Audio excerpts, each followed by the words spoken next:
All right. I think I am live. If you can hear me and if I sound okay, hit that number 1. Again, if you can hear me and audio-wise I sound okay, if you don't mind hitting that number 1. The futures are not halted. They were, not anymore. Again, if you can hear me and if I sound okay, audio-wise, hit that number 1. Lead. All right, there we go. Kyle. Teragram. Little Miz. Frosty. Okay, all right. Looks like we are up and running from that regard. So let's get this party started here. All right, well, good morning, everybody. It is November 28th. The year is 2025, and it is Black Friday, day after Thanksgiving, whatever you want to call it. Shortened day. Market closes at 1:15 p.m. Eastern, so that'll be an important fact. Hopefully nobody here had their account blown yesterday because you were in a prop firm, and the prop firm has the rule, which is pretty common. I think most prop firms do, where if you need to have all your positions closed by the end of the day, and if they're not, that's a rule break. So hopefully nobody got that one yesterday at what was it, 1:15 p.m. Eastern, or I'm sorry, 1 p.m. Eastern yesterday. Today is 1:15 p.m. Eastern. So I guess that's an important announcement. I'll make it real quick. But yes, markets close at 1:15 p.m. Eastern, and that is very, very important for prop firm traders, which I think the majority of us are, especially if you're at least with Take Profit Trader, because they do have the rule that you need to have all your positions closed by the end of the day. And if you forget that it's 1:15 today and you're in a trade, and then all of a sudden the market closes, you just violated that rule and your account is gone. So very, very important to remember. And then we had some drama.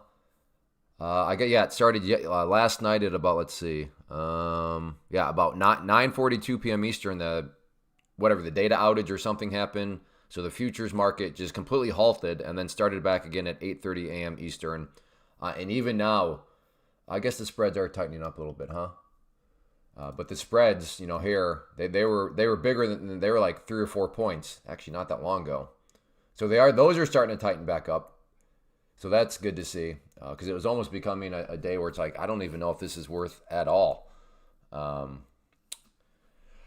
am early, yeah. With the early closes, I like to just start off the day early, because usually if it's an early close, then it's not like there's probably going to be a whole lot of action anyways. But good morning, trader. But yeah, so some Thanksgiving into Black Friday drama with the glitch, and I do think should pick up a little bit of pace at 9:30 a.m. Eastern. So I'm not going to be too antsy to rush into a trade. I'm not opposed to it, but I am curious about this line here going into the open, and I'm calling the quote unquote open at 9:30 a.m. that's true. I forgot today the stock market is open, so I think that'll make a little bit of a difference, but still a very kind of probably sketchy day out there. Today a good day to pass an eval or wait till Monday? Well, I don't know. I don't know. I don't know your strategy. So maybe if your strategy demands a lot of volume and huge movements, probably not. But if your strategy does okay with slower environments, that's fine too.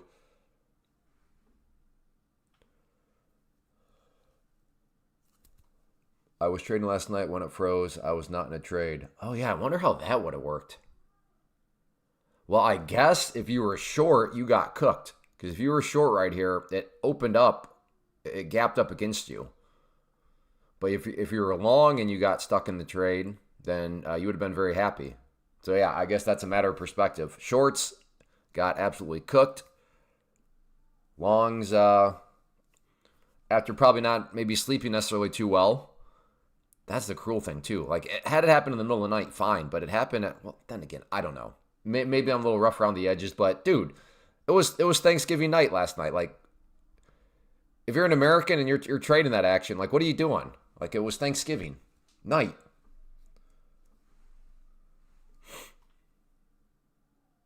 But regardless, all a matter of perspective. Oh, and I got to finish out my opening speech Friendly reminder, if you have been here before and you know you're going to enjoy in any way, shape, or form, hit that like button. Yesterday we had a great stream. Yesterday morning set a new record for concurrent. So our new record now to beat is 618 concurrent viewers. So at the peak we had 618. My goal I set for myself is 1,000 at some point. So still a ways to go for that. But yeah, yesterday was a good record-breaking stream. We got, I think, over 300 likes too. I guess I don't remember for sure. But anyways, if you're enjoying in any way, shape, or form, hit that like button. If you've never been here before, welcome. And it's great to have you. No need to hit the like button. I understand you have no idea if you're going to enjoy. But if you've been here before, here's your first reminder. Historically, the Friday after Thanksgiving has been a mixed bag. Some years, terrific trade, and some years it moves like it's on tight. I have no idea. That's tryptophan. I don't know what that is. I'm guessing some sort of sleep medicine. I waited till around 12:30 a.m. and thought it was a trade-of-eight issue. Yeah, right. I could see that, Zooks. I probably would have defaulted to that too, thinking, trade-of-eight's having a glitch as opposed to the entire exchange. But I mean, even stocks were affected. If I understood the headlines right, stocks were, like everything was down.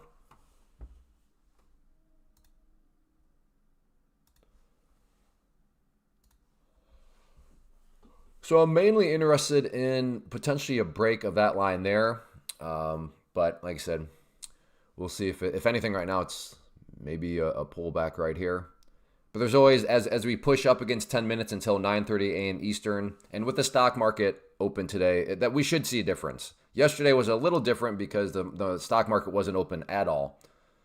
So it was a question of, is 9:30 going to really make a difference or not? But I would expect today probably a difference. It was just a liquidated pull by themselves. Something in Turkey that makes people... Oh, okay.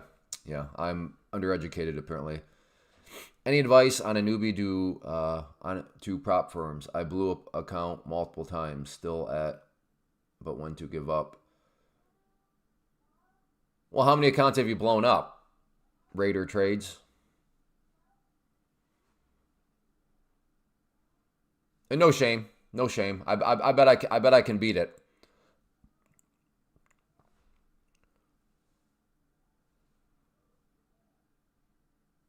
All right, getting a pullback here again. I want to wait till the open at this point. 2. And you already give up? What? My friend. You've only blown 2 accounts and you're already thinking about giving up? Let me just share something with you real quick. Don't get me wrong. I'm glad you seem to really be taking this serious, but I would say you're being too hard on yourself. Let's see. Okay. No, hey. Let's see if okay. So again, I don't mean to sound old and cranky, but I'm about to sound old and cranky. Back in the day, before prop firms and stuff were around, here was a trade that I made when I was doing options and using my own money. But this single trade, I don't even know what happened, but it was some bad decisions. $4,500 gone, minus $4,500 of my money. My money, $4,500 gone. Let's now equate that to over here in the world of prop firms. So if you're just taking advantage of the Take Profit Black Friday deal, $119 for an account. So let's just do some quick math here. But I lost $4,500, whereas what's the equivalent of a prop firm? So divided by 119. So right there, 37.8. Let's just round up to 38. So that one trade right here, I roasted the equivalent of 38 prop accounts in one trade, which is why prop accounts are amazing. Truly amazing from a risk management standpoint. One bad decision, like I said, I don't remember exactly what happened in that trade, but something went wrong. And when that something went wrong, it cost me the equivalent of 38 prop accounts. You know what? You blowing 2 accounts, again, I'm glad that you're being, you're seemingly taking it seriously. You're upset at yourself. You're annoyed. That is a good sign. That's what would be a bad sign is if you're not learning when you blow an account, you think it's funny and you just keep blowing them, but you're not really making any progress. You're not learning anything. That would be a red flag. But I can tell you're taking it seriously. So hopefully you now see why you sound kind of crazy that you're considering giving up after blowing 2 accounts. You know what I mean? So I mean, keep at it. Keep at it. 2,000 accounts, okay, that's a much different conversation. 200 accounts, that's a different conversation. Even 20 accounts, okay, who cares? Like I said, that one trade for me, 38 accounts in one trade. And that trade, if I remember right, it probably didn't even last more than 5 minutes. So that's kind of how I'd address that. Is I'm glad you're being hard on yourself, but don't be too hard on yourself.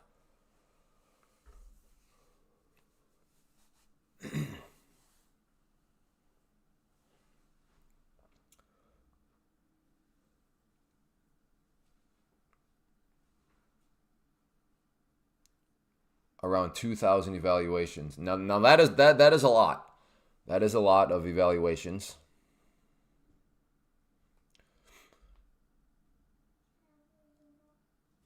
Yeah, do not reset. I'm assuming you're talking about on Take Profit Trader. Don't reset the pro accounts because you're right. It's very expensive, and you could get the equivalent of like 5 or 6 test accounts, which is why around here we preach the racehorse model.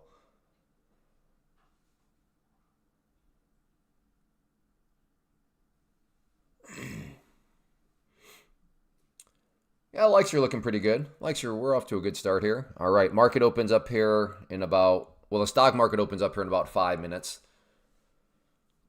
which is what I'm going to wait for at this point. Hey, good morning, Mark. And then we'll see what happens from there.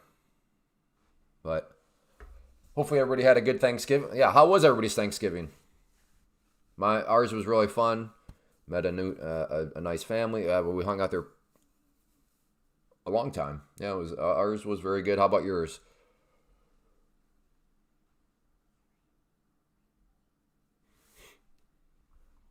Ate too much, so full.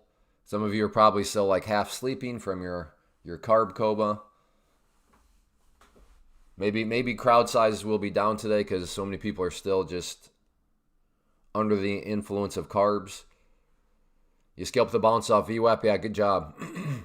In hindsight, that was, yeah, I mean, I'm hindsight trading, but that was just a very logical trade to have taken. Hey, EMA trader, good morning. I do not remember if I was around. I was doing futures last year at this point. I don't know if I was around on this day, though, so I really have no idea if this action is good or not today. So I'm gonna tread lightly, and a trusted member, patient trader, said it's a mixed bag. Some days it can be really good action, actually. Other days it can be really, really bad. really, really kind of slow. Close the gap earlier, so maybe upside from now on. Yeah, perhaps. We'll see. We got a few more minutes. From what I remember, last year on Black Friday was pretty slow. Gotcha. Yeah, it'll be interesting to see how things play out here. The spread is wild, is it? It was wild. Right now, it doesn't look too bad. I mean, there is still a decent sized spread, but I don't know, 5-10 minutes before I started the live stream, that spread was even bigger. But yes, you're right. There is definitely still a bigger spread than normal. The dotted yellow line right here, that is the VWAP. And then this yellow line up here is just a trend line that I threw in there.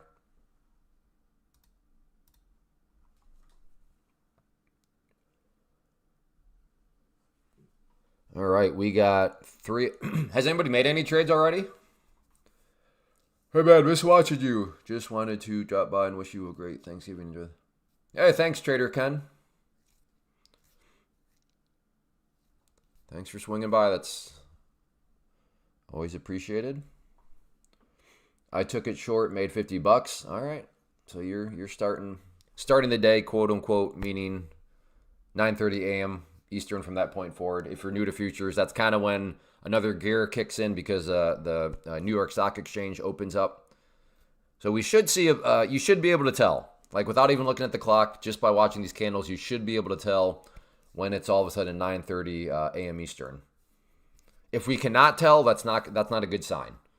That means it's probably going to be, oh yeah, that spread is It had tightened up a minute. Okay, yeah. It's still wider than normal. So keep that in mind.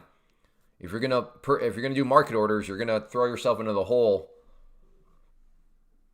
At least the way it looks right now. Again, I'm just looking at these numbers up here, and the difference is this. Okay, it's tightening back up.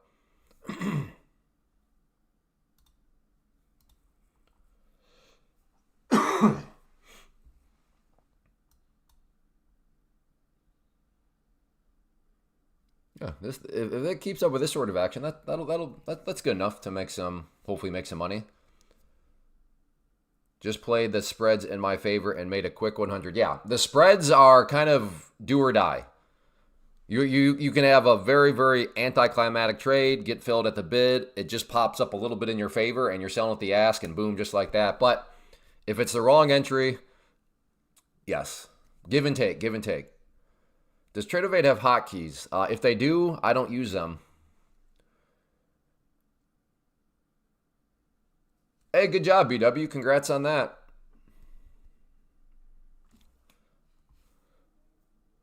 All right, it is 9:30 now.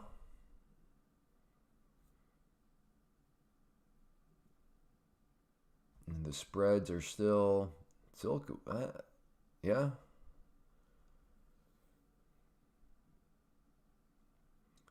Let's see what it wants to do here.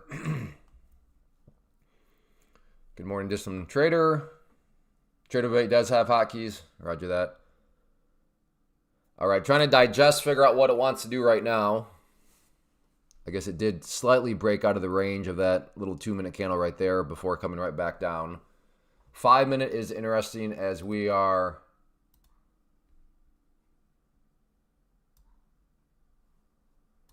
right near quite a bit of levels. That purple line is a 50 period set moving average. Yellow line is the VWAP. So we're kind of right in a congestion point on the 5-minute too, from a support standpoint. But right now, yeah, just trying to figure out maybe which way it wants to go. Does it maybe want to make a push upwards? It's a very slow day, not worth to trade anything. Hey, more power to you. If your strategy says, don't trade, gotta listen to what your strategy suggests. Fair enough.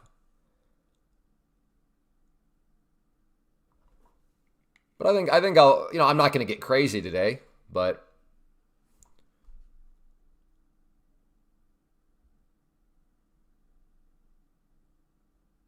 we'll see what happens. Feels heavy.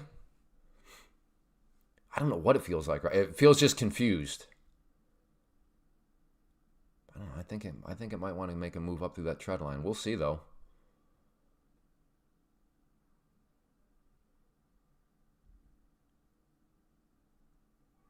I will say I was ideally in my world was not that I was looking for anything like perfect or crazy, but I was hoping that at 9:30 to be a little better than that. But we'll see. I don't want to write things off too much. Okay, trying to get long here.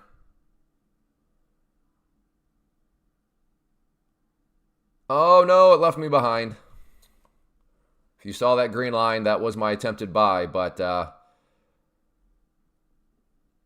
I was not. I guess I would have been filled now. I think I would have been filled, but I don't like buying now because that's pretty much just breakout all of a sudden dropping back. So then that enters it into, is that a failed breakout point of view? Whereas had I gotten filled originally, then I could have maybe scaled out a little bit and maneuvered my position differently.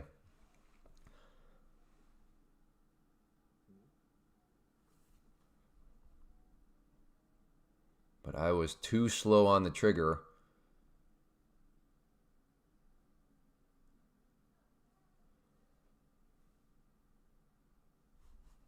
What's gold doing real quick out of curiosity? Okay, gold actually trying to come out of the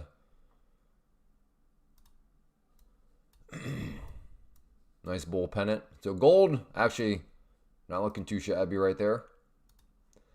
And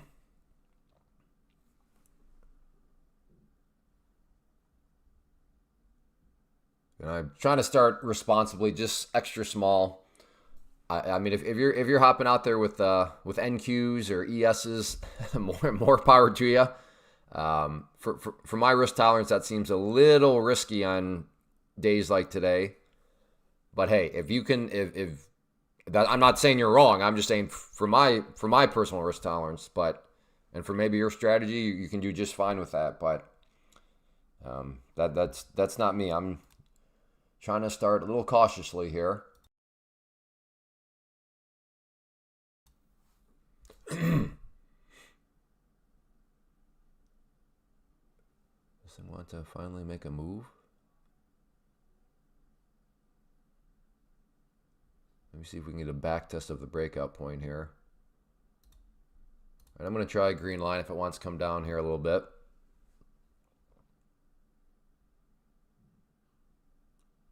So looking to get long at the green line. But if this thing is just going to essentially go straight up with zero pullbacks, or at least the pullback, then I'll be left behind on that one.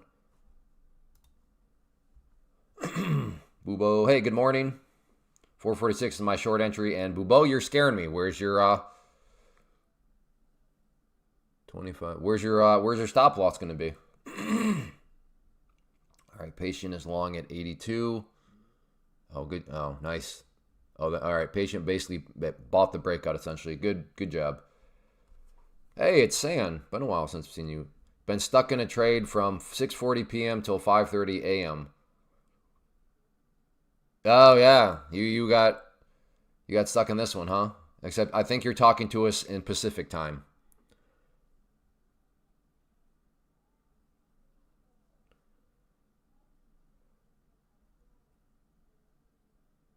I got a fixed $80 risk, 3-1 on my. All right, roger that, Bubo.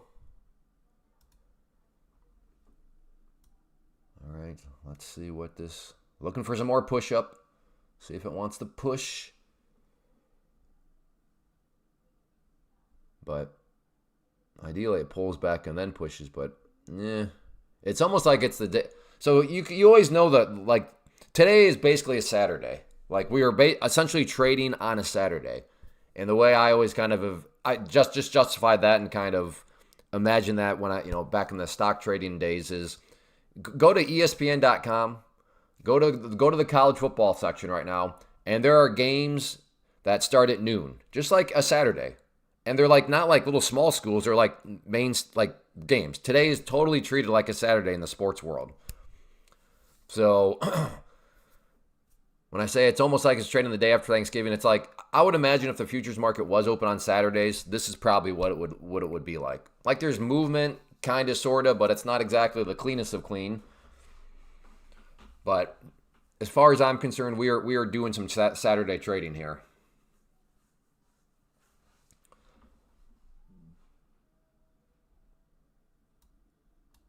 It's almost like there's just not as many people around as normal.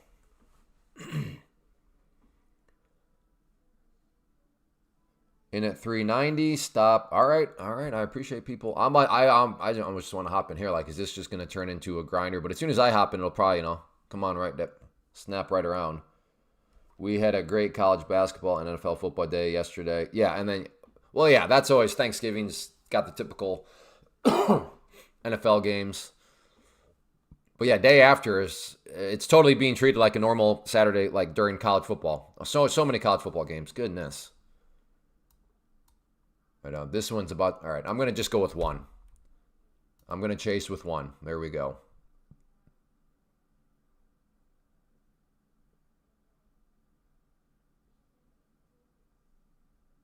Let's see if it can break up through the, I want to see that white line move higher. That white line is the high of the day. There we go.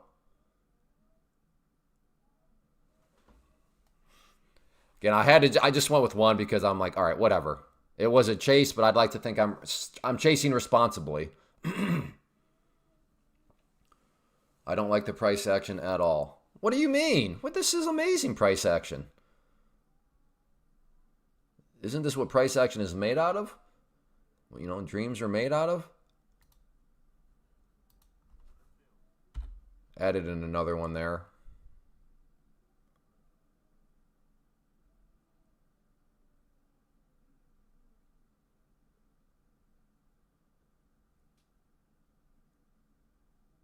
See if it wants to recover back up. So right there, you chase. And then I wasn't Totally buying the high. All right, let's try. There we go. I'd like to think this thing can at least snap back up a little bit.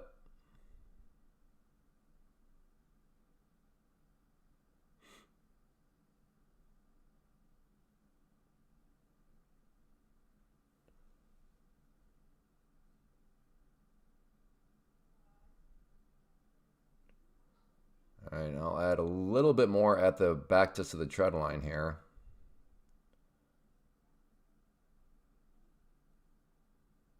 I'm starting to have flashbacks to, there we go. See if we can get a bounce off of the 21 EMA and the trend line right there. But if this thing just goes straight down, then I deserve the cooking that I'll be getting, but shouldn't necessarily be shocked by it. I'm not going to play the victim card because this is literally, like I said, essentially Saturday trading. I would have thought I've gotten some kind of bounce on this move, but it decided to just pretty much wipe away all the gains.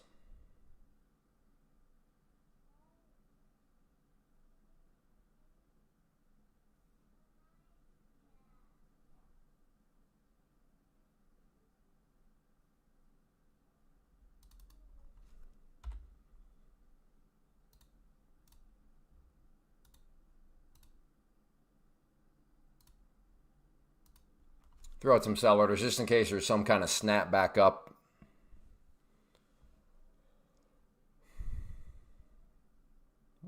What is this? All right, I'm out. All right, well, that's what you get for trying to buy a pullback when it's actually not a pullback. It's just a full-blown reversal.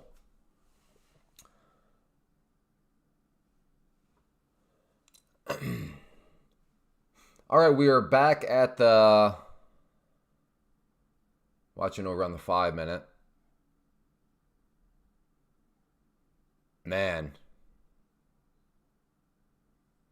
Well, shame on me for thinking that that pullback would have actually maybe tried to build some sort of trend. Shame. That's what I get for trying to trade the trend.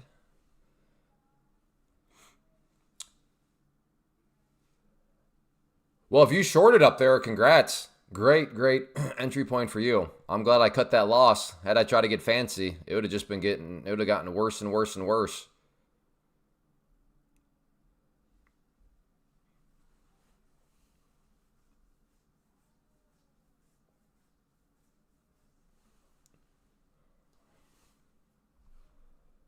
All right.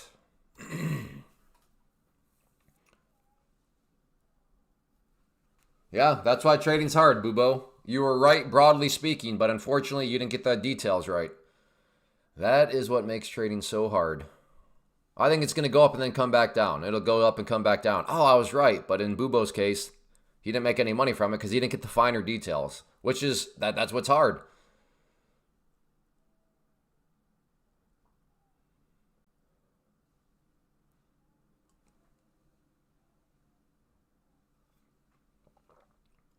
You must have reversed your position. I'm not sure what you mean by that. No, I bought what I thought. I thought I was playing the trend. People telling me, hey, just play the trend. So I'm like, oh, okay. We got the start of an uptrend here, but I don't want to chase. So let me, so I bought that and kind of try to build, thinking not that it would go, but I thought I'd get at least a little bit of a bounce. But no, I was wrong. It just that was just basically a reverse V, straight up and then straight back down.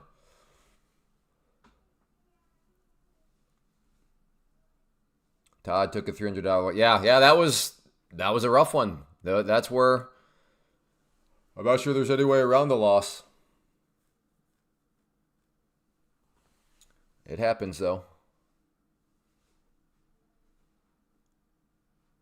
It seems like, I don't know, maybe it's a confirmation bias. It seems like I've really struggled buying pullbacks over the past couple weeks. Like, it seems like every time I'm like, all right, got a nice trend, let me buy this pullback, and then it's like, no, it's not a pullback anymore. That's the reversal.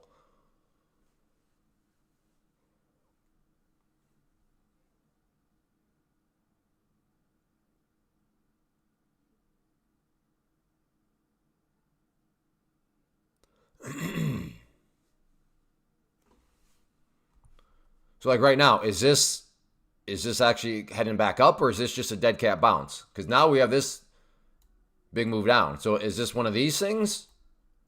Or is this thing just going to head straight back up, you know? Always easy to say, well, why would you do that in hindsight? But like right now, if this thing comes back down, I'll be saying, why didn't I get short? I don't know, because with today's action, I want to be totally surprised if this all of a sudden comes right back up.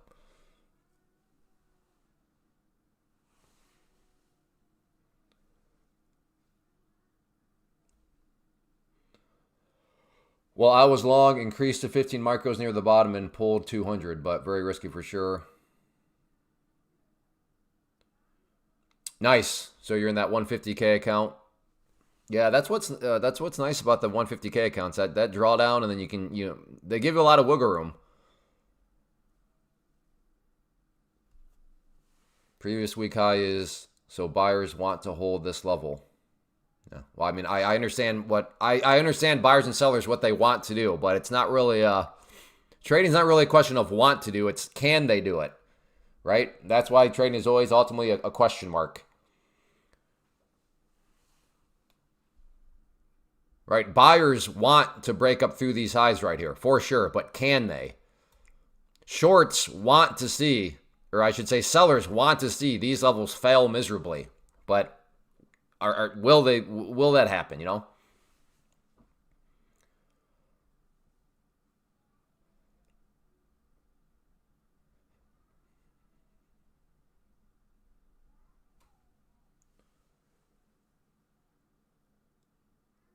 So now in hindsight, yeah, Clay, you dent. Why didn't you just short that dead cat bounce? Well, at the time, I wasn't quite sure if that was a dead cat bounce or not. Now it seems very obvious, but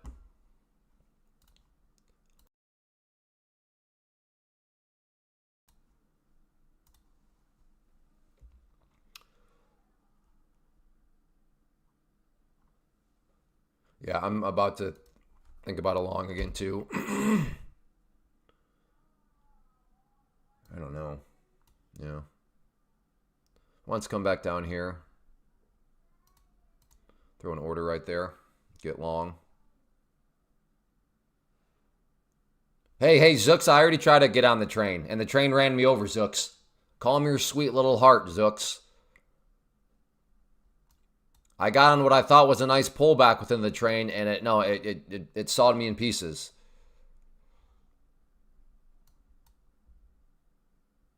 But I am trying to get on right now. I'm just not willing to get on the... Well, I hope it's an upwards train. Then I don't know. This might just be just chop, chop, chop, chop, chop.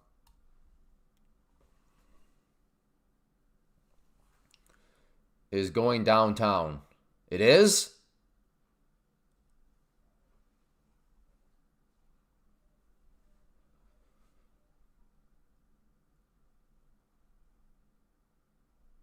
Okay, Sam is apparently like he's got a time machine or something. Just scaled up. Okay. I mean, it might be going downtown. I don't know if I have the I don't know if I know that like it is going down. I think it could.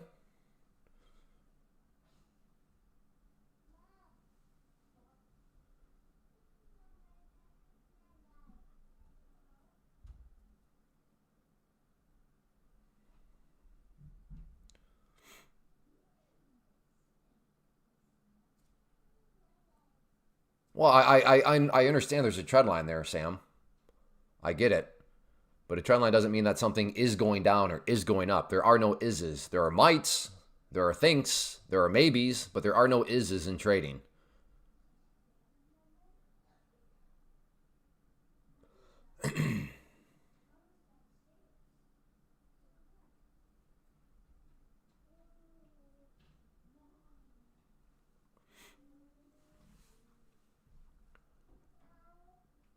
If I extend that out, it is right now at that trend line. I'm going to get a short at the red line, see if it wants to come back down as a rejection again. Maybe revisit down around here.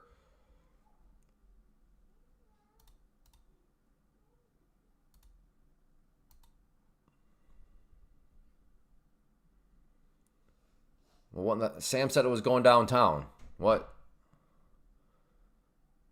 When? Hey Sam, when is it coming downtown? Do you have a when or?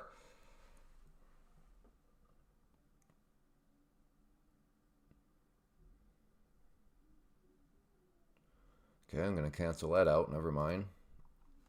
Hmm.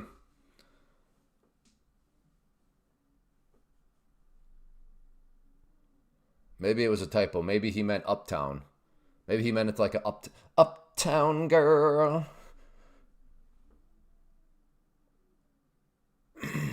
Boobo, I don't. It doesn't. Just do Boobo. You sound like quite the champion in the chat box. So you just do your thing. Don't overthink. Sounds like you got a good thing going on over there, brother.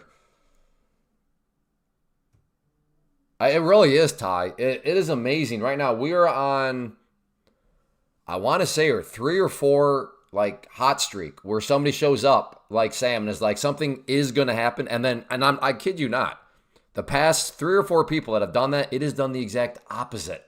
It is wild.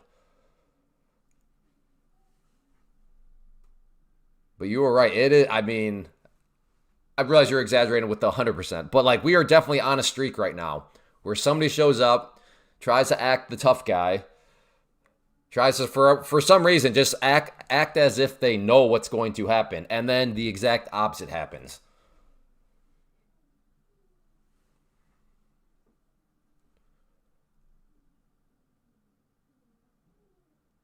All right, we'll see what happens.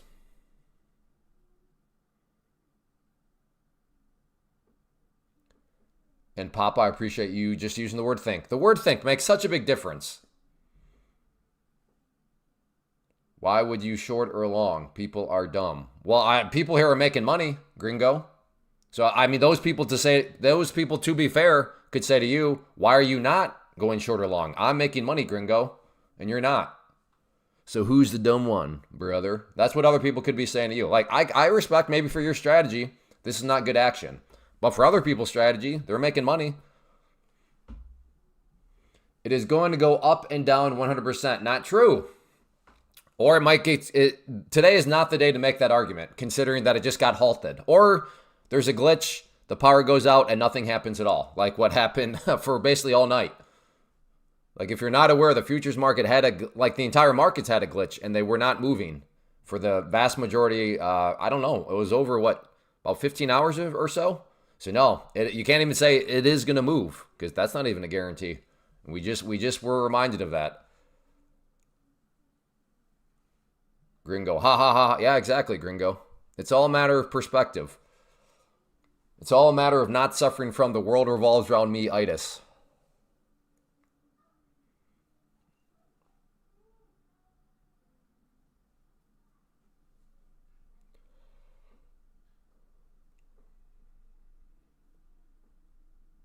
But Gringo, let us know when you see a trade plan. Let us know. Just give us these 3 numbers ahead of time, good sir. Give us your entry point, your stop loss, and your target. Give us those 3 numbers ahead of time. When you see, I realize right now you don't see anything, but if you do, let us know, and we'll see how things play out. All out. Good job, EMA.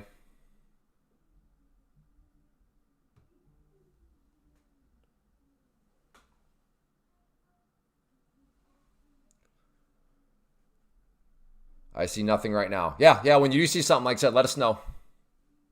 Always fun to see different people's approaches and what they're seeing in the market. And there's no better way than to just get those 3 numbers.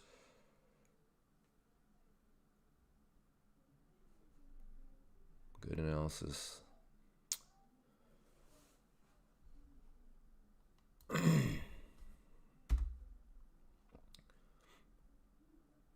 don't know. Does this momentum want to continue on up? I'm getting a little antsy now.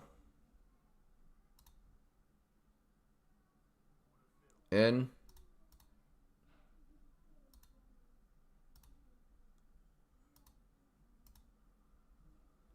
Put a couple sell orders out there in case this does want to make a push up.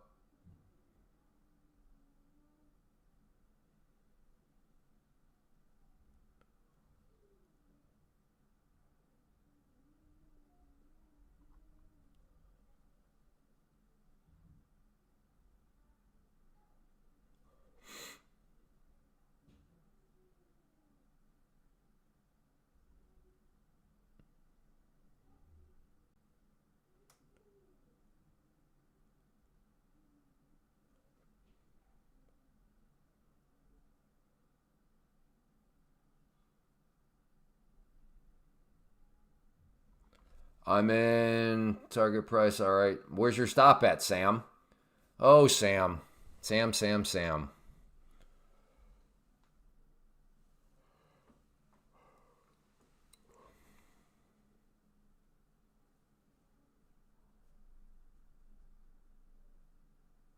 I am long.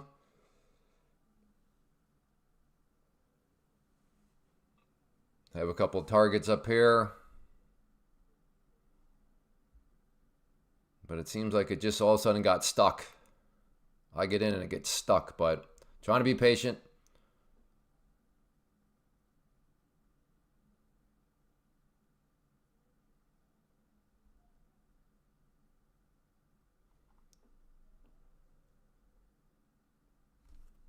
Hey, good morning. 399 stop loss. Okay. All right, Sam. Nothing but respect. He was willing to map out his trade plan ahead of time. So let's see what happens. He is short. I am long. Other people are short. Other people are long. It's almost like that's what the market's all about. Let's see what happens though.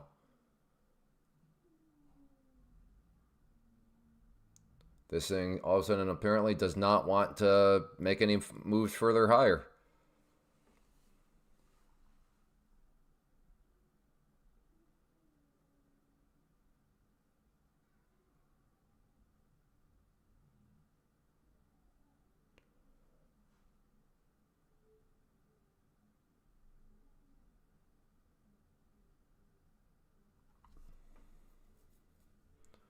Yeah, this one's really starting to test my patience now. Trying to be patient with it for sure, but man, these sorts of it was moving so smooth, had come all the way up here, and then I hopped in and it just all of a sudden, all right, now we're gonna just kind of start to grind here a little bit.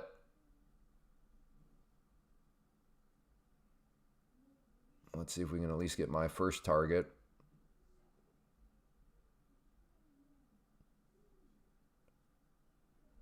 Yeah, this is really just getting irritating now.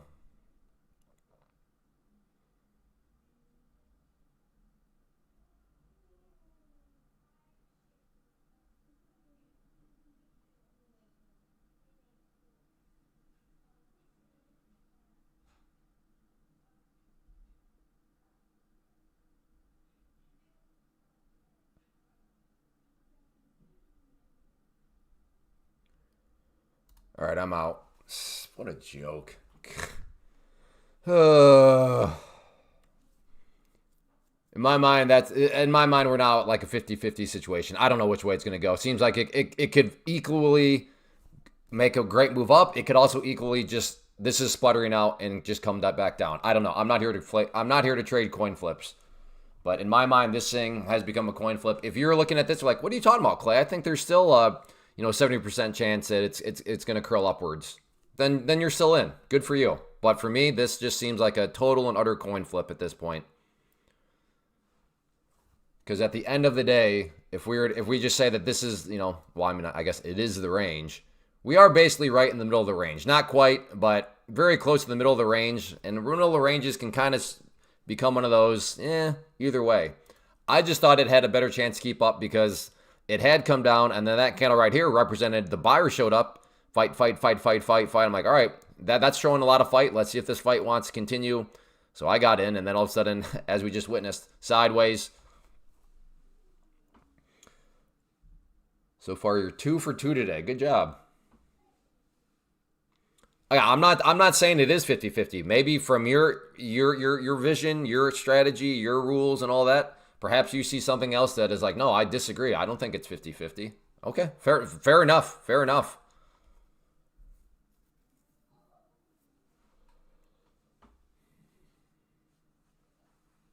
But I continue to feel just fine about it. This is what I mean by 50-50. Just a moment ago, it looked like, okay, maybe it wants to go up. Now all of a sudden it's looking like, okay, is it going to head back down? So, well, I'll try to let it make up its mind a little bit better here. But, yeah.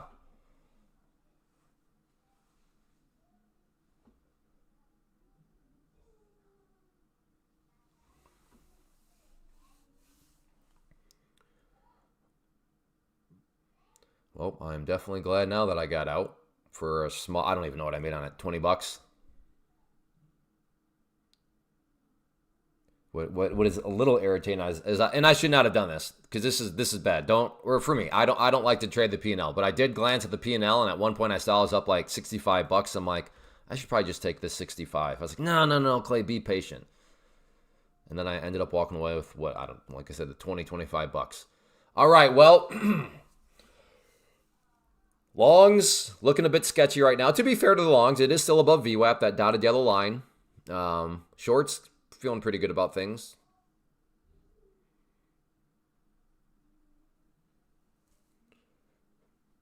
I was able to work from home today, so trading is easier with my own PC. Yeah, today is also a very cruel day.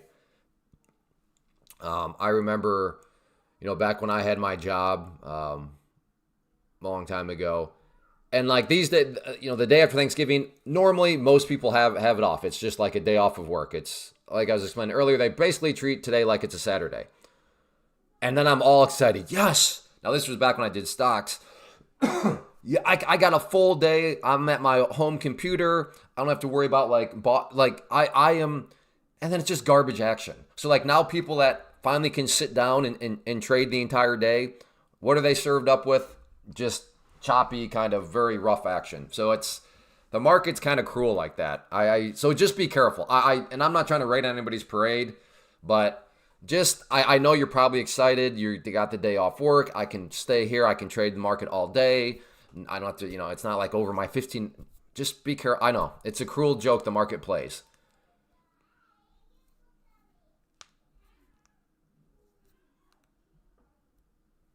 It is but it is what it is. That's just how the market goes.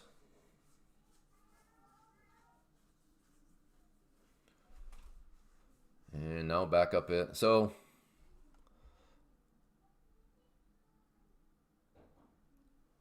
I wouldn't be able to learn futures if I wasn't self-employed. I don't know how people do this with a 9-5. Yeah, working into a wedge right now.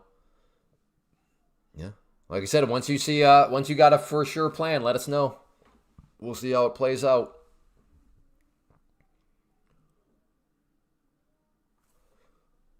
In some ways, this makes me want to take a swing at a long again, but I'm going to get rid of this line. But I don't know. Like I said, if we still just accept this as the range, since it's essentially the open, I mean, we're not totally dead center in the middle of the range, but we're very close right now. So.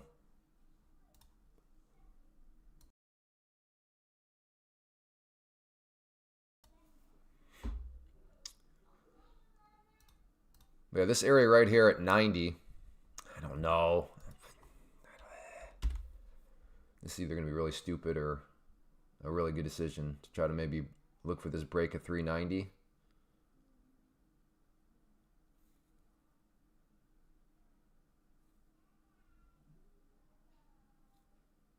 Unless your trades are in Globex. What's Globex?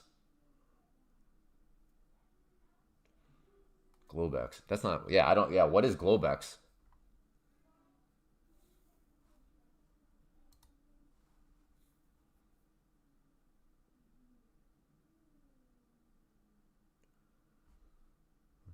Maybe, is gold in it? Gold actually seems like maybe it's a little bit more movement today.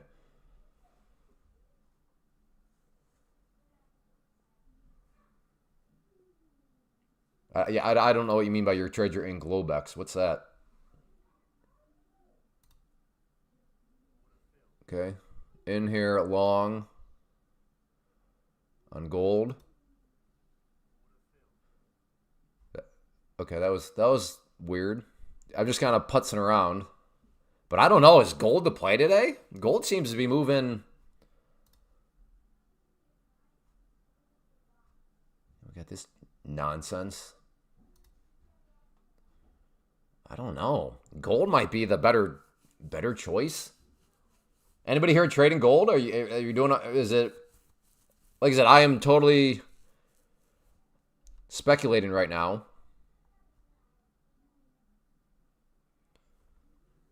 Silver up. But I mean, is it tradable? Like this right now, it seems like gold might be better, but I'm also open to the idea that I might just be imagining that it's actually better.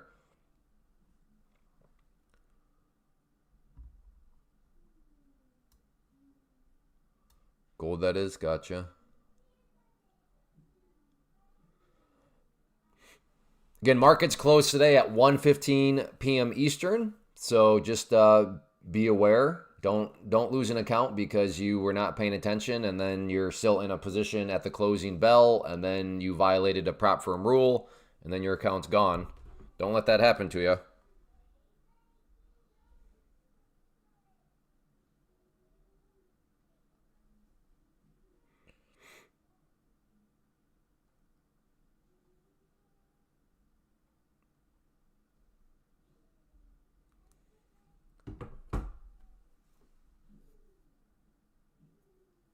You might have to change the contract. I needed to do that yesterday, dozing. I was looking at a chart and it looked like absolute garbage, and people were like, "Hey, moron, change. You got to update the contract." So that's my guess. You're probably doing what I did yesterday.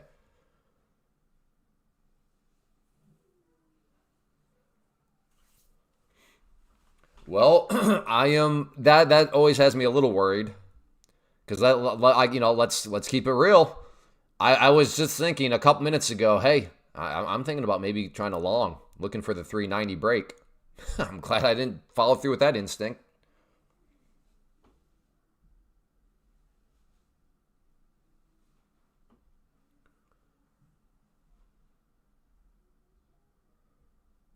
So that's not great for the confidence booster. MGC G6, yeah. Yeah, exactly. MGC G6. For anybody that's thinking that gold looks like garbage, I had to do this yesterday. Update your contract to that one.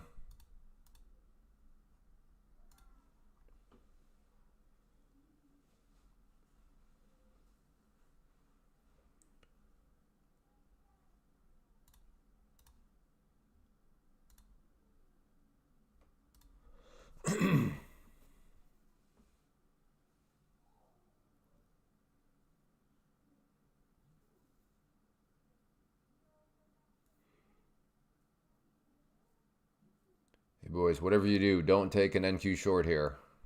Uh-oh. Does that mean that we should be getting long? Who was I forgot their name. The classic. Like top 3 moment of the live stream so far. Live stream's been going on for about 9 months now. Somebody made I'm almost wondering if Better Bond is the same person, just under a new name. Showed up like, whatever you do, don't go long. And I kid you not, people. I think there's a couple of people here that can verify my story. But the thing then, I think it was a 100-point move. Like they said that, and then all of after I want to say like 30 seconds later, that the move started, and the move ended up going like 100 points in the upwards direction. So I almost wonder if Better Bond is that person. It might be.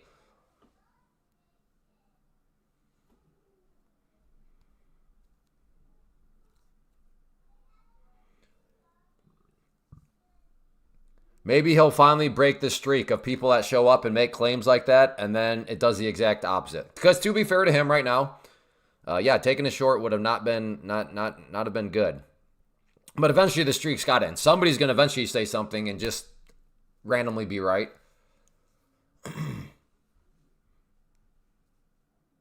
Oh, Enzo was here for that one? Yeah. All right. So there we go. Yes. One of my favorite moments.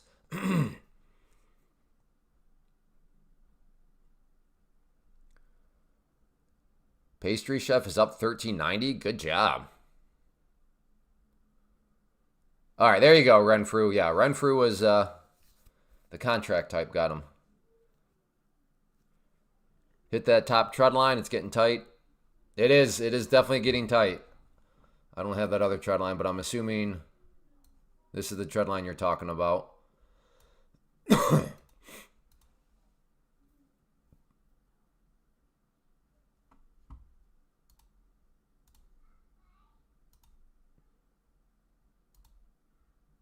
Let's make this nice and symmetrical.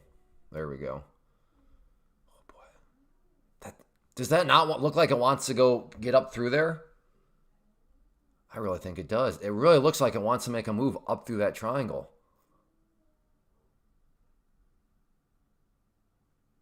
Let's see how this candle finishes. Okay, this is what I'm doing. If this candle gives me basically a hammer, and then the next candle comes down a little bit and then starts to come back up, I'm going long. But so step one, let's see if we can get a hammer here.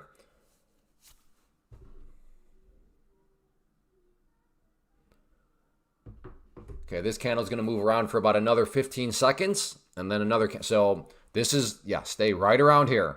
And then the next candle, I want to see immediately drop. It doesn't have to necessarily drop to VWAP, but drop down here a little bit, and then if it starts to come back up, I'm getting long. That's what I'm doing. Okay, there we go. Beautiful candle. Now I want it to see come down, not go up. Do not go up right here. I want to see another lower shadow. There we go. There we go. Come. Oh, it's got to be lower than that. So at least right here. I want to see at least hit this the crosshair. Good. Come on. Come down. Come down more. Come down more. That's close enough. That is close enough.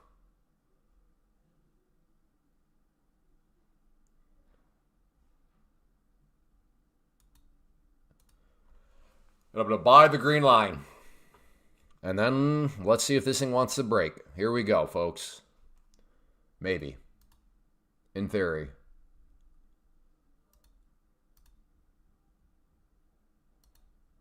Throw out a couple sell orders just in case it fills me and then there's a spike. I doubt that'll be the case, but let's see what happens. That's my plan, and I'm just gonna stick to it. Wednesday added to trade but made opposite trade at the same time. Must count, but don't know if that was hit or met. I'm not sure exactly what you're saying there, John. But I can't say that. I'm trying to focus on the trade while read and comprehend your message. So I'm not exactly sure what you're saying.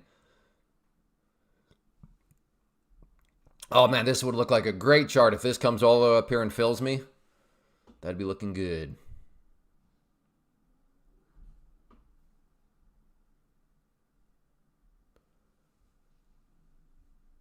Plus, that one dude said, whatever you do, don't go short. So that means I should be going long. So I'm going to trust, what was his name? Better Bond 1. Come on, Better Bond 1. Don't let me down, brother. In fact, we're going to call this the Better Bond 1 trade. I'm taking the Better Bond 1.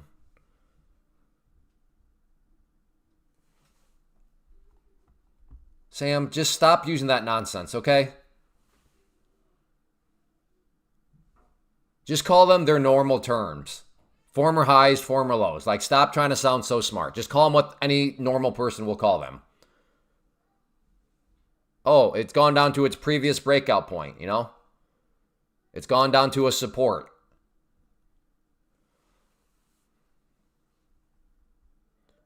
I kind of want to get long here now. If it comes back up, but that's not the plan. That's not the plan. I'm trying to avoid the chop by letting it get up through kind of the current range. And if this is the range, just kind of wedge here. Now, I realize other people might define the range differently, so I'm completely open to that. But that's kind of what's preventing me from just getting in right now. Because, to be fair, maybe this thing's about to plunge to the downside. But Better Bond 1 said, whatever you do, don't get short. So there's no way it's actually going to go down.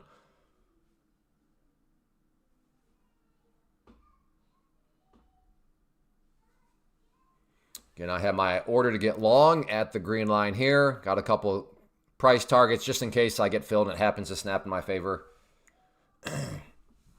Not used to seeing me so early. Do I look beautiful in the morning or what? I know. I just roll out of my bed and I'm just beautiful. Beautiful and apparently a pretty terrible trader. For those of you wondering, I thought I was playing the trend here. This big move up, I started to build some size on what I thought was just going to be a nice little pullback and, at least a little bit of a curl. But no, it gave away that entire move and then some. So that's what put me in the hole.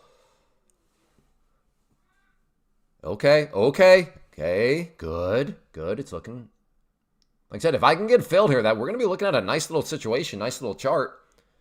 Okay. Here we go. Maybe. Fill me, I'm in. Let's get some more. Come on. No. We're not going to play this game. Give it a chance, though. Maybe just a little bit of back test and go. There you go. Poke, poke, poke. Come on. Get some follow through now. Get some follow through. Get up there.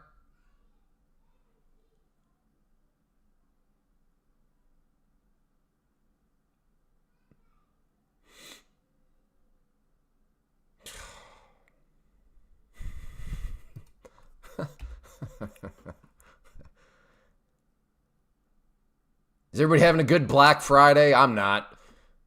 Oh, come.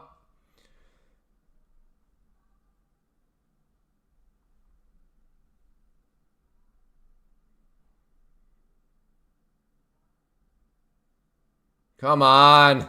At least hit that first one. At least hit that. Then if you want to snap back against me, I guess fine. But at least give me one target. Especially when this target's supposed to be my conservative one. Goodness. Thank you.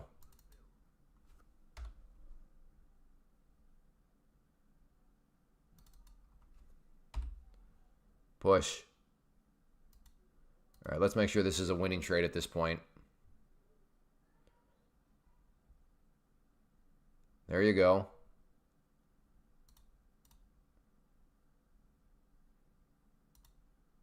Put another target up there. Come on, push, push. So this will be a green trade now no matter what, because I do have my stop above my entry. But how big of a green trade? That is an unknown. And I like those unknowns because I don't know how high this thing... I don't know. Are we about to get a nice slow and steady grind? I guess not, as it drops. It's close, but go back up. I'm about to get stopped out. And I'm out. All right, well, at least I got my first target hit.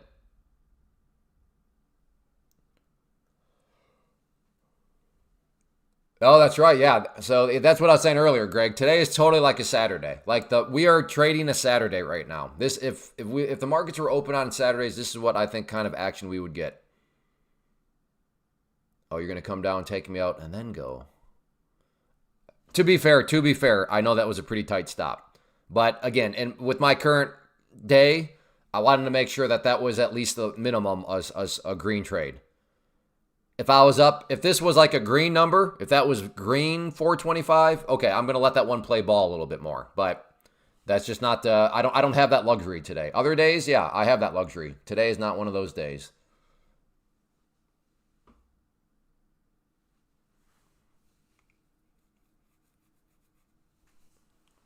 Hey, who's long right now? Give me one if you're long. Ivan, nothing is being manipulated right now, Ivan. Just stop. Ivan, why can't you just accept this? It's supply and demand. Why does everything have to be conspiracy theory? Why?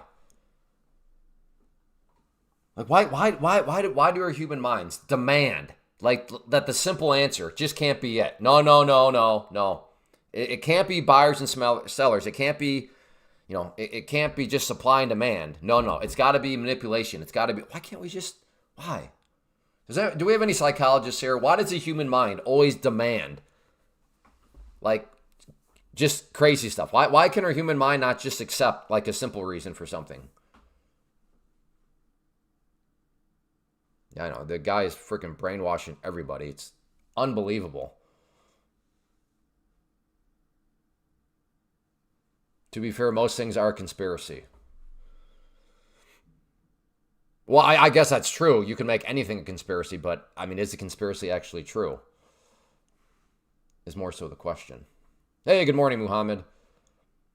Well, congrats to those of you that are long.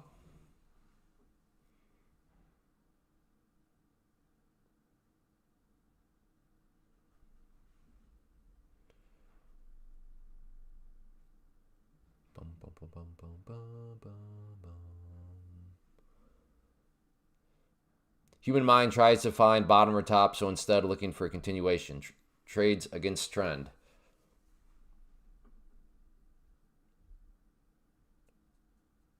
Well, I mean, to be fair, though, I get what you're saying, but like it's trading is way more difficult than just trade with the trend.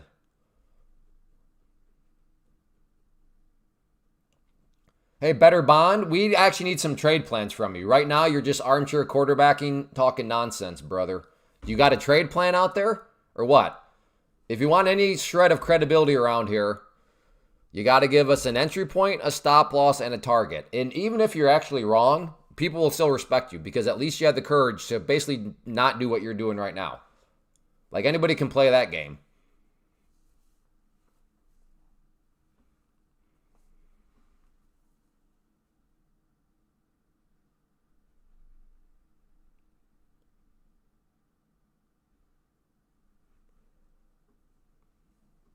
I'm short. I'm going to add to the position around 400. Roger that. I gave an entire point if anyone. I gave entry point if anyone took make some money. I gave a entree entry point if anyone. Did you give a stop loss though too? Or are you just throwing out entry points? That's kind of dangerous, man. An entry point without a stop loss is uh-oh.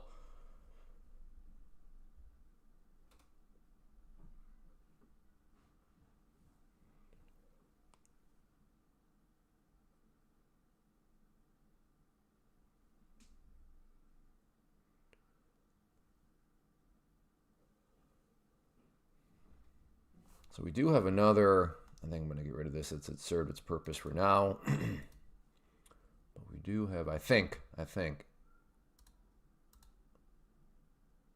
Yeah, got an area of resistance right here.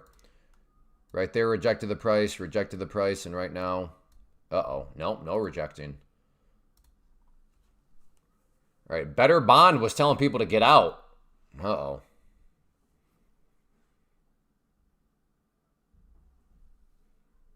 Always 10 points on stop loss on NQ. Always? I don't know. That's kind of, I'm not sure that's a good thing. Because, well, last week, 10 points, you probably stopped out like all the time because it was moving 10 points. And like last week, the market would sneeze and then move 10 points. Now, on a day like today, yeah, 10 points seems like enough wiggle room. But man, last week, 10 points was like nothing.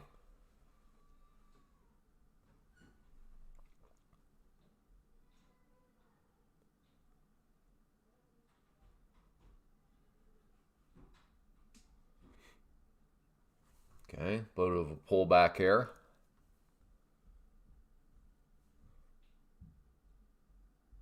Yeah, that's where, I mean, I wish trading were that easy to just figure out an arbitrary number. Like, my stop's always going to be 15 points. It's like, well, there needs to be a little finessing to that because on some days, a 15-point stop may make perfect sense. On other days, depending on the environment, it may make, like, no sense at all. Hey, if you are enjoying in any way, shape, or form, if you don't mind hitting that like button, that'd be great. We are 100 or 14 away from that always nice little milestone of 100. So maybe we can create some momentum in the likes and get a short squeeze in the likes and get this thing up over 100.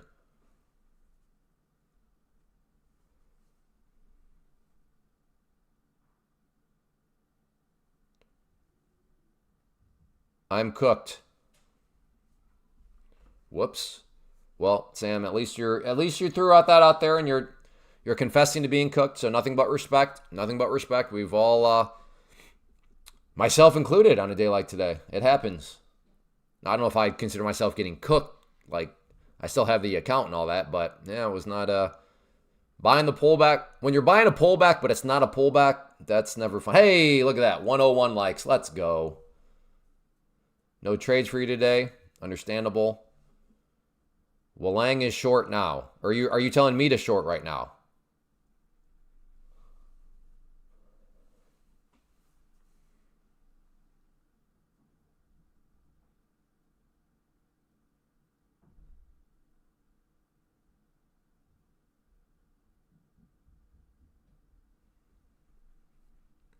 So who's gonna get hit by this snowstorm? For us in Iowa, it's tomorrow. It used to just be 3 to 5 inches. Now I just checked, it's 5 to 8 inches. Good moment short. Well, Lang, you are so close to once again getting put in timeout because you absolutely refuse to ever give any numbers. Up over 1,000. Nice job. Is there any way to change the volume to red and green? I don't think so. I do not think so.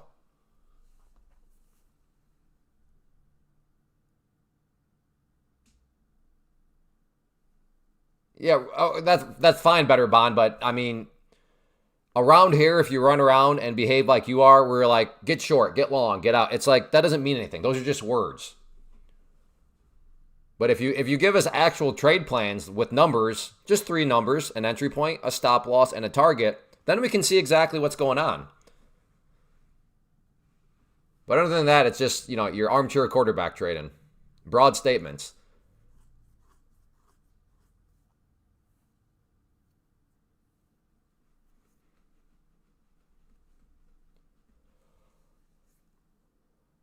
What up this range day, bro?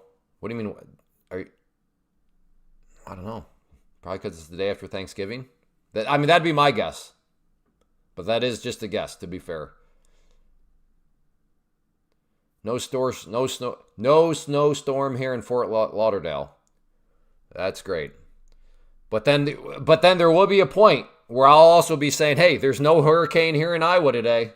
As you're boarding up your windows, I'll be like, hey, man, I got my windows bright open. The birds are chirping. No hurricanes coming my way, brother.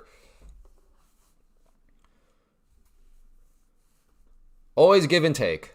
But, yes, I will, I don't know. I don't mind snow. I grew up with snow, so it's not. Hey, Grassmaster.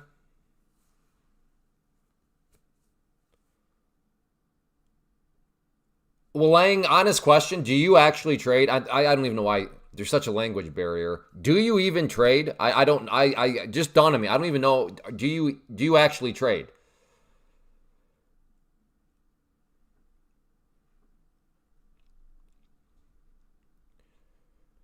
All right, yeah, John, you have a good one too.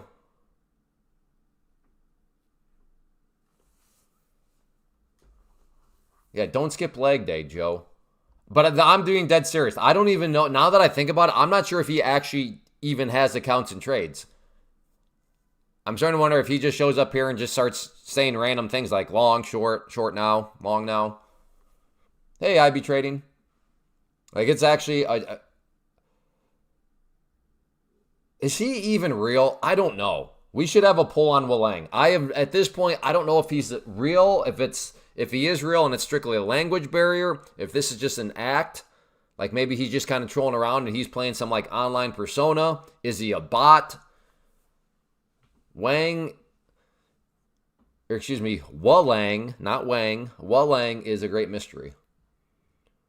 1 or 2 on Willang? Yeah, I don't know. Need $130. You got this. See, he just like, I don't know. It's like he's a bot in training or something.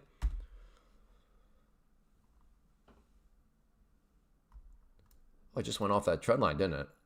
Whoops. I should have extended that up a little bit more. Okay. So we are essentially getting an overall kind of ascending triangle. Not the cleanest one, but I mean, ascending triangle there.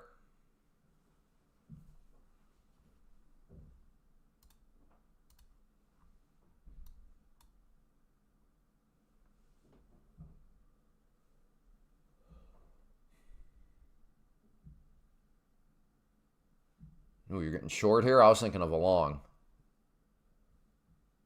Willang, big profit. Good job, Willang. We'll never know what the profit is, but congrats on your big profit. New sub here. Well, welcome. Great to have you. 500 away from passing eval, and now I am... Nah, I know. Just don't even think about it. Just keep trading like you've been trading. Yesterday night was down 1,000 in a McEwen. Good job, Infinity. Clay, I am OG. I remember you scalping stocks. Yeah, I cast stocks and options aside a little over about 14, 15 months ago. Yeah. Day trading stocks and day trading options, really, truly, mathematically provable garbage compared to day trading futures through a prop firm. Do you have a bias for the day? I do not. Nope.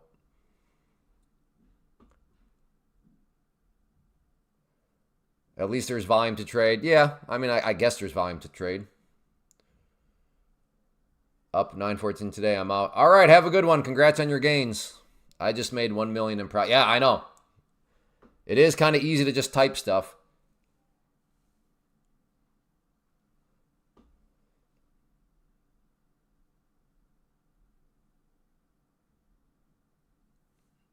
All right, Better Bond. Well, if you ever want to give us an actual trade plan, brother, we're here for you. Like I said, you will have nothing but respect. If you guys have a trade plan and it doesn't work out, hey, welcome to the club. Welcome to the club. There's nothing but respect to those that are willing to be courageous enough to give us a trade plan ahead of time with actual numbers. So, yeah, feel free to do that at some point. Okay, Walang, big profit. Congrats. What are you going to buy with your profit, Walang? What color yacht are you going to get, brother? Buy at 375, stop loss. Okay, Franco, nothing but respect. He's giving us an entry at 375 and a stop loss. Nothing but respect, Franco. Pete says, or Piazza, Franco Piazza. Are you related to Mike Piazza? Yeah, well, Lang. So what are you going to buy with your big profit? What are you going to buy?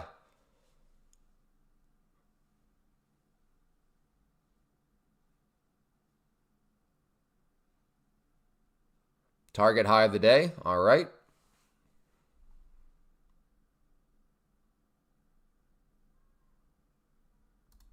I'm going to try a buy here at the green line, see if we can get this thing to give me a bit of a bounce. In.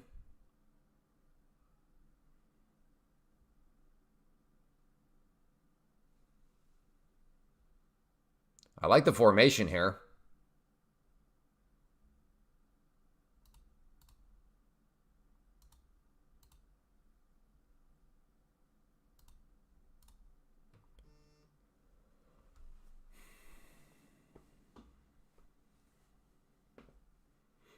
I am long.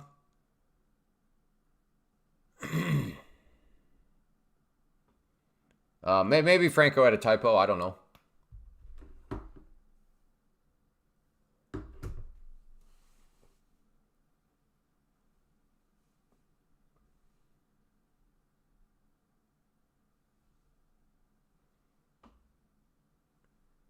Again, another nice candle, nice little lower shadow. Let's see if it can pop up and hit some targets.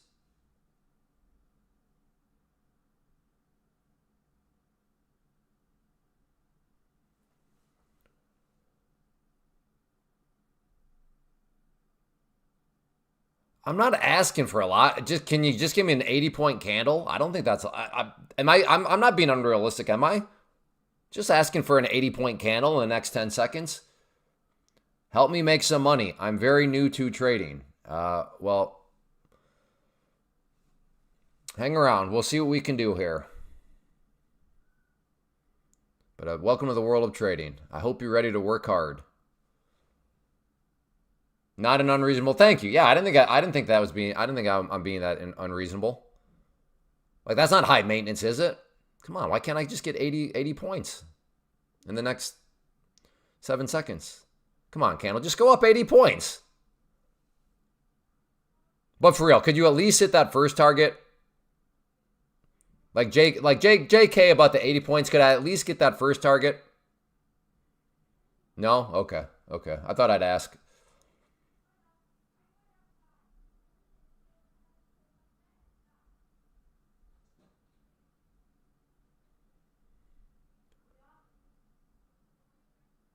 Oh, cut. Thank you. Oh, are you going to give me that next one? Oh, why would I get excited about getting that next one? Why would I think it might actually hit 2 targets?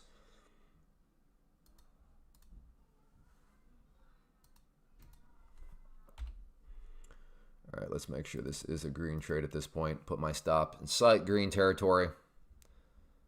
Let's see if we can get this thing to bounce up some more. Come on, do it. Hey, thank you.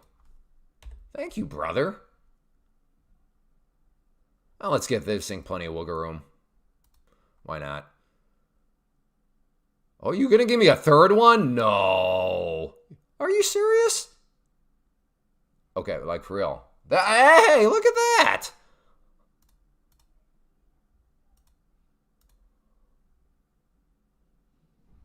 Wow. Thank you, brother. Put my stop up there now. Slightly. There we go. So worst case, I'll make 10 points on these final two contracts.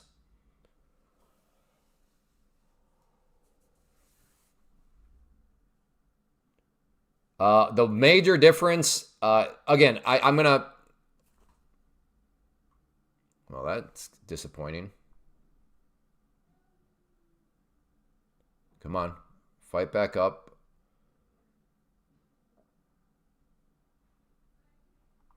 The major difference, assuming you're in a... Well, just from options, it's a no-brainer. There is no theta. That's why day trading options truly makes no mathematical sense compared to day trading futures. Why would you deal with theta when you don't have to? If you day trade options, you're like, what's theta? That's a red flag. Red flag, you are undereducated. Okay, nice recovery. And then stocks, you need more capital. Stocks don't move as good. And stocks, your own capital is at risk. So you need bigger movements, you need way more capital, and you have bigger risk. Compared to day trading futures through a prop firm, they move great. You don't even need that much movement to make money, and you have very minimal amounts of your capital at risk because that's just the nature of a prop firm.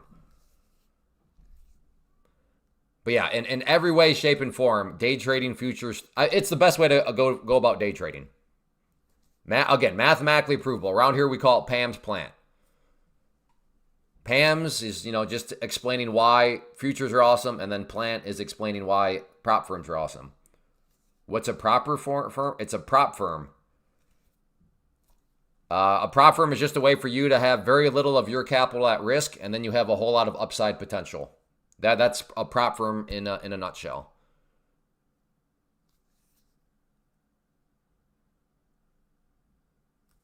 I don't know how I've survived all this. I thought I would be stopped out several times. Okay, now I'm going to get stopped out, right? There's no way I survived this one. No way. No way. If I'm wrong, I would love to be wrong here, but I don't think I am.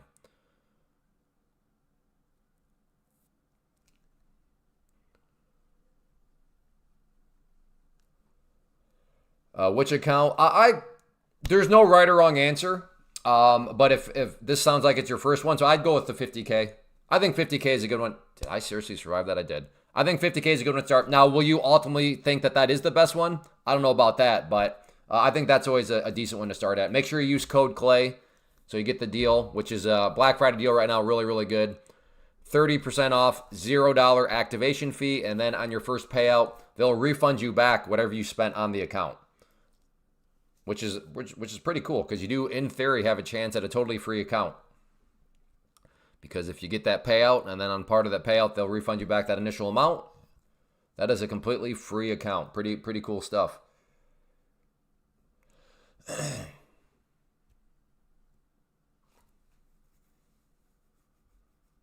Yeah, but Blair, who's asking what's a proper firm, if you just go to the link at the top of the screen, that'll take you to the prop firm that I use and recommend. And they have a nice site there that explains how it all works.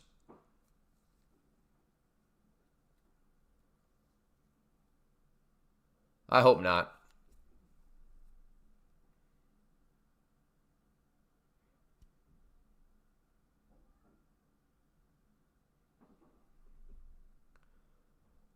All right, this one's going to for sure stop me out. Right there it is. All right, stopped out on that one. So nice overall trade. Can't complain. I got three of my targets hit.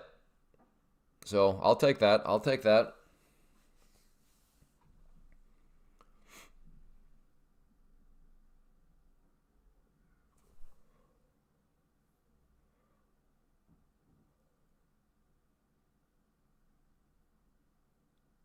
Again, but Frank, that's the whole point though. Of I agree with everything you said, but at this point in time, like when it's your first account, you don't really know where that sort of stuff is at.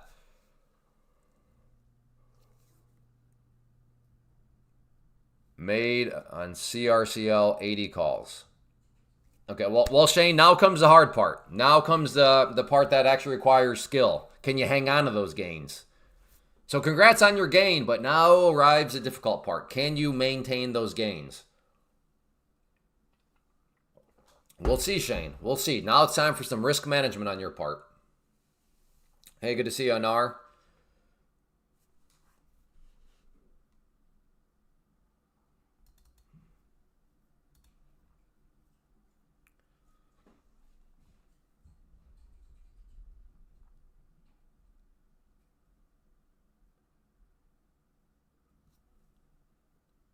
Christmas money? Well, then what are you going to use to trade in the future? If all they're...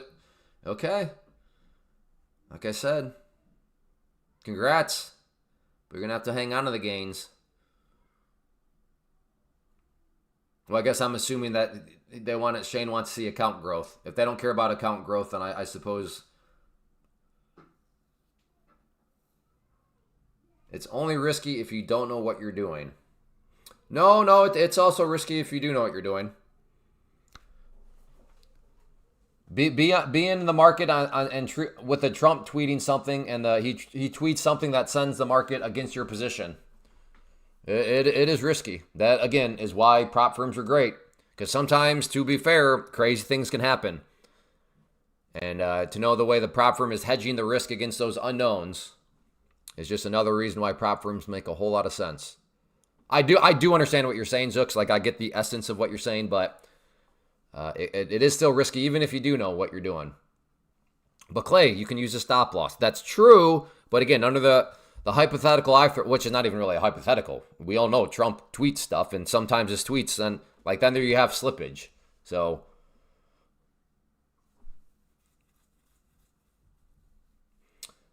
I'm assuming that's a typo there, Blueberry.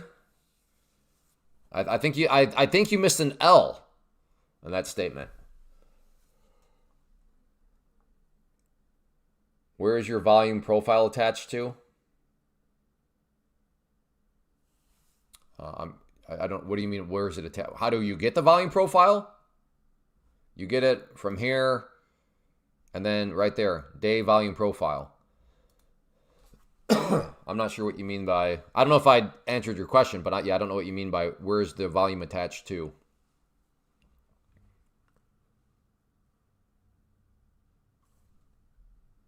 Yeah, sorry, gold. All right, that seems a little bit more relevant. Thinking, okay, that.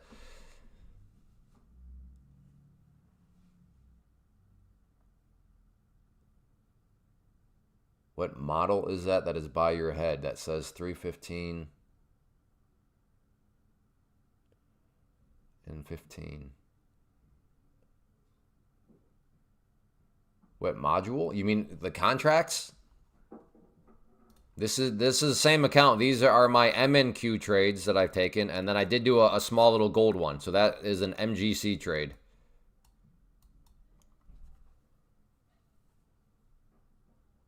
Should a new trader use prop firm? Yes. Because as don't get me wrong, as veteran traders, you'll do stupid things. But guaranteed as a new trader, you will do dumb things. So, let's just say dumb thing is $2,000. Some kind of dumb thing equates to a $2,000 loss. This is the power of prop firm. So that is the situation. Dumb thing happens. Dumb thing costs you $2,000. Now, if you're using your own money, then you just lost $2,000 of your own money. That is the consequence. But prop firms are great because they help reduce the consequence. So again, dumb thing, you lose $2,000. Well, right there, you violated a rule because part of the prop firms, you have to follow rules. One of these, don't lose more than $2,000. So you do lose $2,000. But now it's a question of, well, what's the consequence? Well, the consequence is you lose the account. They'll take the account away from you. But the question is, okay, well, how much did I pay for this account? Well, I paid $119 for it. So in other words, you only lost $119. So same thing, dumb trade, $2,000 loss, but two different consequences. If you're using your own money, it's $2,000 of your money gone. If you're in a prop firm, you lose $119 because they will take the account away from you, but because you only paid $119 for it, that's ultimately all that you lost out of your pocket. So, that is why I would say prop firms for everybody, because they reduce consequences. But definitely for a new person, You're going to do dumb things for sure. For sure. So I think for a new person, you want to reduce those consequences as much as possible.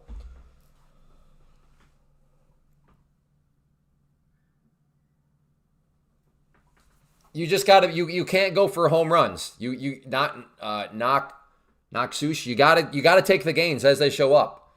You gotta maybe become more of a scalper than you really want to be for the time being, because the trailing drawdown will stop, and then at that point you can do whatever you want. But like for that moment, definitely don't be going for home runs. Get a little bit more aggressive within your profit taking. I haven't watched your videos in a few years. Are you trading futures only now? Oh yeah. Day trading futures is the only thing that makes sense, mathematically speaking. Day trading stocks, day trading options, pure and utter garbage. Same with day trading Forex, day trading crypto. Day trading futures through a prop firm in the category of day trading, mathematically provable, the best way to go about your trading. But women love the home runs, Clay. Well, they're going to have to relax for a brief moment. Is it buyable from Italy as well? Yeah, yes. Yeah, they're, let me make sure real quick. Pretty sure that it's open to people. Okay, you do not want to see your country on this list. I repeat, if you see your country on this list, you cannot do what I'm doing here. Where's the eyes? They're right here. There we go. Nope, no Italy. So you would be good to go. What are the rules for trading? Very basic rules. That's one of the great things about it. But yeah, the main one that you need to care about is don't lose. Well, depending on the account. So like I said, if you're doing the 150K purchasing power, they don't lose more than 4,500. That is by far the most important rule. You got to manage your risk. They're going to force you to think about risk control. If you're doing the 50K, 2,000. If you're doing 75K, 2,500. So that end of day drawdown, the drawdown is just the amount you're allowed to lose. And if you lose it, then the consequences, again, they'll take the account away from you. But the amount of money out of your pocket in this situation would be 170, 150, because that's what you actually purchased the account for. Now, you can always try again. That's called a reset. So the try again fee, aka the reset fee, is $100. So if you lose the 2,500 and they take the account away from you, okay, you can reset the account for $100, which is pretty nice. I mean, when you consider that way, you don't have to pay the 170, 150 again.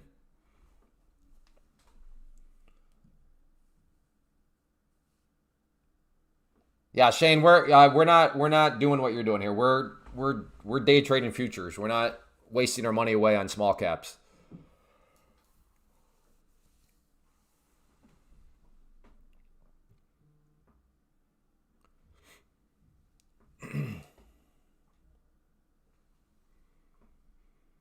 You were the one that got me into futures years ago, even though you traded stocks at the time. Cool, King Abe. Nice. So you already know. You already understand the power.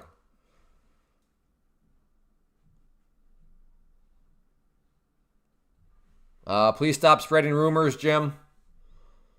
Let's not do rumors here.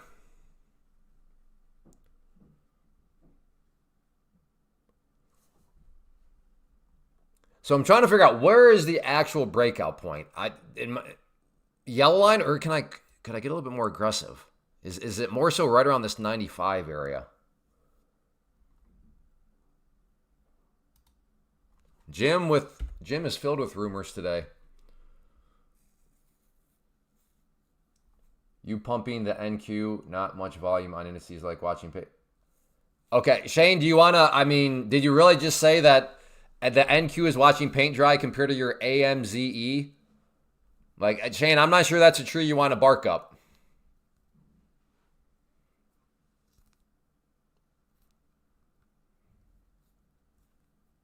All right, let's see if we can get this breakout. I'm pretty sure you don't want to compare a penny stock to NQ in terms of movement, in terms of profitability. I mean, one of those kind of tell me you're a newbie without telling me you're a newbie type of comments.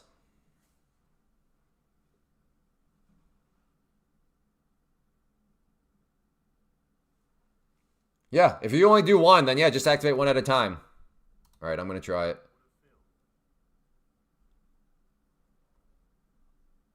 I'm long, looking for the breakout.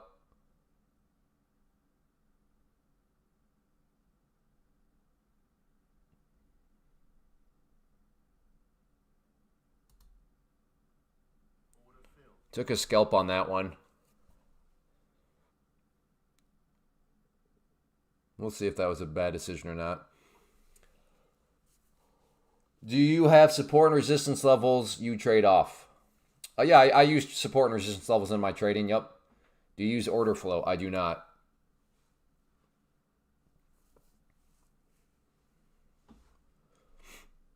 Markets are closed again at 1:15 p.m. Eastern. Very, very important rule for you prop firm traders. I think most prop firms, one of their rules are you got to have all your positions closed by the end of the day. And again, the end of the day is at 1:15 p.m. Eastern.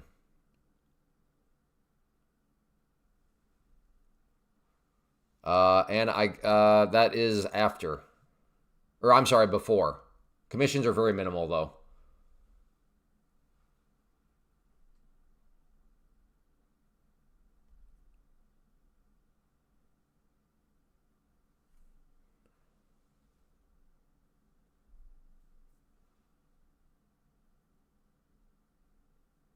Where's your stop loss at, Stock Dad?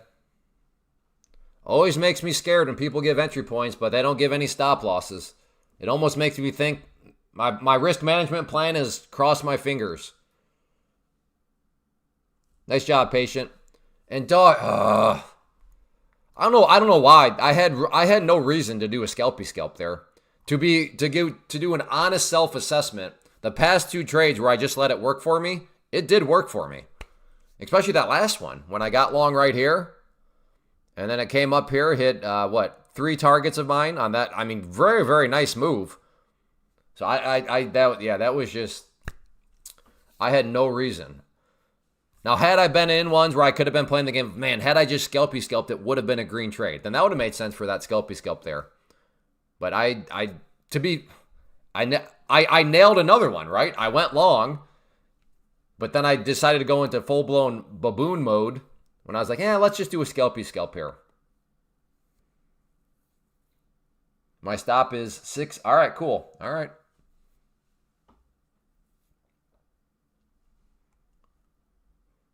This was the resistance, Jack, right here. This yellow line. That's why I bought when the breakout, but then I'd turn into a baboon. So to anybody else that bought that were like, what? What are you scalping for, you baboon? I'm going to hold and let it work. Good job.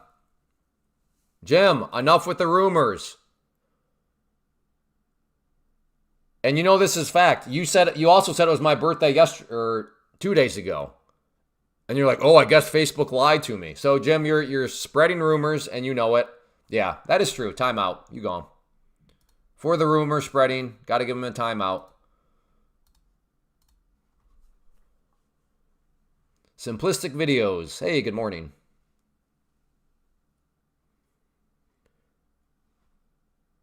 Goodness.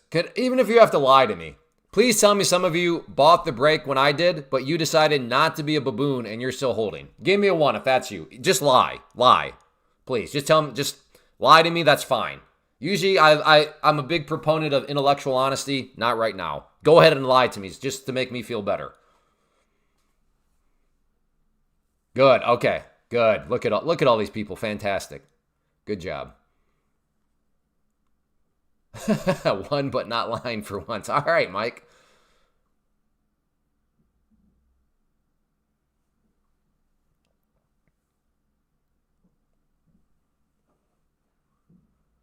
Just made $1 billion. Good job. $1 billion. Fantastic.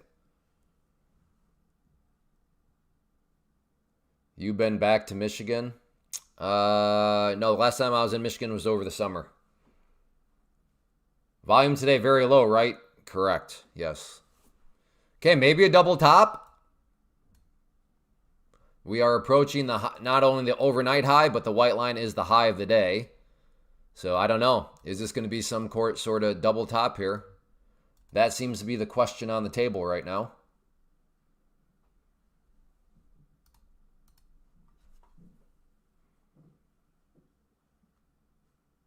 Bought 5, took profit on 4, holding 1. Nice.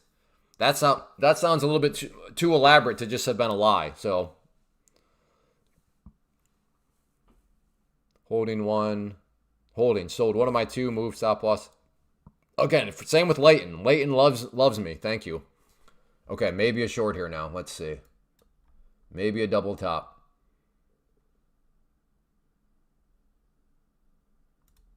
Gonna try a short.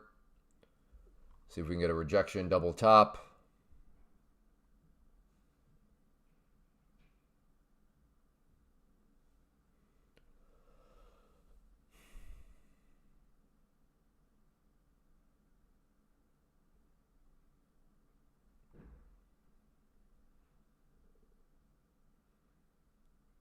Close, close, close, close. No fill yet. Okay, I'm in. Like I said, let's see if we can get... Well, I'll take that little scalp. Oh, I thought that was going to be bigger than what it was. I don't know. Did it jump up at the last second? I don't know what happened there. It must have. It had to have just... It must have just snapped up, and that I thought that was going to be a little bit bigger of a win than that. Man, 2 in a row now.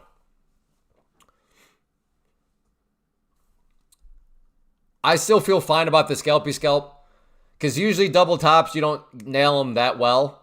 Like usually a double top will come up and maybe putts around and then roll over.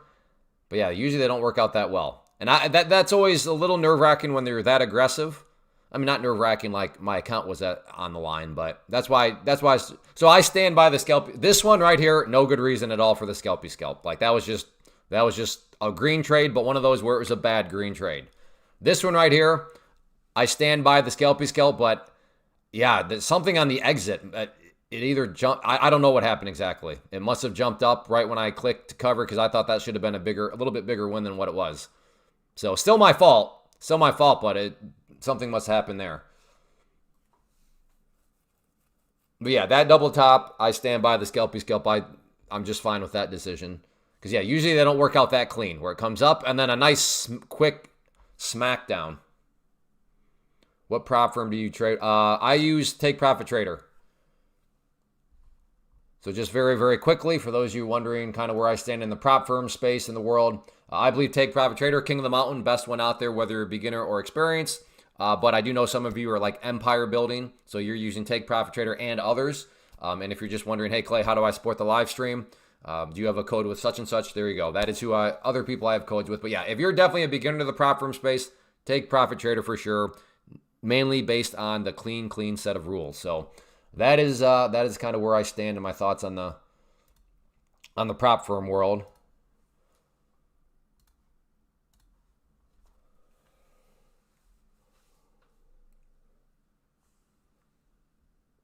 Good job, Franco Piazza.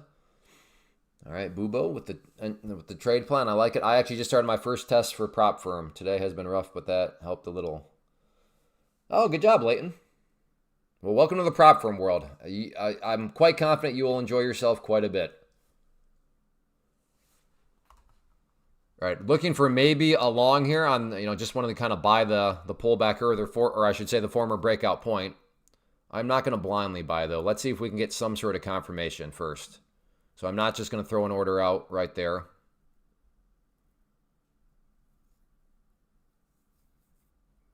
Now, if you are, I don't think you're crazy. I understand why that would be a buy point.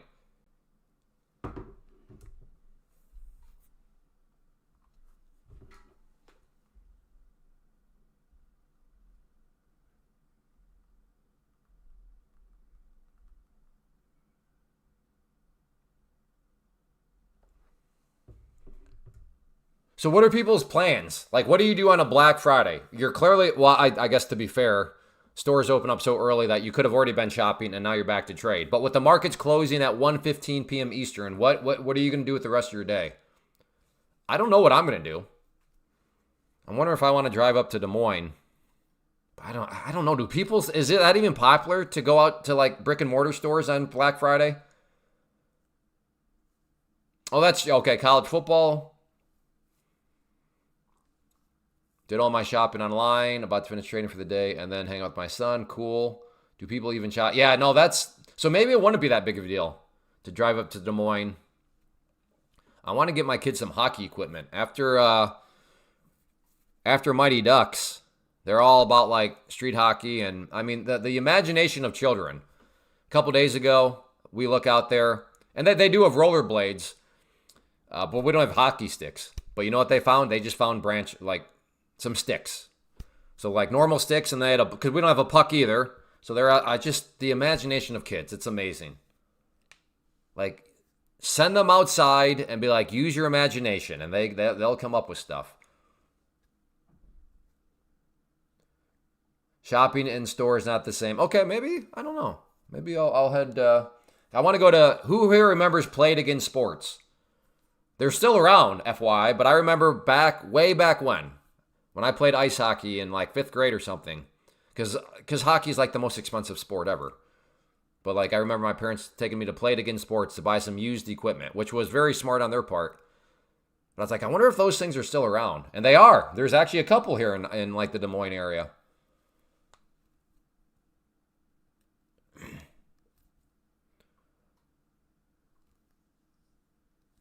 I used to live in Sioux City, Iowa, a bit far. Yeah, we just moved to Iowa like 14 months ago, so I'm still kind of. I don't even know where Sioux City is. Is that the one that's up by? I always get Sioux City. What's South Dakota?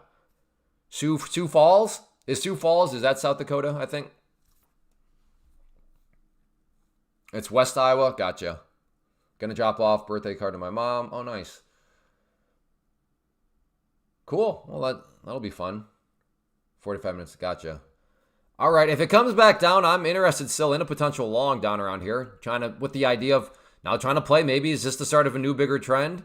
Broke out, come back down, something like that, I'm thinking. To be fair, the first time I thought I was doing this, I was over here on this. Bought this pullback, which, was not a pullback. It dumped all over me and sent me down. I don't remember. Like, what was that, $465?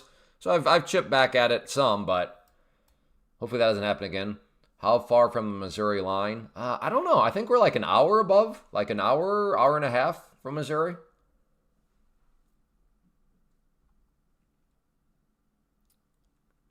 All right, here we go.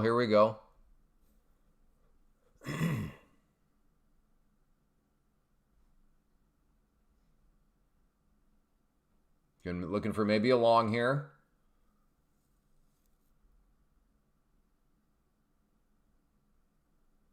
I want it more so towards the yellow line, and that green line right there is the 21 EMA. Maybe I'm being too picky. Just below the border, cool. Yeah, we were considering northeast Missouri for a while, but like there's nothing in northeast Missouri. Like it is like if you want to get away from people, go to northeast Missouri.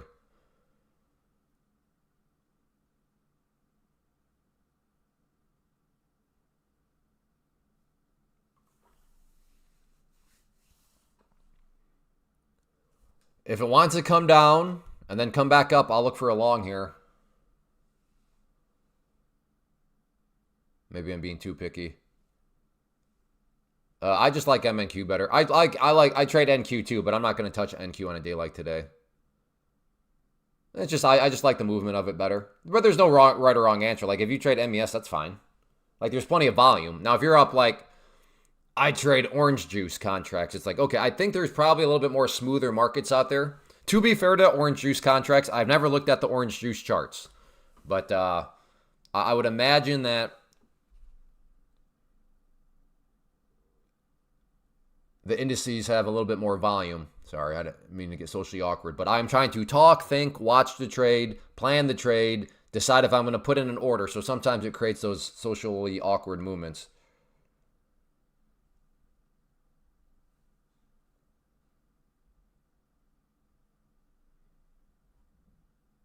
All right, I'm going to try it. Let's get long.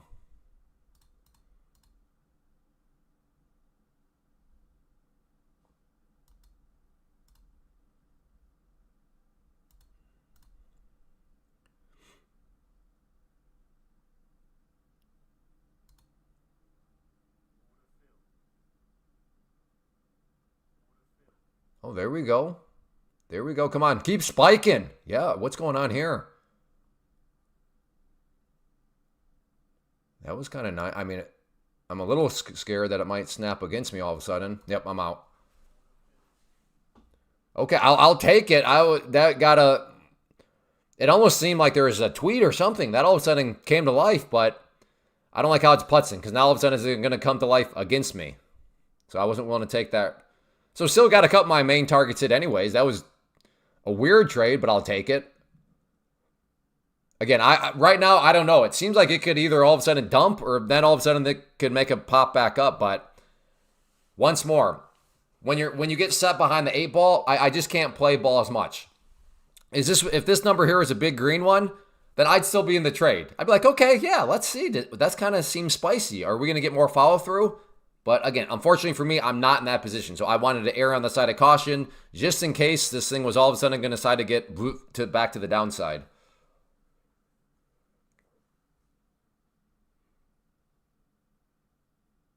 What are you talking about, Ivan? Ivan, you've been so brainwashed by your teacher. Yeah, you're the guy earlier that's using just, instead of just calling it consolidation or a range, you know, barcodes. Okay. And then you're thinking everything's manipulated. Ivan, I feel sorry for you, sir.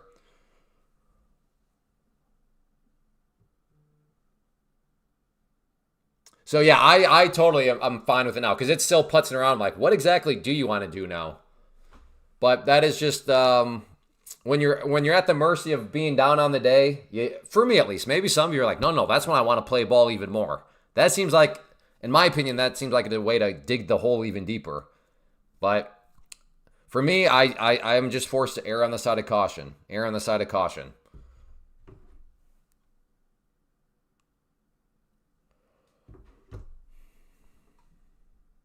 I'm almost wondering. I'm kind of curious for another short here. It seems like it's a long, but I don't know. This area has been very stubborn. So not only did it reject the price, but that was the rejection that haunts my dream still. But got the rejection there. A little bit of a rejection there. Does it reject again? I don't know. I'm thinking long though, but I don't know. Oh, there it is. I'm glad I did not go short.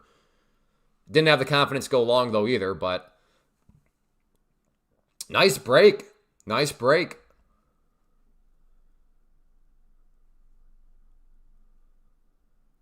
Do you pay attention to the higher time frames? I do, yeah. When over here, I have another monitor with other time frames on it.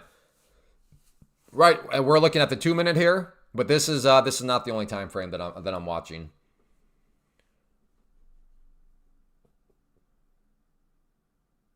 How many seconds? I don't know. I think that depends probably on the quality of my internet for the day and then the quality of your internet. But I want to say between 3 seconds or so, 3 to 5 seconds.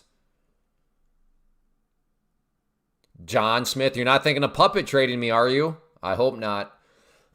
Don't do that. Trading is more difficult than that, unfortunately. I'll just chalk it up that you're asking out of pure curiosity. Well, congrats to anybody that held. I think I'm back in a nice little groove, though. I'm identifying winners. I identified just not getting short there, even though it looked like it could have maybe been a short. I'm like, no, I don't think so. No, we are. Okay. That's not good. That has me a little worried. Never like when Tradeovate decides to log out and back in like that. No, the kid I'm team Take Profit Trader. I use Take Profit Trader, and that's who I recommend, especially for beginners, because of their clean set of rules. And I also recommend them for the experienced people too. Just because I've yet to meet somebody that uses other prop firms and then signs up for Take Profit Trader, gets to the pro phase and the payouts, and then complains about daily payouts in any amount that you want. So if you're making $3,000 every day, you can request $3,000 every day. I've yet to meet anybody that's, like I said, has experienced other prop firms and then complains about that. I'm not saying other prop firms aren't also fine, but for the experienced person, that's why I say I think Take Profit Trader should at least be playing some role in your empire building. I think it's fine. I think it's worth a try. Again, there is no right or wrong answer. What's the best size account? You got to just experiment. I always say I think the 50K is a nice one to start at. Will you ultimately decide that the 50K is best for you? No, maybe not. But yeah, 25K, I don't have anything against. I don't really like the 25K, but that doesn't mean that the 25K is not good. That's just my personal preference on it. Who taught me how to trade? You're looking at him, which was a very poor decision. And which is exactly why when I got into real estate investing, I happily, gladly invested just under $5,000 into real estate courses, books, programs, stuff like that. Because I'm like, I am not going through all that again with real estate investing. So in other words, I am a firm believer in structured, organized education. Because when I don't even know how people learn in this day and age. Like there is so much more information than back in 2006. And so much of it is so bad. So bad. But there's just oh my goodness. I don't know how people do it. Like I would just be so overwhelmed. Is that a tick chart? No. Why the PDT rule is only for stocks? That's a great question, and I don't have an answer. The good thing about the 25K is a one-to-one. Yeah, that is exactly, Cash. That's a fair point. But everybody's a little bit different. It is just the 25K fitting drawdown and the same for the profit target. Yeah, give it a try, simplistic. I know some people, who was it, Anthony? My favorite story to illustrate this about how it's just personal preference is somebody asked the question a couple weeks ago. One of the moderators was like, 25K, hands down the best one. And I kid you not, like a couple minutes later, somebody was like, 25K is a scam. They're joking around a little bit, but their point being they were not fans of the 25K at all. Neither person was right, neither person was wrong. It's personal preference. Okay, Tyson, stop yelling at us. You're hurting my ears. All my payouts came from the 25K. I do better with them. That's how I picture you saying that, Tyson. Relax, my brother. Calm down. Only done one deal. Sick on my hands. Trading is faster money. Only done one deal. Maybe you meant one trade. I think there's a typo in there, Evan. I have my hands full with education, education. There we go, Bill. Organized education. Am I streaming until the close? Yeah, I think so.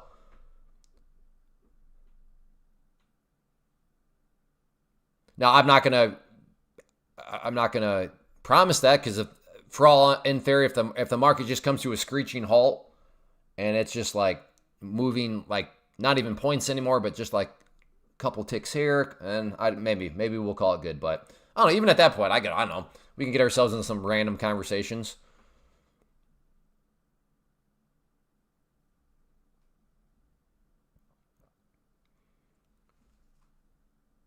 Oh, real estate. Let me read your statement again. Only ever done one deal. Oh, real estate deal. Trading is faster money. Yeah, and that's fair. That's fair. But I will say real estate is a great form. What trading is not passive income. And at this stage in my life, I'm chasing that passive income. And that is like my farmland. Like I got some farmland here in Iowa. That is definitely nice passive income. I just collect a check every 6 months from the farmer. He goes and does his thing. He feeds the deer on my property, gets them nice and big for me. And then I try to hunt those deer, which feeds my family and helps him out. If you're not aware, farmers don't like deer. Farmers do not like deer. But it is nice passive income. But you are right. Trading will put money in your... Well, I guess let me be fair, though. Trading can also really drain your pockets very quick if you're not careful. But I do what you're saying. But at the end of the day, I'm every wealthy person I don't believe in reinvent the wheel. I don't think I'm that smart. There are like billionaires are billionaires because they improved the wheel. Like they did something that was like, oh, okay, yeah, that's amazing. I'm not that smart. But in studying wealthy people, the one thing I've noticed is that the one thing they all have in common, multiple streams of income. So that is why, Clay, what would you call yourself? What are you, full-time trader, full-time influence? Like, I don't know, I'm a full-time income stream creator. And I think that is what everybody should strive to be. Be a full-time income stream creator. Figure out how can I create another stream of income for myself. A very easy way to do that, start investing in some dividend stocks, right? Those dividends, that is passive income. You don't do anything other than hold. And then they'll send you, depending on the stock, quarterly money. No, it's not get rich quick, but it is all of a sudden a new income stream. Yes, futures close at 1:15 p.m. Eastern today.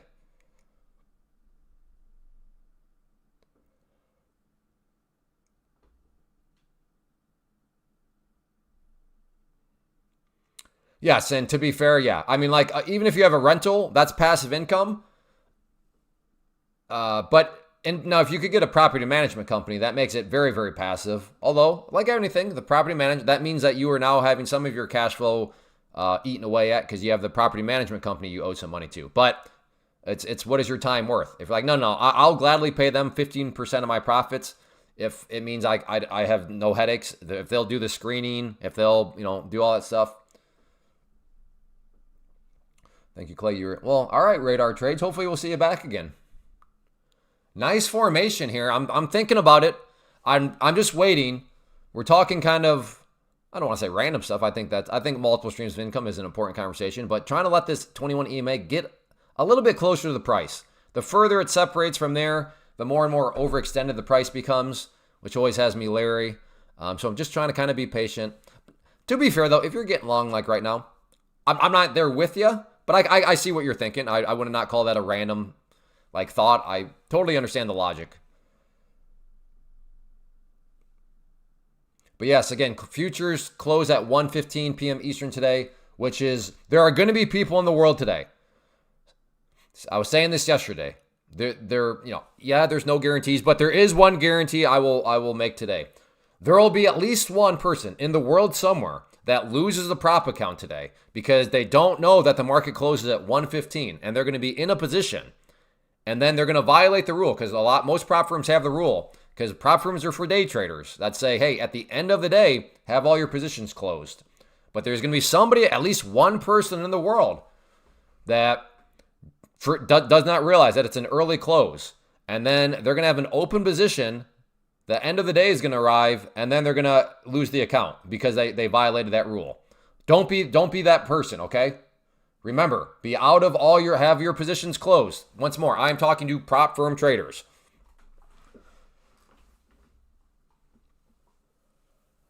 Yesterday was 1 p.m., but today, David, I'm pretty sure it's 1:15. I don't know why the difference, but I'm pretty sure it's 1:15. I should probably just say 1 to cover myself, though, huh? I don't want to get, you owe me an account. You said 1:15. It was 1. You know what? I'm actually going to change it to 1. No, then they'll be like, I was in a winning trade and I could have had 15 more. Do your own homework. There we go. I'm done. Do your own homework. It's an early close. Now I'm going to cover my bases. Basically right away, John. They have to, sometimes it can take a few moments for the system to get your account created and everything, but basically right away. John Smith, what is your hesitation? You're now starting to end into Sergio territory. What is holding you? You've asked many questions, and I don't have a problem with questions, but there does become a point where it's so many questions. What's holding you back, John Smith? What are you worried about? Last night's halt was unreal. Yeah, that was kind of, I don't even know. Do they know the problem? Wait, I think I saw something one of the computers had a cooling problem or something. You're going to try to take the breakout? All right. I'm thinking more of a pullback right now, but if you're trying to play a breakout, I hope it goes well for you, brother.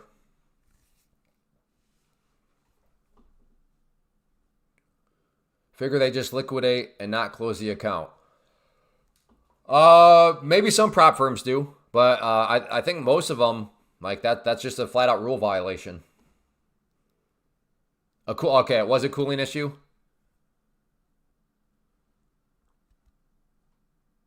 I mean, if you think about it, money can be so fickle. Well, I had a prop firm, but I blew the account. Well, guitar guy, join the club. There's two types of prop firm traders. Those that have blown accounts and liars. Those are the two categories of prop firm traders. Because when you blow an account in a prop firm, I get it. If you're here, you're like, man, how is this guy talking so kind of casually about blowing accounts? Like, I just opened an account. I got $8,000 of my money. If I blow that account, that's like 8,000. I understand that perspective, but you have to just realize in the prop firm space, blowing an account, is a couple $100 at most out of your pocket.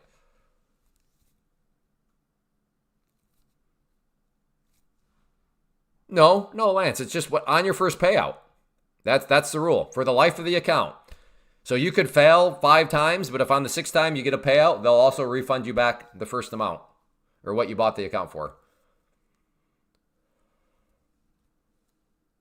There's nothing to do about passing the first month. Take as long as you want.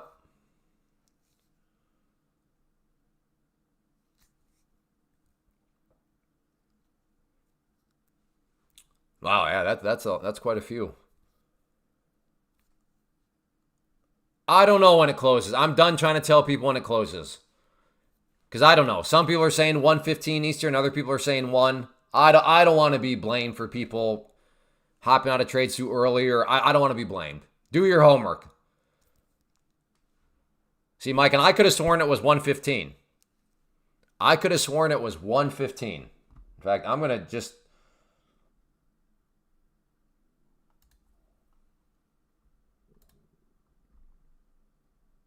Yeah. So according to Take Profit Trader, it is, now that's Central, so it is 1:15 p.m. Eastern. So that's why I said, I don't know. Some of you are saying, I just checked, it's 1 o'clock. Well, I just checked and it's 1:15. So I have no idea.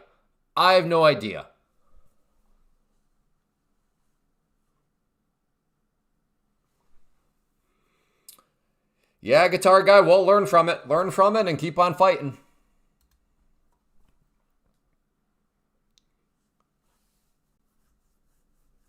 Well, some of you are saying 1:15. Mike Milan says, I checked. It's 1 p.m. Eastern. So I don't know where Mike Milan checked, but in his world, it's 1. Okay, now he checked some. So where did you check and get the 1 p.m.? Out of curiosity, Mike. All right, here is the pullback here. Higher volume pullback for sure.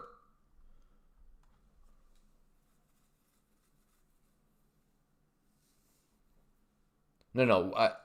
Where did you check, Mike, that originally made you say 1?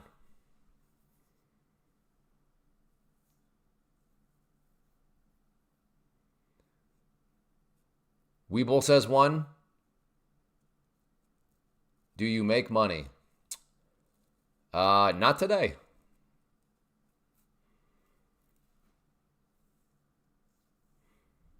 It's funny, though. See, this is a day that I kind of like because it annoys me when people show up and they're like, Clay, you're always green. I'm like, no, I assure you I'm not always green. So here we go. Now I have a data point.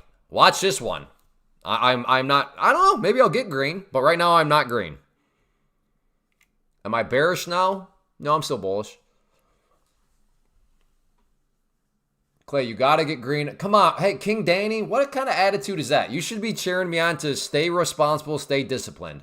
Not telling me that I should YOLO it back to green. Come on. We got to be positively supporting each other, not encouraging degeneracy. Now, King Danny, I want you to go load up max size NQ. That's what you need to do.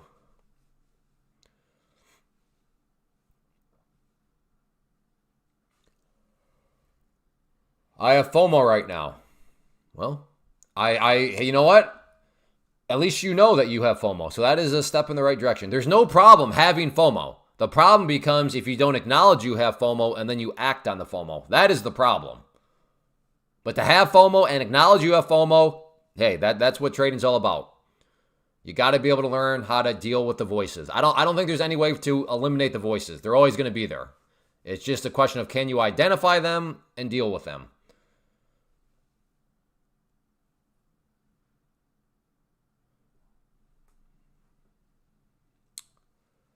Yeah, I'm going to be out of all my positions by 1 just to play it safe.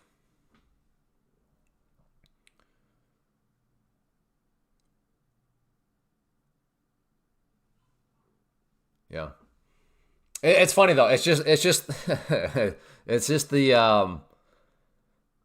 nature of the beast. If you're green, you'll have people show up. Man, you're always green. Like what's the scam here? You're like green all the time. And then on a day like today, we have somebody saying like, "Do you even make money?" It's like, yeah. Always extremes. If you're red, people are questioning that like you're just a terrible trader. You don't know what you're doing. And then on a green day, you're like, "What? You're always green." Like what kind of scam? Like it's just you can't win. You know, you just can't win. Now this is not news to me. I've learned that a long time ago. I think I said the quote yesterday, but one of my favorite quotes that really helped me from a life perspective, from a business perspective. I don't remember who said it, but the best way to please nobody is to try to please everybody. It's impossible to please everybody. You got to pick your lane, stay in it, and go for it. That's better, King Danny. Now, King Danny, I don't recognize the name, but YouTube did unfortunately change the name. But you were talking as if you've been here before, or like you kind of like. So, what was your old name before you? Have you been here before, King Danny? And what was your old name? Hey, can we get, if you're enjoying in any way, shape, or form and have not yet hit that like button, if you don't mind doing so, that'd be great. We're at 147. I'd love to at least get to that next little miniature milestone of 150. So I'm hoping we can get at least 3 likes. But I don't know, maybe we can get a short squeeze momentum breakout up to 175 likes. That'd be cool. But yeah, if you're enjoying in any way, shape, or form and you're willing to hit that like button, it does help. Little things like that do help.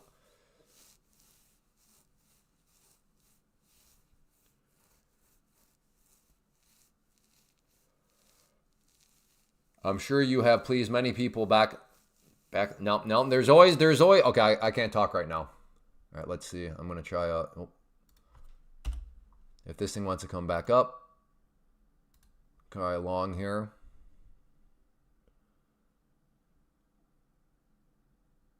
See if we're gonna bounce off the purple line. This is the former breakout point.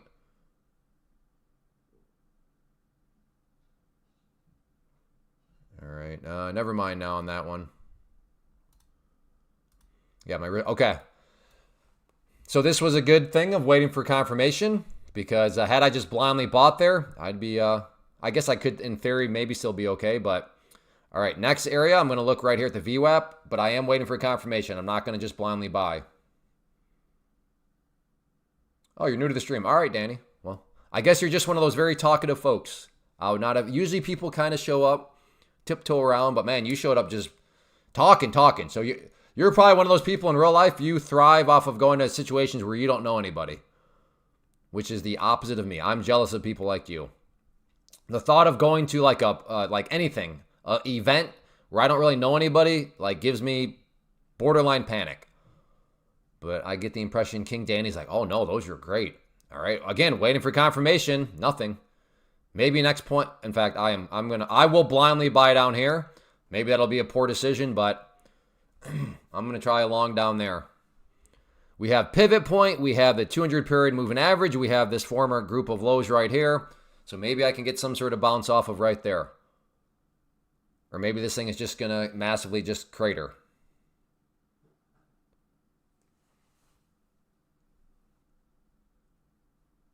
You're down $50. I'll stop trading today. Yeah, if that's what your rules say you should do, then follow those rules.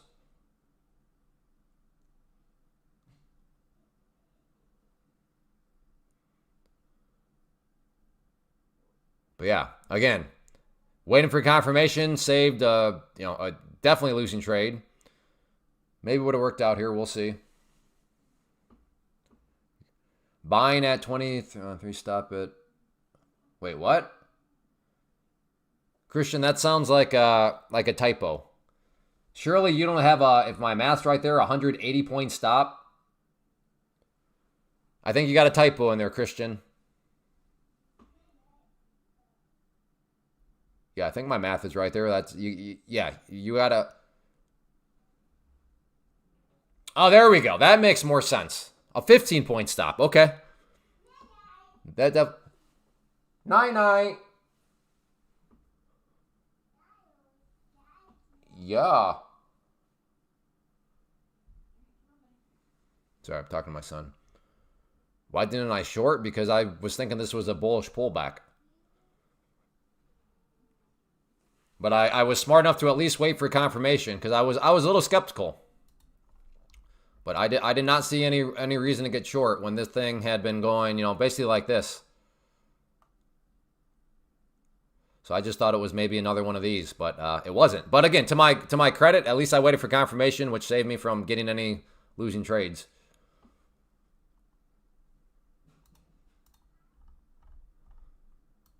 But in hindsight, sure, yeah, I definitely should have shorted. But that's hindsight. My average is 400 long. Uh-oh. Uh-oh. Are you just holding and hoping at this point? Because when you say your average, that means you've already been buying. So have you just been That seems like a really, I don't know for sure, EMA trader, but that seems like a really bad trade. So if your average is you've bought multiple times, which means, I don't know, man, adding on the dip. But I mean, my point is this, down here, if the best you could do is bring your average to 400, that seems like, I don't know. Again, I'm not going to pretend like I know all the nooks and crannies, but it seems like there's something off in that trade plan. But I could be wrong. Getting my fourth payout and whenever we can think brev trader. Always. Yeah, good job, Mecca. Yeah, the daily payouts are great. And small base hits, they add up. That's the thing. They add up. Good job. Can you ask your son if it's going up? He's downstairs now, Zooks. Or I would.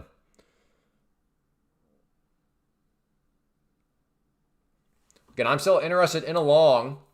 Down around here.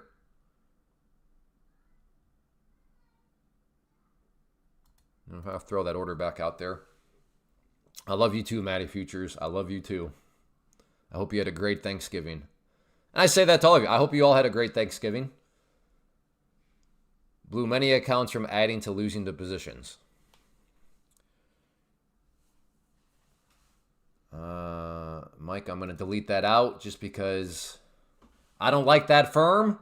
And yeah, their little snafu a couple days ago was just further evidence of why I don't like that firm. I do not use them. I use Take Profit Trader, and through them, I use Tradeovate. So no, it was rainbows and butterflies for me. Hey, we're at 176 likes, so thank you. We did definitely go on a little nice momentum run there. Thank you, everybody, for was willing to hit that like button. Yeah, come on, Mike. You got to get over to Take Profit Trader. You'll like them. I've yet to meet anybody that complains about daily payouts in any amount you want, or in any amount that you make. Okay, maybe a short here. I'm going to try a short if it comes back down. This does seem like a move that's got at least enough strength to ideally maybe roll it back over here. We'll see. Actually, no. I don't know what to think. No, I got to cancel that. 5 minute. I don't want to be shorting right now. Top of a hammer. This hammer's forming off of a bounce from the VWAP and the 50 period. So yeah, never mind. Never mind. We'll see. We can maybe paper trade it. My entry point, like I said, would have been right about there. I don't know if I would have been filled. It would have had to come down anyways.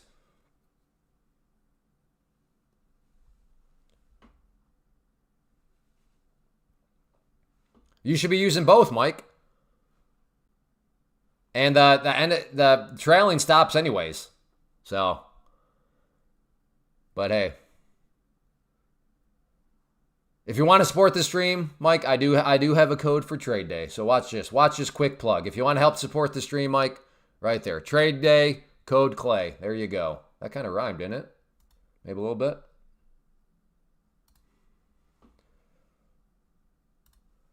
All right. What platform do you? I use Take Profit Trader, and then I use Tradeovate. What do you think about adding to losers and counter trend? Well, that's a more in-depth question. That's a little bit outside of the scope of this. It's not quite that cut and dry. So the answer is, it's an answer, but it's kind of a non-answer. It depends. Cool, Mike. I appreciate that. So if you don't mind, Mike, could you go like roast a couple of trade day accounts so then you can go use code? I'm kidding. I want everybody to succeed because the more money you make, then that means you can expand your empire. And if you expand your empire, that's more accounts you can actually have. And if you're using code Clay, it's actually better that way. But if all you do is roast accounts, then eventually you'll run out of money and then you don't use code Clay anymore. So please build out your empire and use code Clay as you do so. I want everybody to have success. It benefits me for you to be successful. Non-successful people run out of money and then they can't use code Clay anymore. So our incentives are aligned. I really want to try a short here at this point. I have to. At this point, let's see if it wants to get rejected off the 21.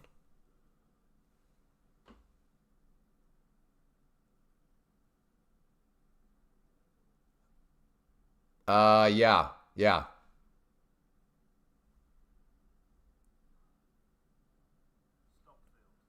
Okay, I'm in. Come on a little bit more than that. Come on. Take that scalpy scalp out. I'm just trying to chip away at this point. Just trying to chip away.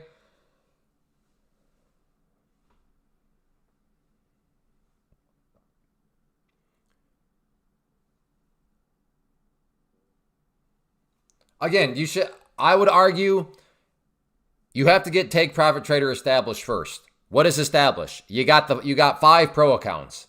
At that point, you have proven that you can maneuver within the prop firm space. At that point, build your empire. But there's really no point, and some may disagree, but that's the way I look at it is, first, get one prop firm established, and then go from there. The next break of the range.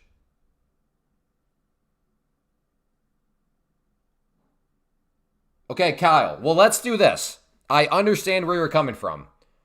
But as soon as you actually do get in, just type, I'm in it. So we'll understand there'll be a slight little delay. But let us know where you get in and what your stop loss is at that point, Kyle. That would be amazing. Because I do acknowledge some trade plans, you do have to wait for confirmation, so you don't quite know where the level is going to be until it happens. I understand all that. But as soon as you know, brother, let us know. Yes, not only can you have 5 Take Profit Trader Pros, but you can keep passing accounts and then store them at no extra charge. That way, if any of your pros get blown up, instead of having to go through a test phase again, you can just grab an already passed account and plug them back in and keep on with it. So that's one of the hidden things about Take Profit Trader that's really nice, is once you pass, monthly fees go away. In fact, that's what we call the racehorse model. Racehorse model is if we just look at your an account as a horse and then you train it to a racehorse, aka pro account, you can have 5 active racehorses, but at the same time, you can continue to train new horses, turn them into racehorses, and then just put them in the stable. And if any of your racehorses die, well, you can just go grab one from the stable, plug it in, and you can stay at 5. And again, as your racehorses sit in the stable, in storage, there are no more monthly fees associated with it. Other prop firms, racehorse model doesn't really make sense because other prop firms, they charge you monthly fees to have an account, but that's not how Take Profit Trader works.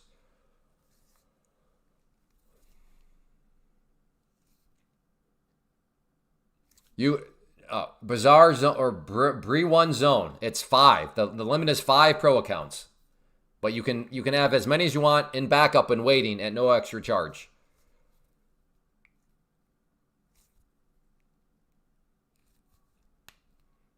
No, because the ones you store in the stable are not activated. You do not have to activate the pro account right away. And again, with code Clay, there's no activation fee either. So no, you don't have to do that because technically Joker, or whatever your name is, Joe K, those accounts are not even activated to begin with. Yeah, now gotcha, yep. Will you check on AVX stock? It's looking like it wants to run. No, not right now. I'm kind of focused on trying to day trade some futures here.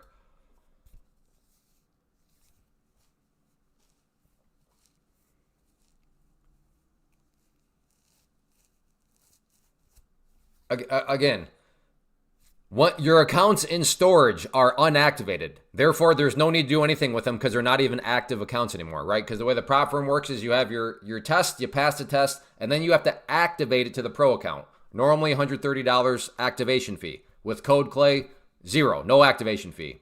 But my point right now is you don't have, as soon as you pass an account, you do not have to activate it right away. But when you get those test accounts passed, you just leave them there. And if one of your pro accounts gets blows up, you can go and then you activate it at that point. Do we use O or B strategy? No. There really is not an... I think we had this conversation yesterday. The O or B strategy is...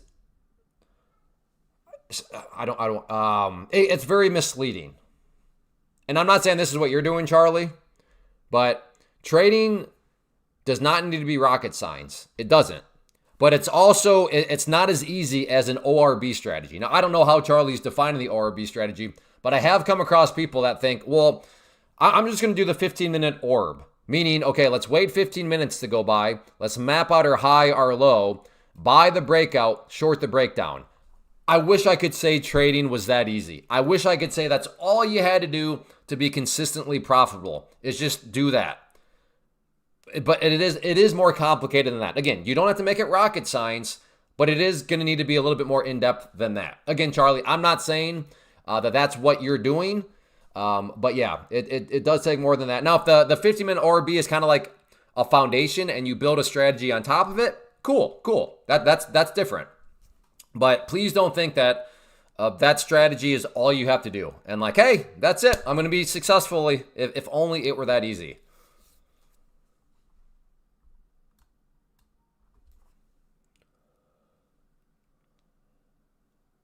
Exactly. Yes. Joe K. Exactly. Well said. Yes. In fact, dare I say you might be an entrepreneur, business owner yourself.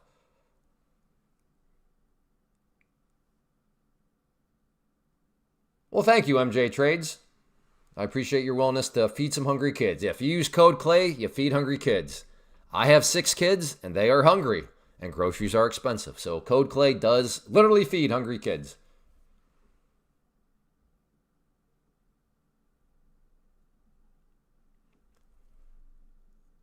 It's what I'm doing, but most take first break.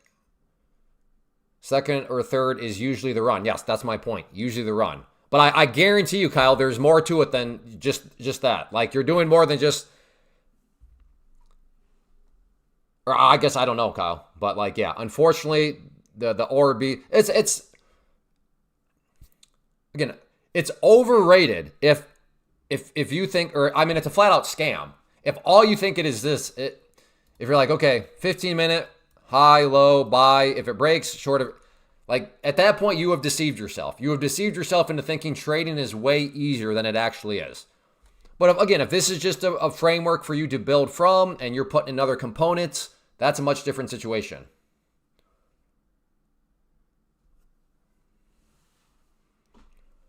Congrats. Good job, Grassmaster. Now, with your next Lucid accounts, code CLAY. Code CLAY. Support the live stream, Grassmaster Matt. Because right here, brother. Lucid, code CLAY.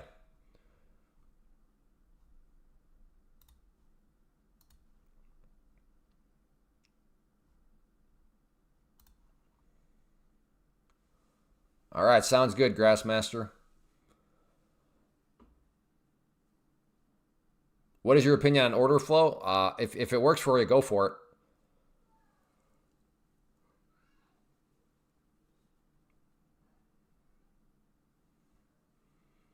Short gold. All right. Hey, Loyal Wiz. Okay. Hey, Carson. Thank you. INHG looks prime right now. In at too many trap traders.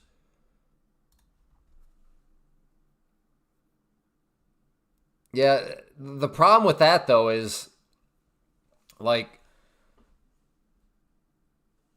yeah, I mean, traders can stay trapped because a company, though, especially those companies, when you're in the penny stock range, like, the company can be the one trapping you because they just keep printing new shares.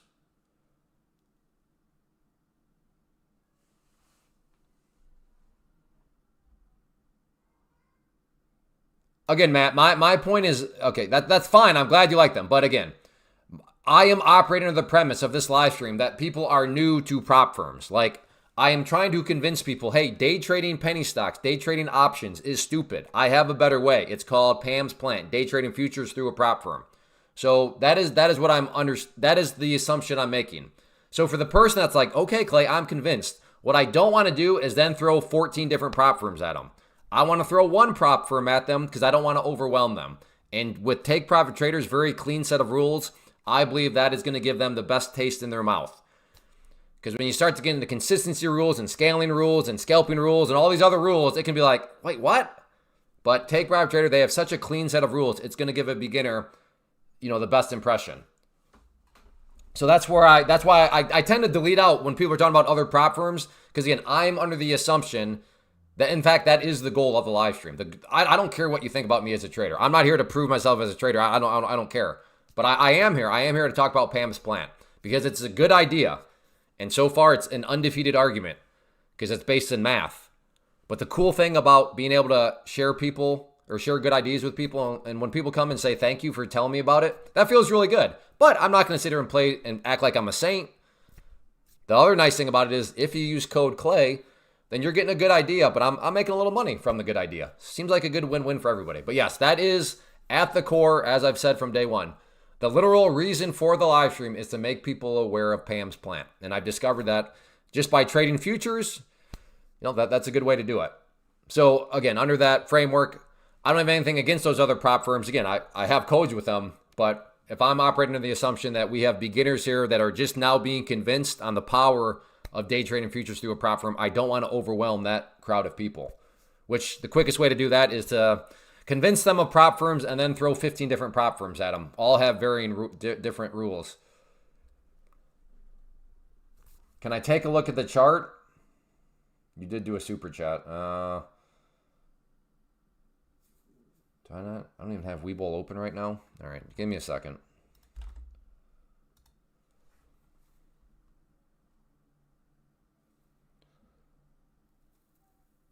Just be Jimba.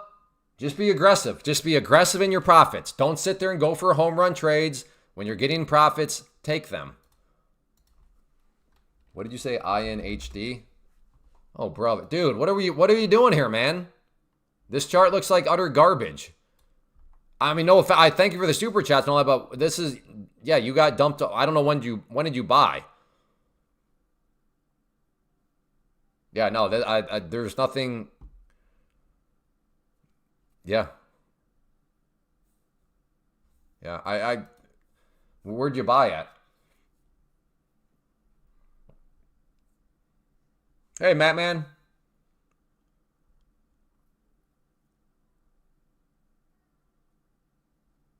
And Grassmaster, thank you. I appreciate you understanding.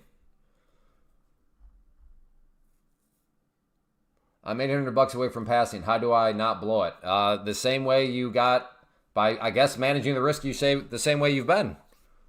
I mean, you haven't blown it to this point, so keep trading the same way. Keep managing risk the way you've already been doing it. Yeah, what Ty just said. The same risk management, you should always be. Yeah.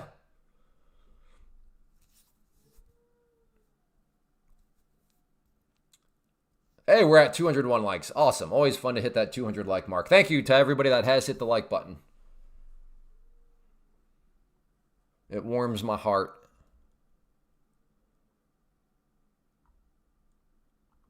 I will be honest, though. I will be honest. The YouTube live stream voice right now is saying, listen, brother, you were oh so close.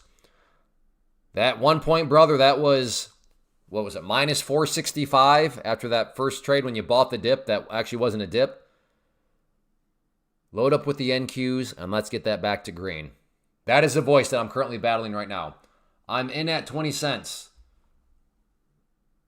You're in at 20. All right, let's pull it back up. I do appreciate the super chats. Oh, all right. Well, if you're in at 20 cents, good for you. All right, I thought you were like one of the clowns that bought like when it was way higher. So you're in at 20. Well, I'm not sure how you got in at 20. It never hit 20. So you must mean like somewhere right around there. But yeah, I mean, you're getting the bounce. I don't know. If it were me, if I got in down here, I'd have my stop loss right here now. That would be me.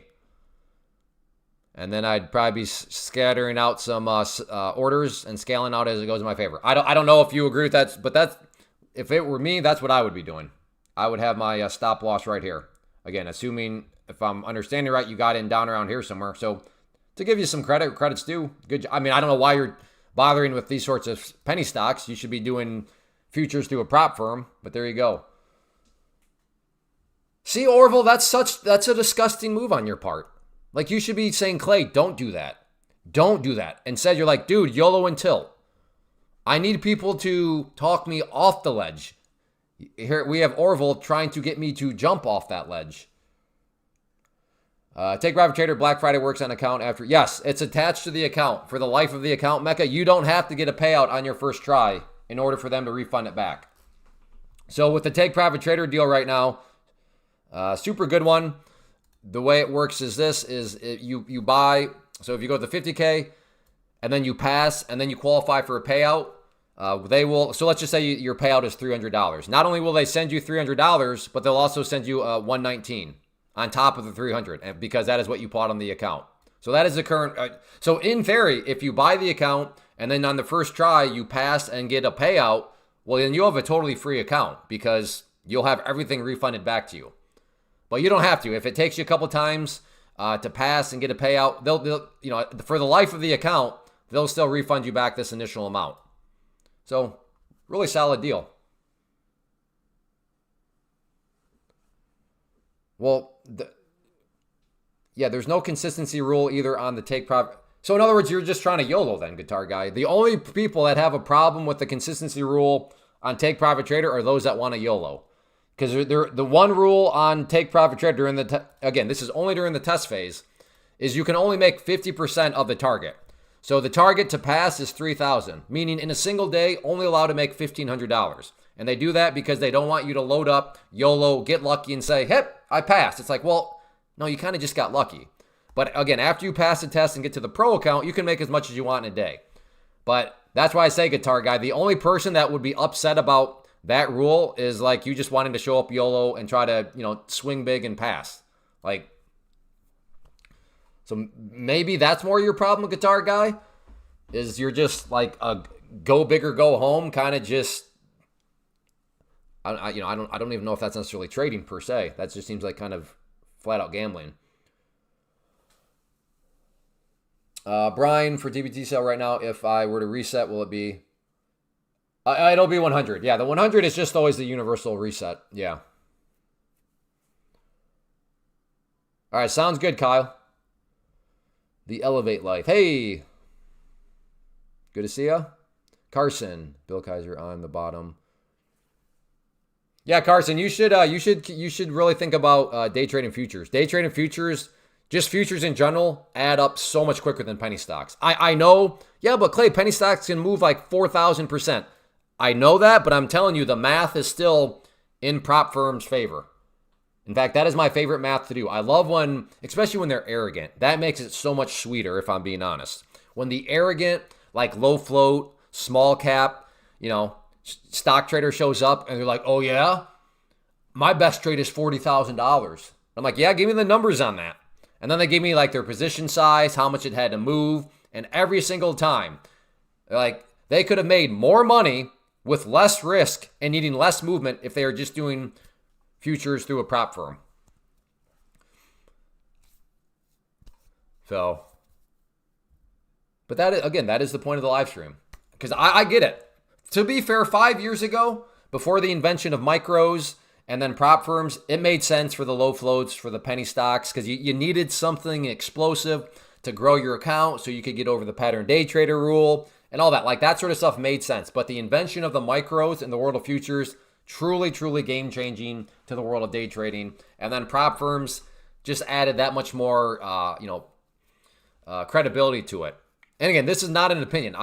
For those of you that have been around, you've seen me argue for Pam's plant. It's all based in math, and none of this is complicated math. It's just, at the end of the day, you have such little risk within the prop firm space because your risk is literally just whatever you spend on the account. I come from Hong Kong. What do you think of Hong Kong? I have no idea, Charlie. I don't know. I don't even know what the ticker symbol for, or maybe that's what it is, the HSI. I don't know. Is this an obvious manipulated market? I don't know. I don't care about manipulation. It doesn't matter. That's the great thing about charts. People get so worried about manipulation.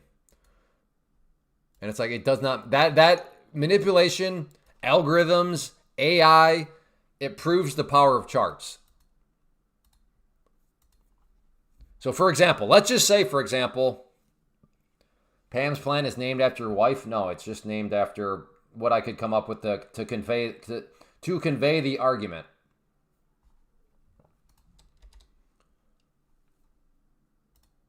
So really quickly, again, Pam's plan is just in the category of day trading. This has nothing to do with investing or swing trading, but in the category of trading, day trade futures for these reasons. So for any of you options traders, this would be the big reason. Say goodbye to theta. There is no theta.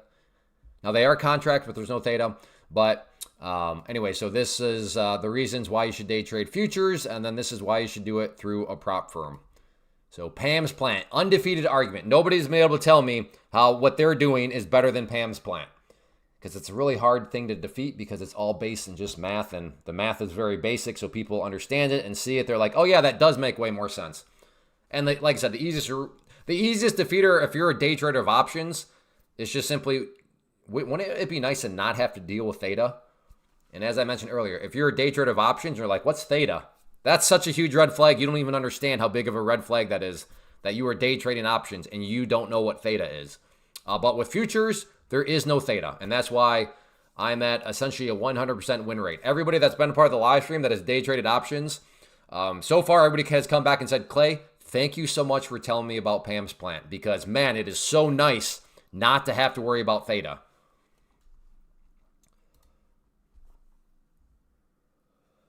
Can you get a payout every day? Yes, with Take Profit Trader in the pro account, that is kind of one of the things I love to advertise because it helps separate them. You can request payouts every day and in whatever amount you make. Other prop firms, you might make 10,000, but well, for now you can only request 3,000. To be fair to those prop firms, you will eventually get paid the full amount, but like with Take Profit Trader, you can request whatever amount you make. Isn't that what a stop order is for? I'm not sure what that's in reference to. How do taxes LLC? And then the nice thing about the prop firms is it's just a 1099. So anything you are paid, they will send you one form, 1099. So when it comes tax season, instead of giving your accountant piles of paperwork showing all the trades and all, you just give them that one form, which is a 1099. Very straightforward.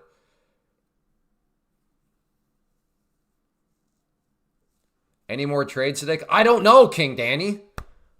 Again, this is, and I'm just, this is a sign that like you, and I don't know for you, King Danny, but what I've discovered is that people that are asking, hey, are you going to make any more trades? It's like, well, I don't know. I don't know because I don't know what the market, I don't know if I'm going to get any more setups.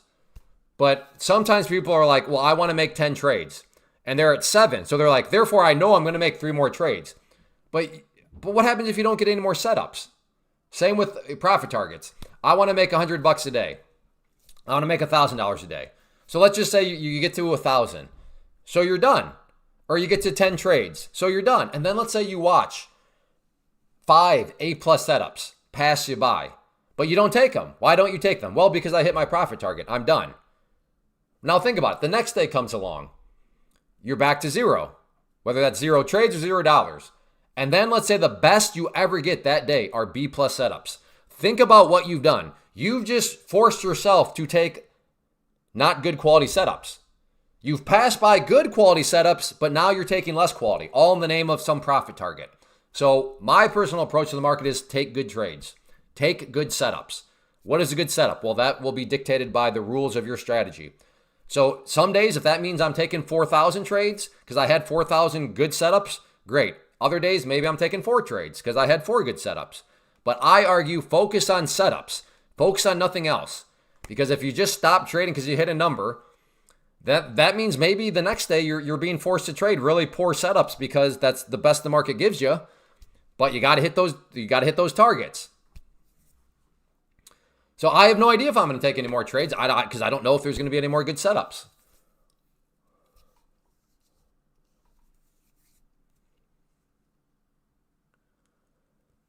Again, for those of you that wanting to, some of you are wanting to go like deeper down the tax. I am not a tax professional, so at that point, all I'm doing is explaining how the tax works. You'll get a 1099 form, but other than that, all I will say is speak to your local tax professional.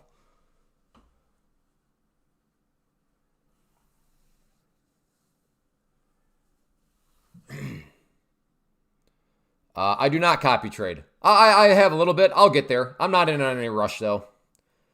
I'm kind of a slow mover in the market. I do also think that's been something that's helped me stay alive in the market for almost 20 years now, is I'm never in a huge rush.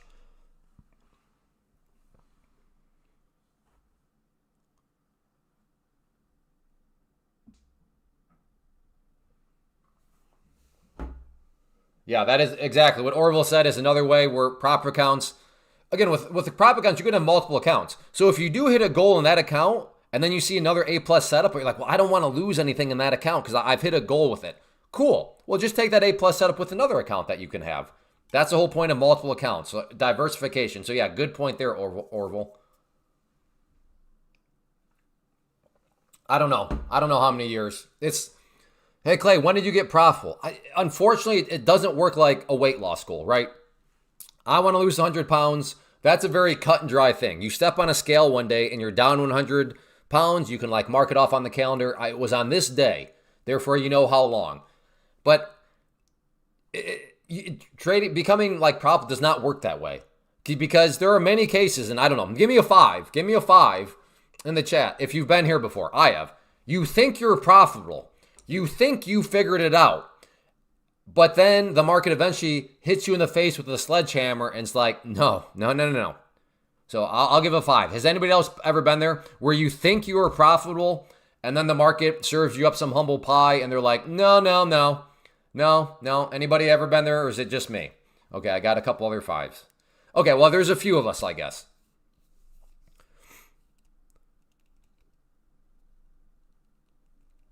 Every day.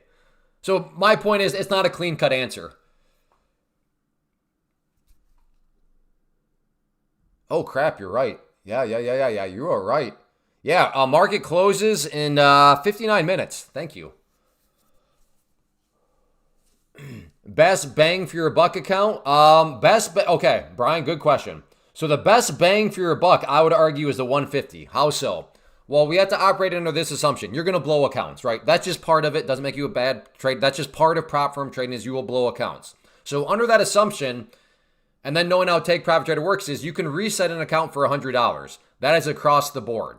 So it's really a question of, well, what do you want that $100 to get for you? If you do the 50K, and then again, we're under the assumption you're going to blow accounts. So when it comes time to reset the account, it is $100. So $100 will give you 50K in purchasing power. But if you start with the 150K, and again, under the assumption you're going to blow an account, now what is that same $100 getting you? It's getting you 150K.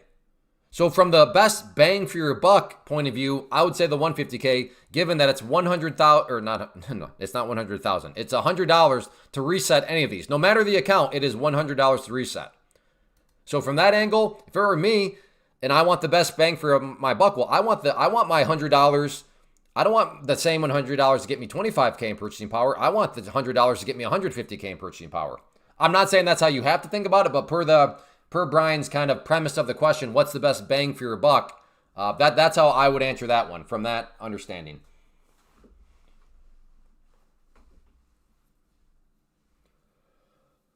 Oh yeah, King Abe, yeah. During COVID, everybody, like, I still remember, like, people like that did not trade at all were coming up to me and telling me how they were crushing it in the markets and all this sort of stuff. And it's a weird spot to be in, because I wanted to just be like, yeah, you're getting totally lucky. You don't really know what you're doing. It's just a situation where kind of like right now, everything's going up.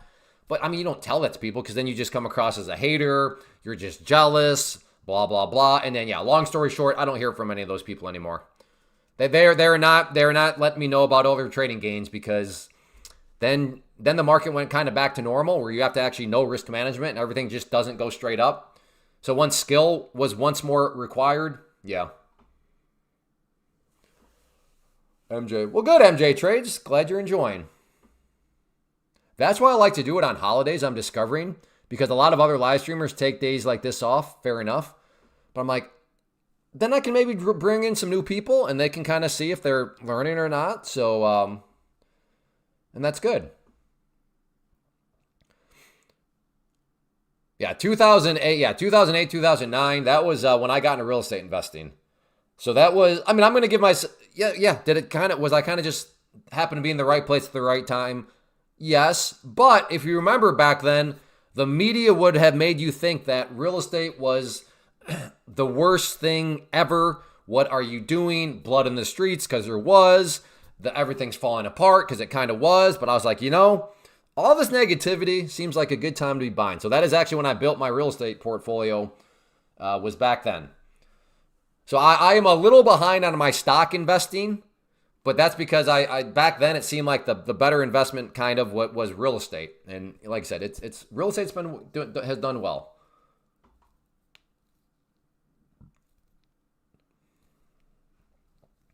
Is every day going to be prop trading commercial? It's a good idea. I'm sharing a good idea with people, Jack. Are you saying what I'm talking about a bad idea? So yes, every day will be a good idea commercial. I am here to share a good idea with people. Now, if you believe for it to be a bad idea, I'm all for it. It is an undefeated argument, by the way. So you can give it a go. But yes, every day will definitely be trying to help people out. And I think making people aware of a market where there's no pattern day trend rule, you have way less risk, and a market that moves very well. I think that's good to help people out. So Jack, do you have a problem with me helping people out? You don't like me helping people out, Jack?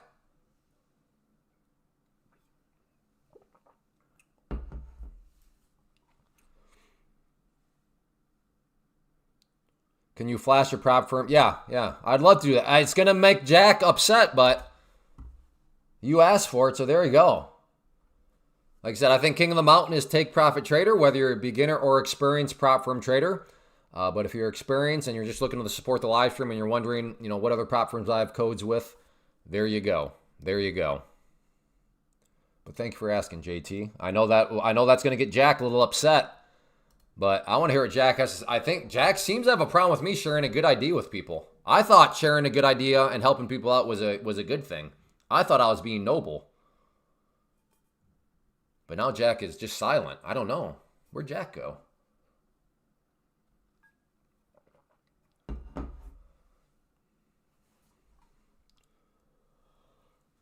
What's to learn for scalping NQ if I starts from the no experience in day trading?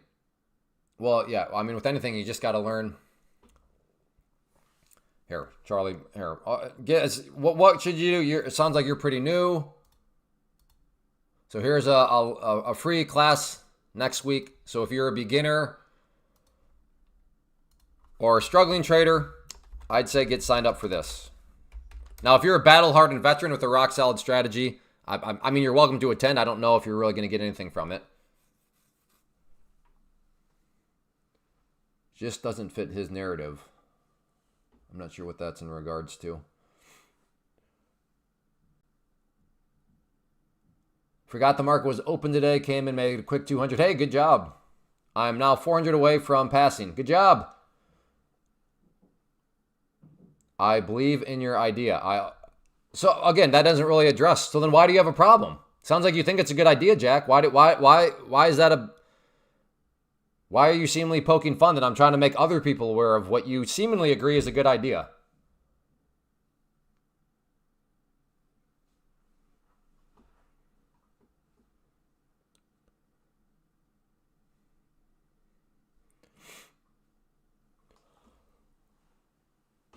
Seemed like the most seasoned traders avoid props and they advise not to use them. I was in the same boat originally, but props are incredible. Yeah, that's a complicated question. I will say this. We have some really, really, really good traders in our room. Really good, make a lot of money. And they use props. And again, it's just, and what makes these people, they know how to set the ego aside. They're like, why would I ever risk my own funds if I don't have to? Like, Explain that math to me. Why would I risk my capital if I don't have to? Well, Clay, if you use your money, you get to keep 100%, but market analysis is what I'm looking for. Well, Jack, what you need to be looking for is learning how to do that on yourself, with all due respect. You depending on other people to do your market analysis for you, no bueno. Got to learn how to think for yourself, brother. Well, this guy's a jerk. No, I'm an honest jerk. And anybody that has any bit of success knows exactly what I mean. If you think trading is as easy as running around having other people do the analysis for you, then I guess just go watch Jim Cramer. You know? So, Jack, that is the kindest thing I could tell you is you better learn how to do the analysis on your own. But I don't remember what I was talking about. J-Rod, Jack's your brother from another mother.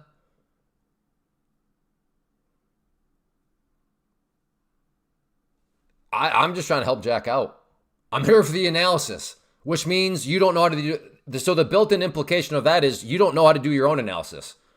And I'm not asking you to trust me. I'm not saying trust me, bro. No, go find any experienced trader that you believe and be like, hey, am I going to need to learn how to analyze the market myself because I'm going to have to build a strategy that fits for myself? And they'll be like, yeah, you will. Like you don't ride the coattails of others.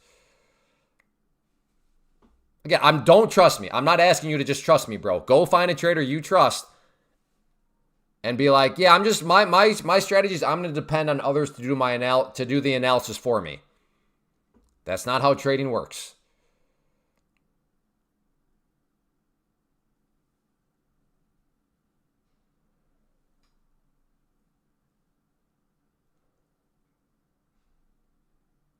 Yeah, Jack, and I've shared plenty of ideas. Dude, I've made I don't know how many trades I've made. 8?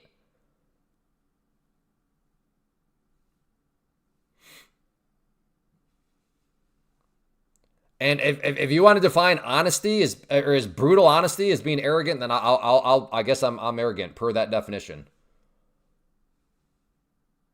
But Jack, I am actually being kind to you and telling you you have some flaws in your approach. If you are here for somebody else to do the analysis for you, that's not good. That's not good, man.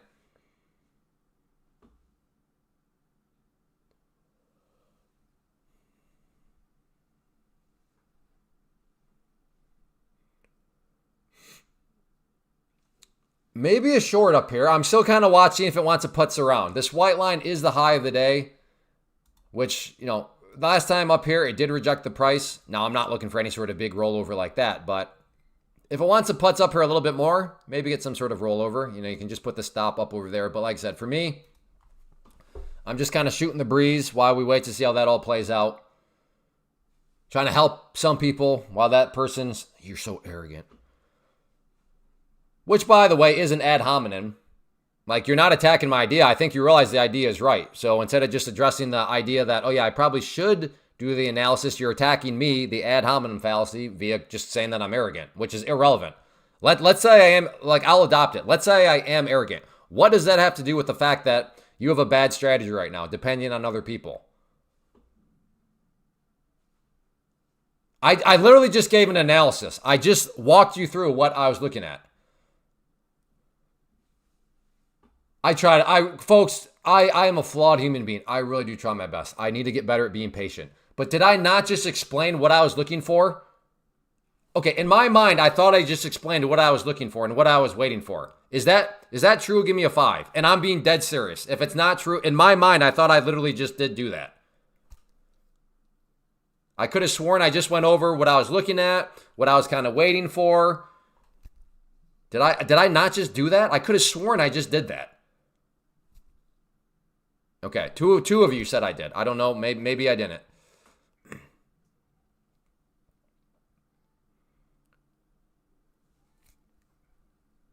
Okay, I did do it. Thank you. And then you see, and then he shows up. So what is your current analysis?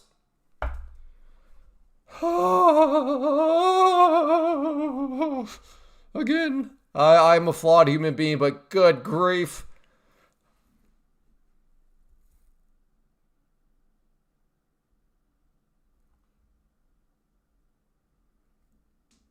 I do my analysis. Then you, okay, that's fine. I'll accept that. I believe you do an analysis, but you have zero confidence in it. What's your proof of that? What do you care about my analysis then? Like, so I do have a mentorship program. There is no better compliment I can get than when a student says, Clay, thanks, but I don't care what you think. Booyah, let's go. That's an independent, confident thinker. That is the utmost respect I can get as a coach, mentor, teacher, whatever you want to call me. Clay, thank you for all you've done. Thank you for teaching me. But dude, shut your mouth. I don't care what you think anymore because I can think for myself and have confidence in my thoughts.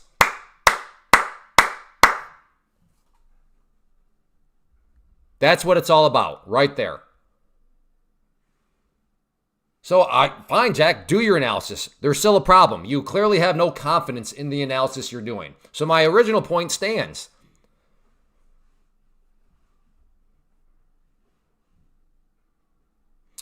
Can we all agree watching the chart play out is so satisfying? No, no. Case in point number one. When you buy the dip here, and then you try to build because you think it's a dip, and then you watch it play out and it dumps all over you. No. There's nothing satisfying about that at all, King Danny. But, King Danny, to be fair, let's see. When I took, what was it, this here, I think? When I took a trade down around here, and then I got the curl upwards like that, agreed. That was actually very satisfying.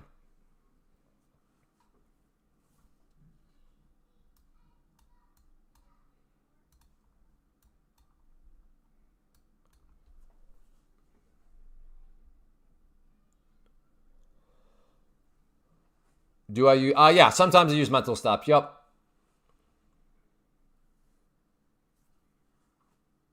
Can't, well, no, I'm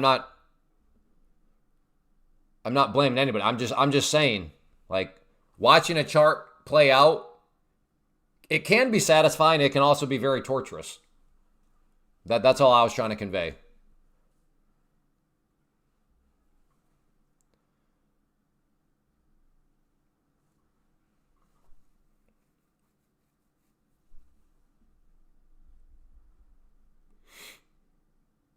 How much faster or how much factor does previous high low? I mean, yeah, I consider it Albert, but I mean, how much? I don't know.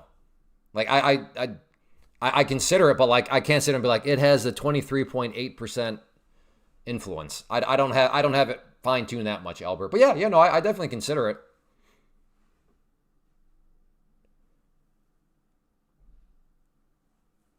I no, Chris, I don't know. I kind of do my own thing. I've always done that. I've always kept my head down. So I know of other people, but do no, I don't know.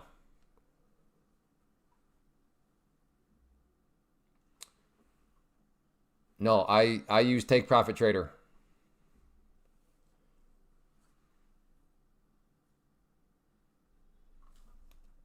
No, I'm not a baboon. I'm not a cult member. Again, what is up with it? Again, I look at the person's name. There's all right. I guess let's see.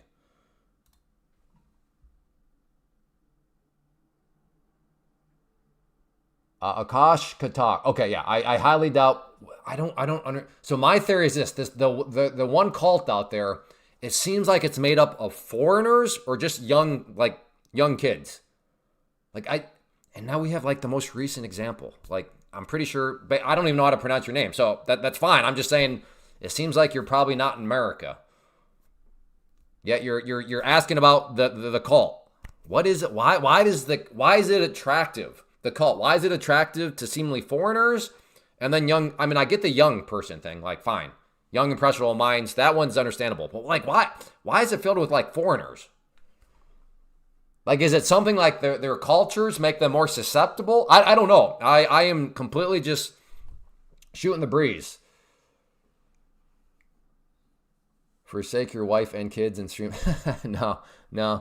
I with all due respect, Chris, my wife is probably way better looking than you. I am with CQG, Anna. I am with Tradeovate.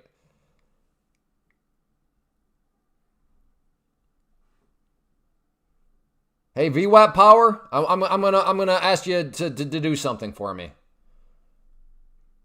He is producing so many payout traders. That is, yeah,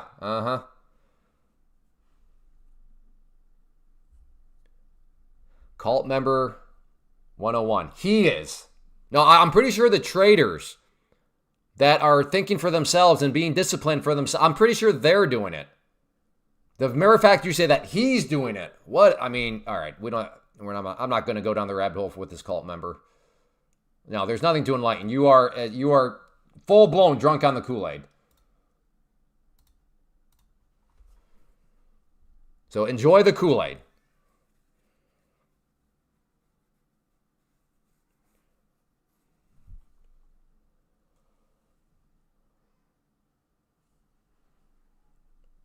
Mahjong Mathab. Okay, here we go. Now we have enough. Who are these people? What is going on? Are these bots?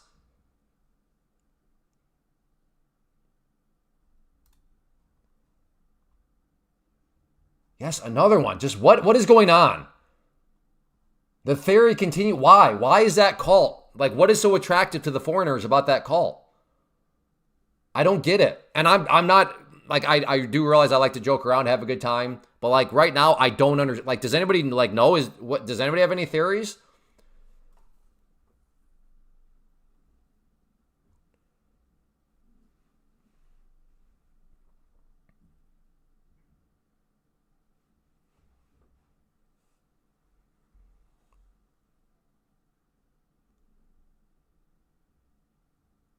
There's lots of thingamajiggy. Hey, where did my volume profile go?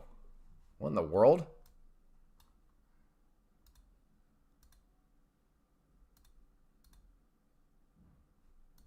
Hey.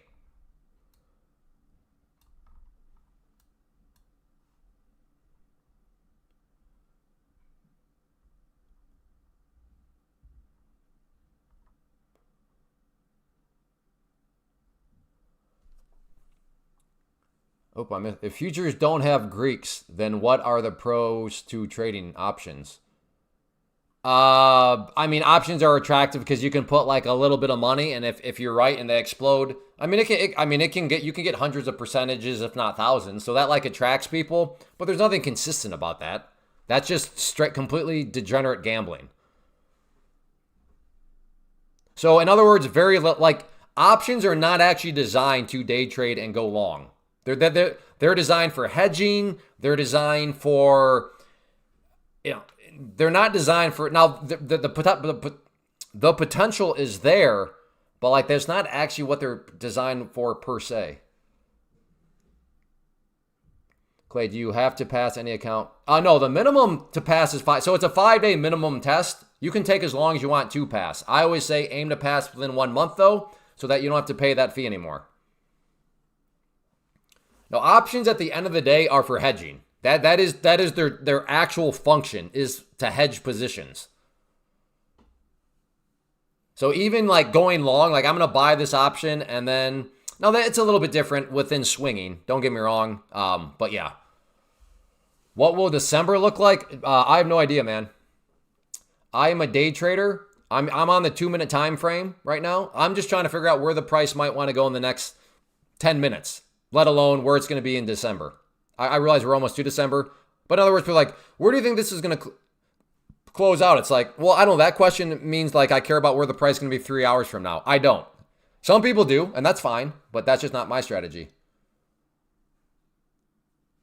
You challenge others to give 3 numbers, and I have not seen you do this yourself. Well, no, yeah, I don't do that because I take the trades right here. Like you can see the trades play out right before your very own eyes, Jack.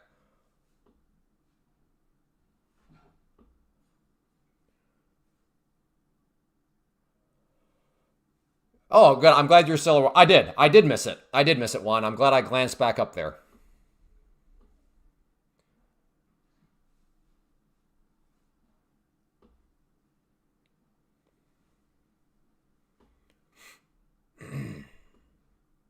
Maybe a long here, but I don't like the long with the 5-minute looking the way it is. So the 5-minute right now, had this cup, kept coming down. That's an interesting buy at the 21 EMA. Well, it's at the 21 EMA right now, Clay. It is, but it is after what? It is after the price was up here and then came back down. So now I would, I'd be buying a failed bounce. It still might work out, but I don't know if I want to be buying a failed bounce. Because again, that's why on the 5 minute, that's what's being represented by that upper shadow. What's your strategy though? I use the KISS method. Keep it simple, stupid. I'm an idiot, so I got to keep it simple. I know some people have really cool sounding terms and they use all these words that are just amazing, but I'm an idiot. So I like some candlesticks, I like some moving averages, and I'll draw a trend line from now and then, but that's pretty much it. Usually I have volume profile, but my volume profile, I don't know what's going on with that. Is it on any of these other ones? Yeah, look. ES says volume profile as gold. Gold still got the volume profile. I don't know where my... Hey, it's back. It's back.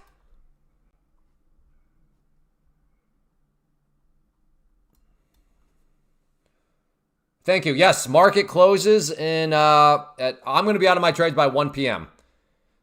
So, friendly reminder, don't get in, depending on what prop firm you're in. It could be a broken rule break. And waiting the manipulation of the day, then going long with the money. There is no manipulation going on. Who cares if there's manipulation? Oh, yeah, this was a topic earlier.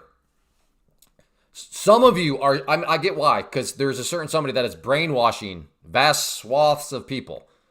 But let's just set up a hypothetical. In this hypothetical, and you can use any terms you want. It's the market makers. It's the algorithms, it's the AI, but there's manipulation going on, okay? So let me walk you through this. So let's just say right here, this price is 100, okay? And then let's just say you're observing and you see the price doing this.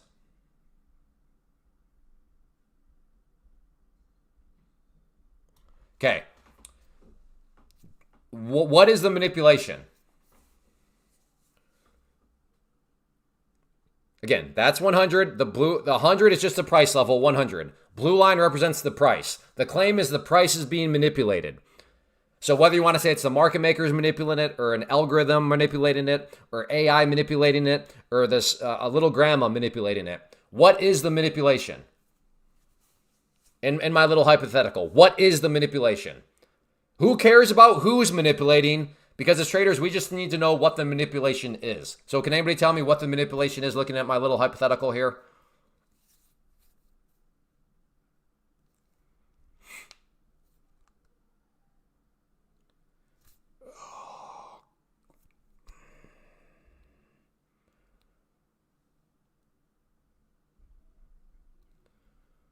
Nobody? Nobody can tell what the manipulation is here.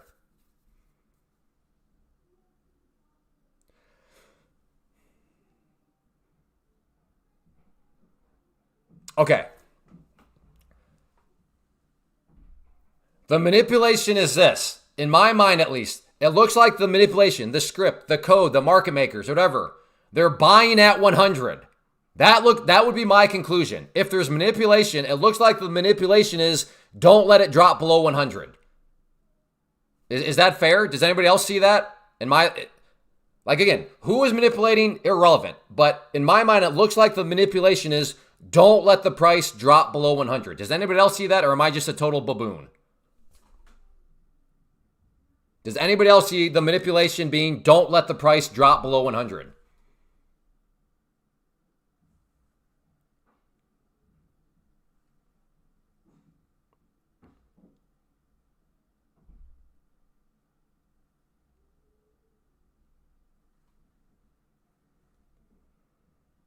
No, you don't agree. What don't you okay, so what do you think the manipulation is? Again, per the premise, there is manipulation. I am just conceding the fact that there is manipulation. Okay, maybe I'm just a baboon, or maybe it's just making more and more sense. Okay, Albert, I don't know. Are you? I'm just a failure at explaining things, apparently. I did not think this example was this difficult.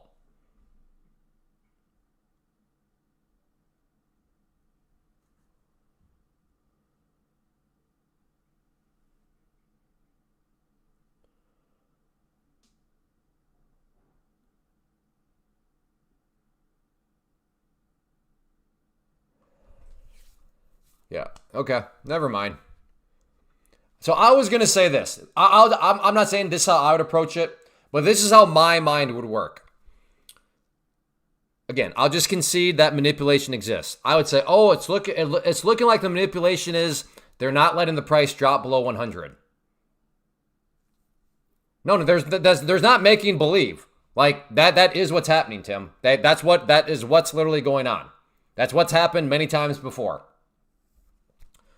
So in my mind, it would work, you know what?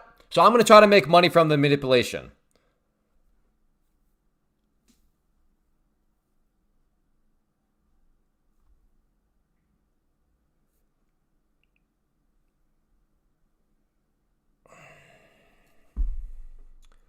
So if it were me, I'd be like, you know what? The next time it comes down to 100, I'm going to buy. I'm going to try to make money from the manipulation. Because right now, they're not letting it down below 100.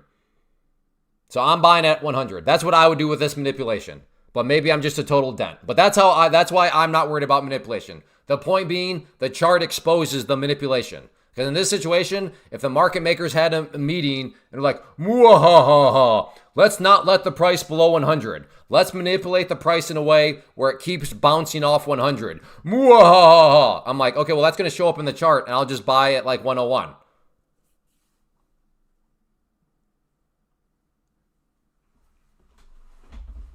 So in other words, I don't care if there's manipulation or not. If there is, the chart's going to show what it is.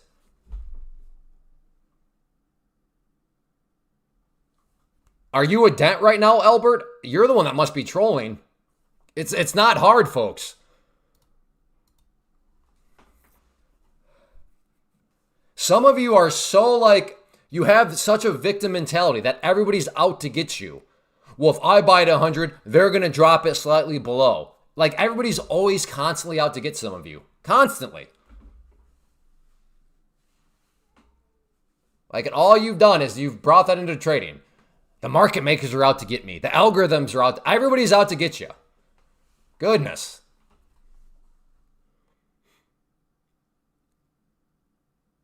That was the most bizarre. Usually people get it. They're like, oh, Clay, the manipulation is they're not letting it below 100. Therefore, let's just buy at 100.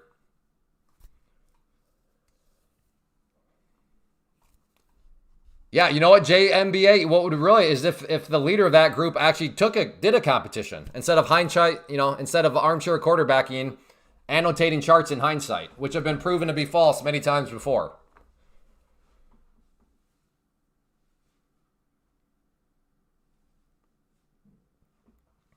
I want to try this again. My mind is blown. Nobody got it. Maybe. Oh my goodness. No, there's no manipulation. It's supply and demand, Albert.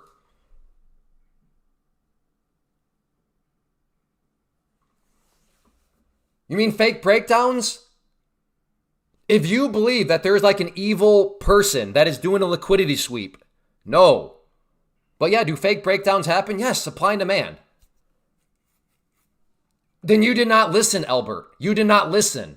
I said, let me just concede that manipulation exists. You must have missed that part, Albert. That was all hypothetical to just show you that it's actually not an argument of whether manipulation exists or not. My point is that is irrelevant. And to illustrate that, I was conceding, let me illustrate why whether or not manipulation exists is irrelevant. Because even if we just say that it is happening, it will show up in the chart. Like that's the powerful thing about a chart. You can't hide from a chart because the chart is showing the price and what is being manipulated, the price itself. Therefore, logically, it will show up in the chart because the very thing that is being manipulated, price, is also what a chart shows you. Price action, right? That's the whole point is who cares? It's a dumb discussion. I mean, it's fun. I like to have it about for the people that think that things are controlled by market makers or whatever. But like it actually, at the end of the day, it does not matter because the thing they're manipulating is what a chart is telling you, the price.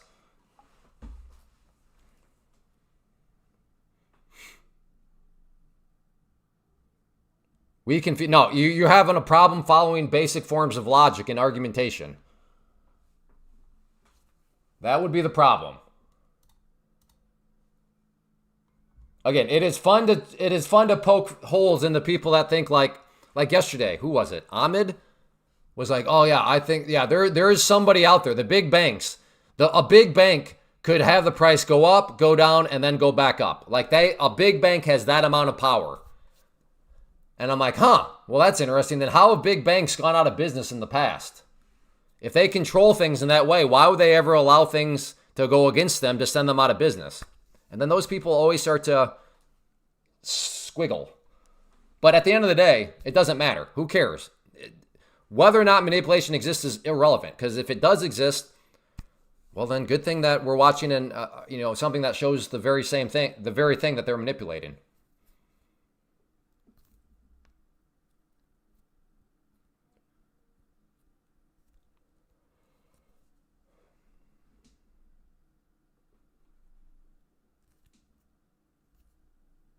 Well, I'm not in a trade right now, Albert, so I can't.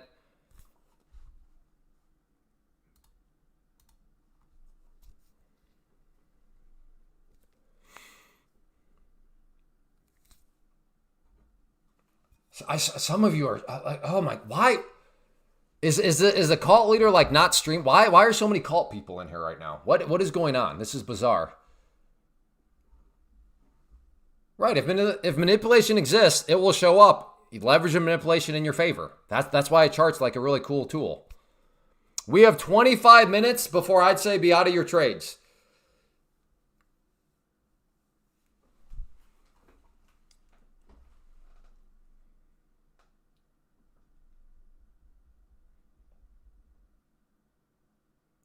Big banks have a power, but that's how the markets work. Well, yeah, it depends on how you're defining power. If you're defining power as a bank can make the price go up, go down, and then come back up, like an entire market do that, then no, you are wrong. You will find yourself in a logical quandary.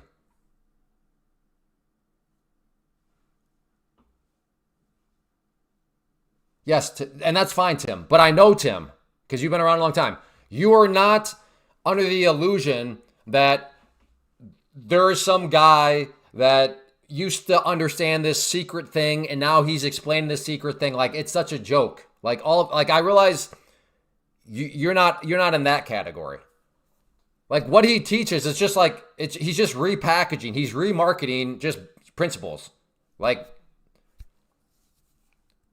it's the people that literally think like, man, this dude used to be, and I use this all the time. Like let's say we're as a group, we want to build something. And it's like, okay, how do we draw a crowd? Like this is just such basic sales and basic marketing. Like it's like how you build a cult. It's okay, let's claim that there is something controlling something else. So in this situation, there is something controlling the market. Not only are we aware of this thing, but we understand how it works. Okay, let's now take that and tell this to people. That's a way you could build a following. There is something that does something. And I know not only that it exists, but I understand how it works. So follow me and I will teach you everything. That's basic sales and marketing and psychology. Oh, it's 100% based. If you don't think it's repackaged, then I don't know what to say to that. Like I've had people explain, I'm like, oh, okay, yeah, what? You're buying previous breakouts and stuff?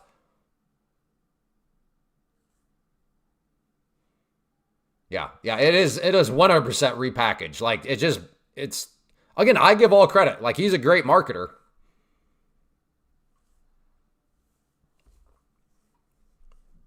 Yes, it does make a difference when there's a bunch of like cult members running around. It does make a difference.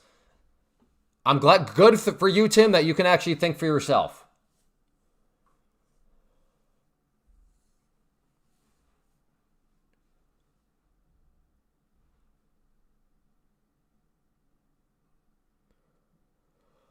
He doesn't have ads on his video, Tim? No ads on his videos. Is that? I'm pretty sure he's got ads on his videos.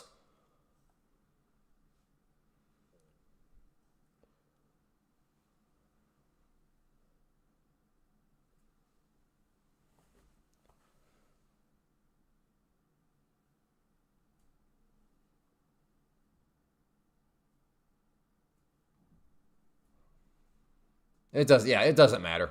We're talking about stuff that would be talked about on a day after Thanksgiving when there's 21 minutes until the market closes. That's what we're talking about. It would be dumb not to. So you can remove the whole idea. Well, he's not trying to make any money from any of this. He's doing it for free. No. He's doing it for ad revenue. So there you go, Tim. I'm gonna have to reject the premise that like, well, he's not selling anything. No, he's making money. He's just choosing to make money on it from his YouTube channel ads, which I'm fine with. I have a YouTube channel. But don't tell me he's doing all this out of the goodness of his heart.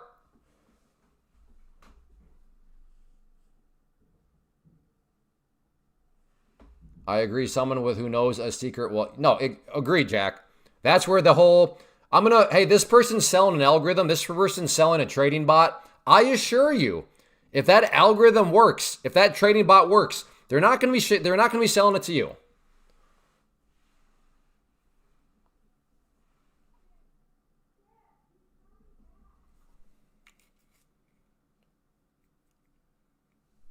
I don't know what you're talking about, Tim. You're just going off on tangents.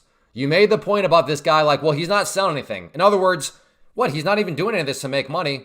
No, he is doing it to make money. My proof of that is his videos have ads. And then you start talking about what? I don't know what. Yeah. That's the problem. To be fair to Tim and others, that's the problem with the delays.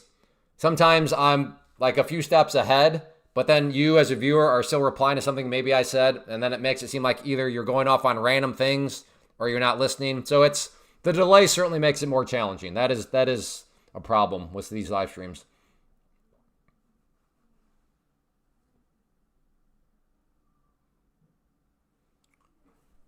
Can you copy and paste it down, Anthony, so I don't have to go digging up?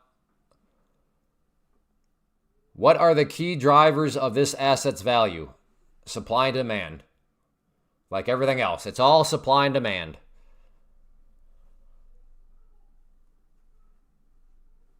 First time on stream. All I can say is, wow. Good, J-Rod, who is the brother of... I can't remember. You're the brother of somebody. Or the claimed brother. Is it a good moment to go short? Well, Seba, I operate under this premise. Here's the logic behind my answer. Seba, I am operating the logic that you understand your strategy and your rules way better than I do. So I'm gonna throw this back at you.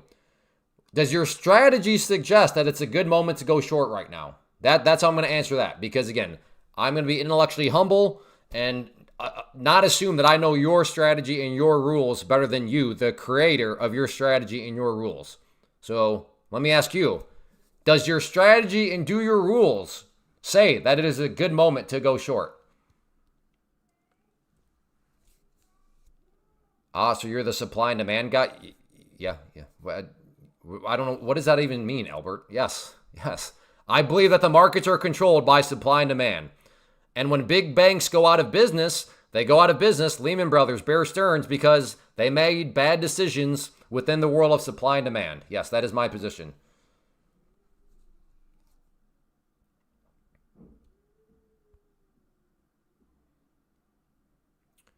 Mathematically, yes, Jack, but practically, no.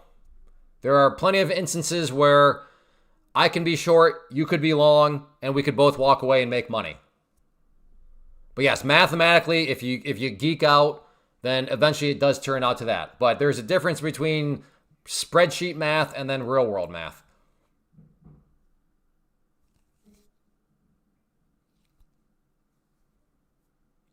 How do you handle someone demanding you supply manipulation?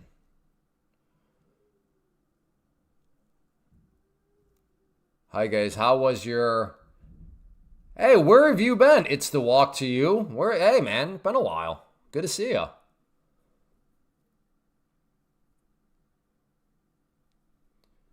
Okay, for people who think $100 is fake support, so they can drop it 93. Here's a... But that's the thing is, for somebody to say that it's a fake support, it's not. In my example, it had bounced off from that point like 8 or 9 times before. So like it's not fake. It's literally happened.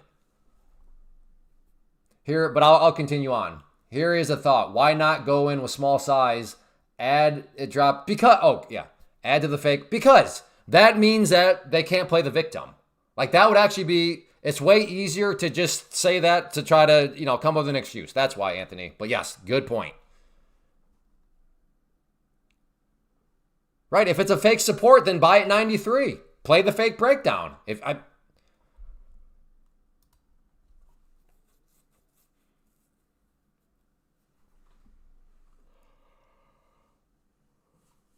Yeah, no, you're actually right. A very good counter. But again, some people are so, they look at life through the lens of victim mentality that like no matter what you tell them, like they're always the victim. And that includes the market. Like there's nothing you can tell them that they won't be like, yeah, but this. Like they're always pointing to external forces. They're never wrong, which is kind of good. I mean, I suppose if I was a degenerate and I was blowing up multiple accounts, I would probably want to go to my wife and be like, listen, honey cakes, it wasn't my fault. It was the market maker's fault. It was the algorithm's fault. It was the ghost in the machine's fault. It wasn't me. I didn't just lose our life savings, honey buns. It was this, that, and that. It's pretty convenient when you stop and just think about the psychology of it all. You never have to actually blame yourself. Accountability is foreign to many. It sure is. But like I said, when you're a degen or you just, for some reason, you feel like you're always the victim, that sort of mentality, it preys upon that. And unfortunately, a lot of people don't like to fess up. A lot of people in the world don't like to look in the mirror and blame themselves. So from a business standpoint, it makes sense why you would kind of frame things in that way, where technically speaking, it wasn't my fault. It wasn't my fault. Baby cakes. I just lost our Hawaiian vacation fund. But it wasn't me that lost it. I was doing everything right. It was the market makers that liquidity swept me. It was them. It wasn't me, honey buns. In the big picture, the whales will win, not the minnows. Really? Then how do whales go out of business, Jack? Study some economic history. Lehman Brothers, a whale. Bear Stearns, a whale. They're no longer with us. So how does that work? How did they not win? Per your premise, in the big picture, the whales will win. No, that's not. Tell that to Bear Stearns and Lehman Brothers, and I'm sure countless other banks and massive hedge funds that have gone kaput over the years.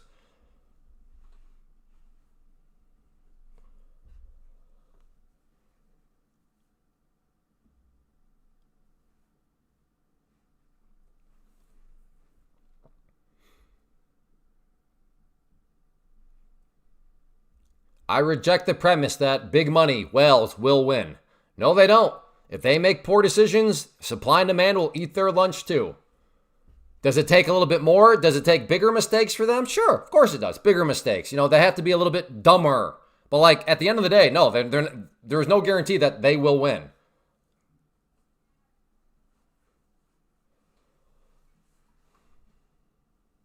Markets are closing in 13 minutes. 13 minutes, the day is over. Please do not get stuck in especially if you're a prop firm, don't get stuck in an account and then have your account get roasted.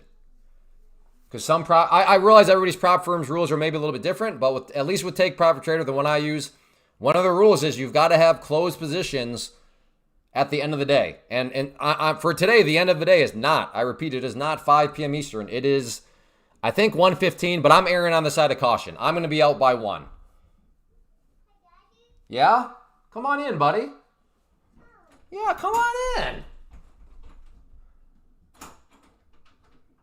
Come on in. Hi, buddy. Oh, Kit's here too? Yeah. Where's Trip or Jed at? Right there. Come on.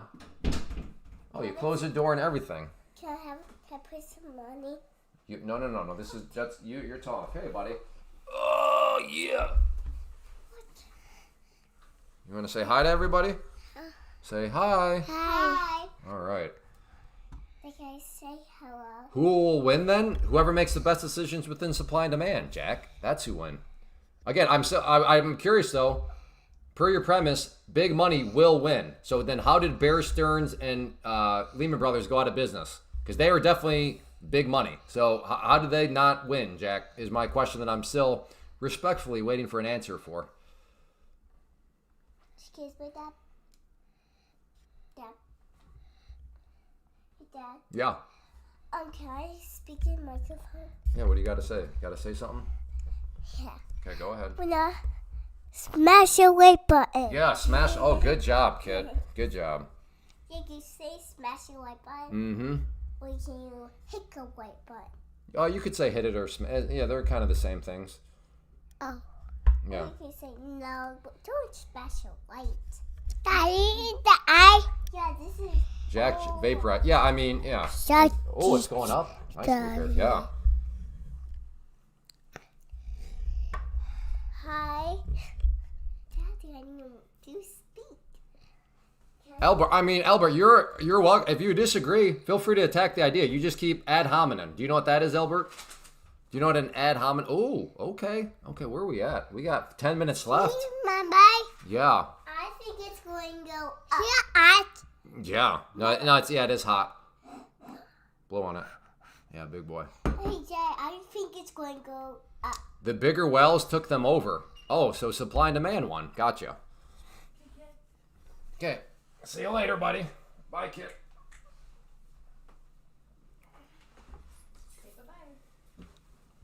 Hey, thanks. Somebody just bought you guys ice cream. Say thanks, Bill. Thanks, Bill. All right, I don't know if the mic picked it up, but they said thank you.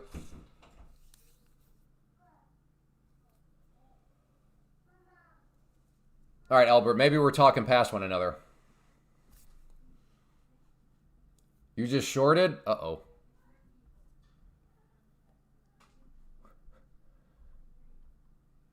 The bigger wells. Okay, so again, Jack, do you see?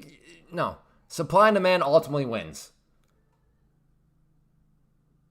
Because I could point out like the biggest well eventually failing, and you would probably be like, well, no, it was a bunch of smaller wells that ganged up to defeat the... Again, what you're describing is supply and demand. That's all, Jack. There is no big money that always wins. No, it's good decisions that will always win.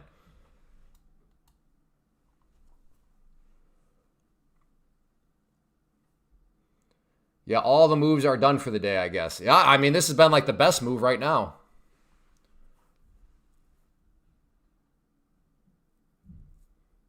But yes, thank you, Bill. Very kind of you, sir. Caught a quick 8 points. Good job. It's so hard to keep up with things.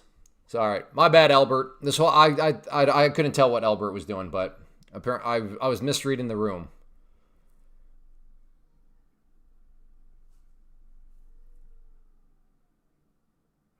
Oh, now Jet's crying. He wants to be up here on the stream. I get it, Albert. And then you're just giving me a hard time. I get it now. We're good.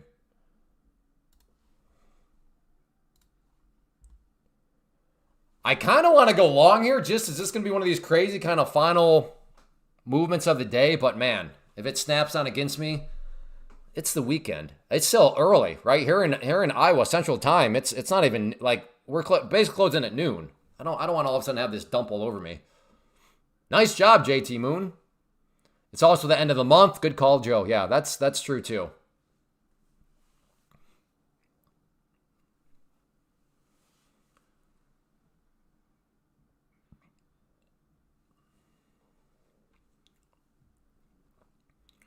Bum, bum, bum, bum, bum, bum, bum, bum.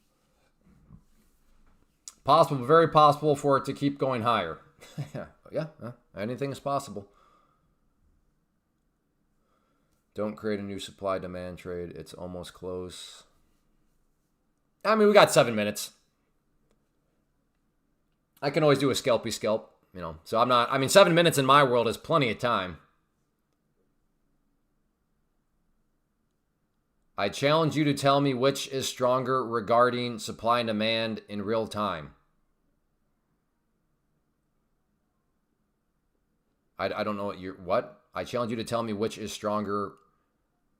Well, right now, well, I don't know, depending on your time frame. Right now, supply is stronger than, demand is stronger than supply. That's why it's gone up.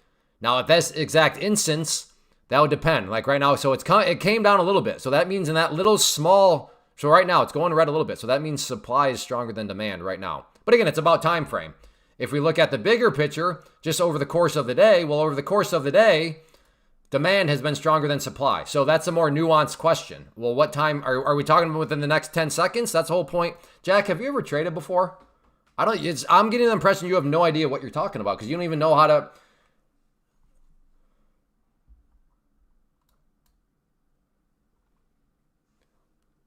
Well, again, demand is stronger right now, but on what time frame? Like maybe yes, on this candle now, I would say, but again, it just went down a little bit though. So the moment it went down, even if it just went down for 2 seconds, Lance, technically speaking, on the 2 second time frame, supply was more than demand. But yeah, okay. Right now, I think it's safe to say that demand is stronger than supply. But I'm not a very smart man. But then again, right there, see how it dropped down? So in this little instant right here, supply is now stronger than demand because it's pulling back here a little bit. Like that's what I mean. That's what the market is. It's a battle of supply and demand.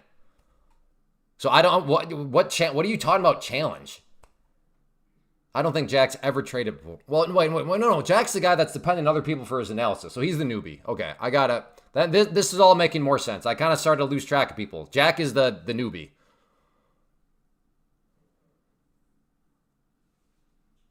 Exactly right. Who knows what we're talking about? Jack doesn't know. Jack, I don't know, man. Short at 450.50.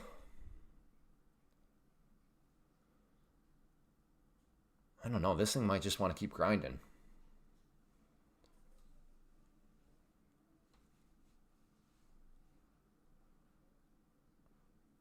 I'm explaining your situation. I'm saying that you're a newbie. That's not an insult. That's just the fact of the matter.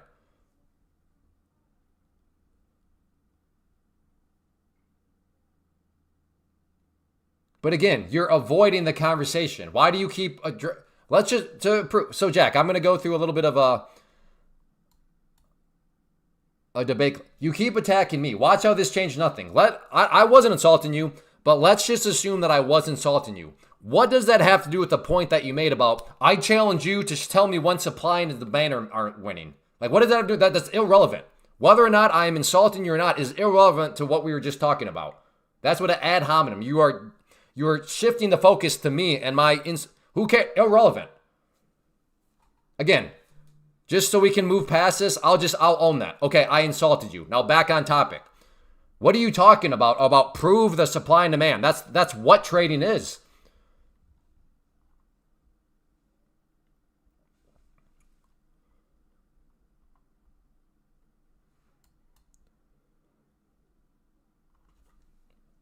My prediction now, he'll continue the ad hominem and be like, you're a jerk. Okay, I'm a jerk. Now back on topic.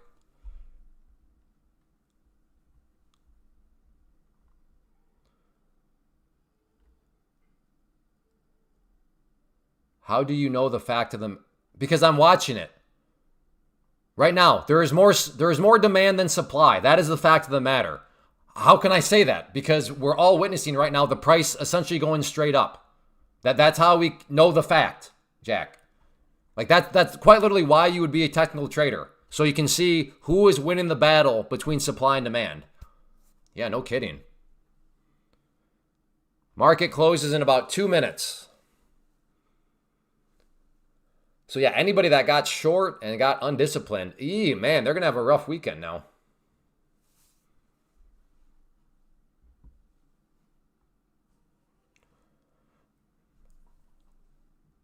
Anyone can watch candlesticks go up and down. Yes, that's what trading is, Jack. What else are you what are you actually getting at? You seem to think that there's something magical or like I don't understand. Like, what did you expect? Yes, we're watching candlesticks go up and down. That's what a trader uses to make their decision. If you're a technical trader, I can't say all. Some people might use like open, high, low candles, but a lot of traders, they use candlesticks. They watch them go up and down to help them with their decision making. Yeah, what a move. Like, I don't understand. Like, do you think like there's a crystal ball strategy where like there's a way to know what's going to happen in the future? Is that what you're getting at? I'm not sure what are you trying to say right now? No, there is no way to tell the future. Unless you have inside information.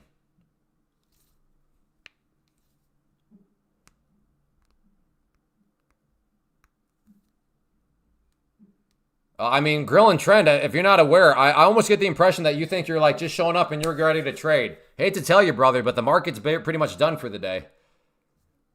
Yeah, where is this action all day long? I agree. Exactly what it was. What is up with this? All right, it's 1 o'clock. I'm actually super curious. Could I actually still put in an order? I don't know. Okay, I guess I can still trade. But like, it's 1:15. But some people were like, you got to be out by 1. But I don't understand that. Yeah, maybe so, Fresco. They're like, hey, shorts. Happy Thanksgiving, brothers. Yeah, have a good one, Reno.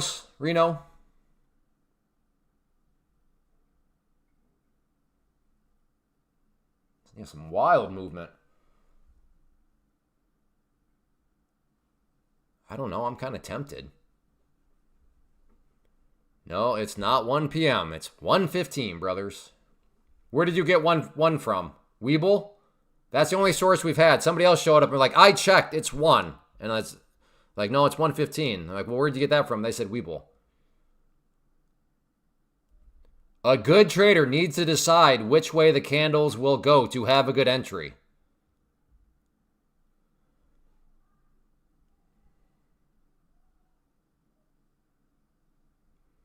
Thank you for that thought. I agree.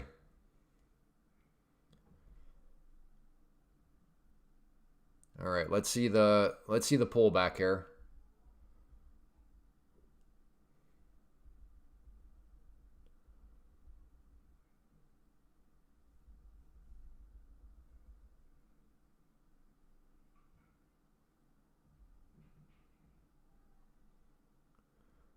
Versace, are you proud of me? Are you proud of me? I mean, that's like that is like that's on a silver platter to just unleash.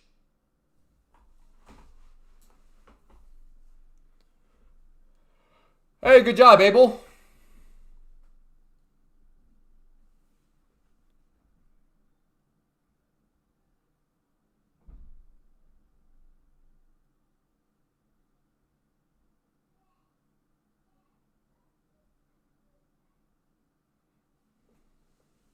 Thanks for. Hey, have a good one, Eco.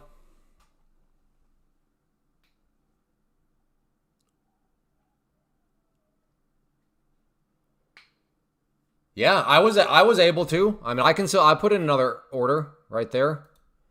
I kind of just want to get a little bit spicy here. Maybe this will turn into a very poor decision.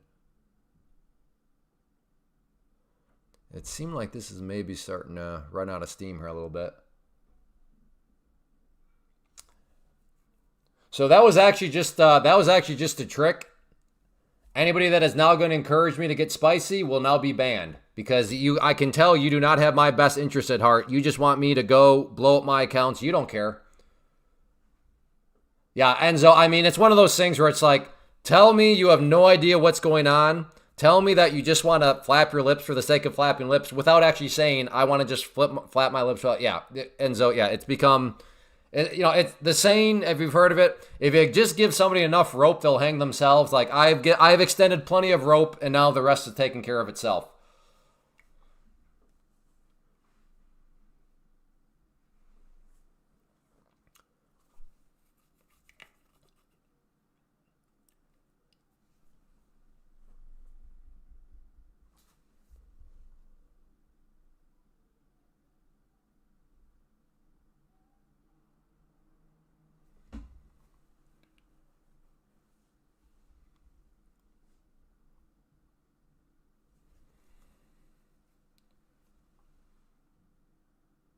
No.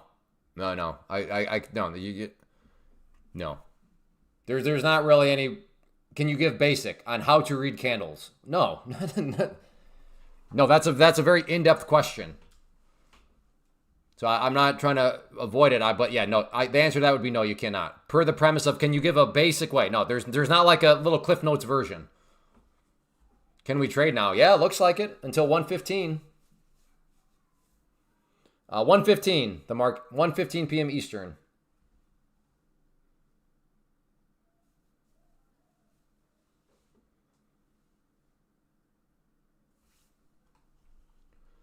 Wouldn't it be funny if I bought this pullback and then it was exactly like the first trade I made on the live stream where I bought the pullback that wasn't a pullback? Would that not be hilarious in a cruel irony type of way?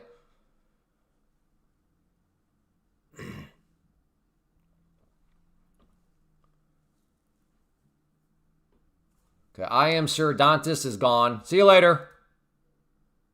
Completely has no interest at all.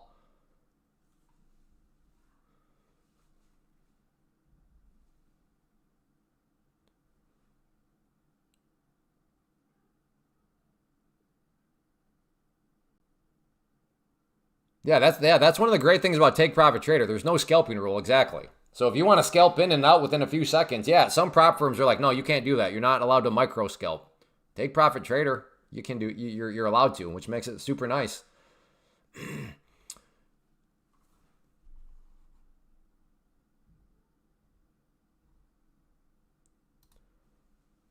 I'm going to try a trade here. Never mind. Look how it's gotten really slow all of a sudden. You see that candle? It was just like,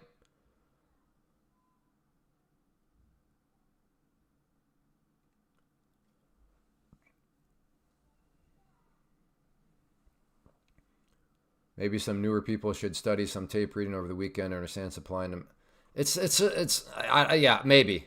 But some people, there's two people in the world. People that talk to learn because they're saying something for clarity and they're ready to listen. Other people that talk just to talk. And we had an example. I'm not going to say which category a certain somebody was, but I think we all just witnessed somebody that likes to. They're not talking to learn. They're talking just to talk. Hey, thank you, Trad Empire. You too, Isaac. Or I'm Isaiah Carrillo. You too. Same to you, HR.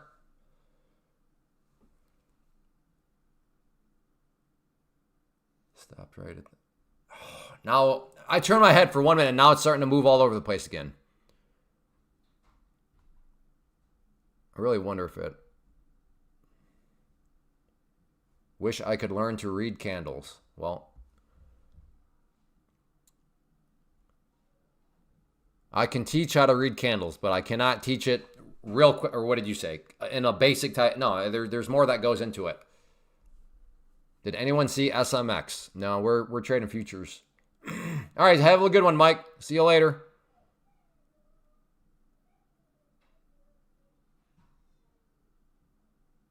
Yeah, what's up with this, too? Why is Trade of 8 showing like the market is basically back to break even?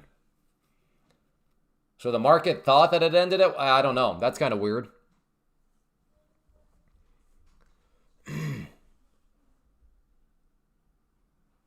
It's a sell to end the day. So, Trad Empire, are you short right now?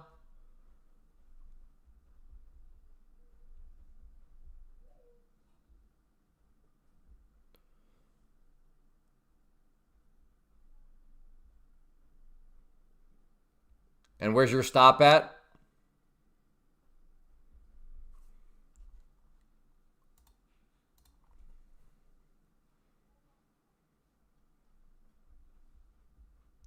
$400. 400. What? You mean 500?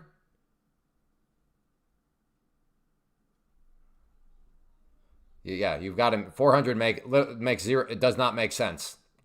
So you must mean 500. Typo? Trad Empire? Trad Empire? Have you been boozing it up a little bit?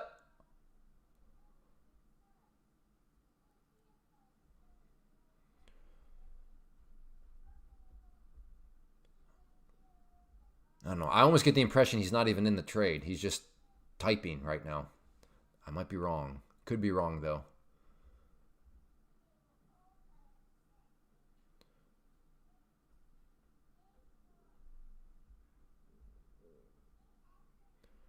All right, well, Trot Empire thinks his bull pennant is going to fail. That is what his entire thesis is built upon. That this bull pennant, let's zoom this out here, is not actually going to work out.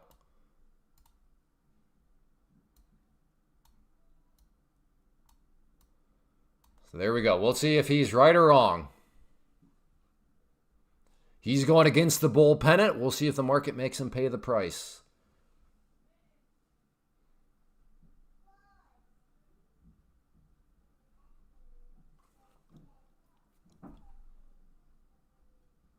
He's close to his target, though.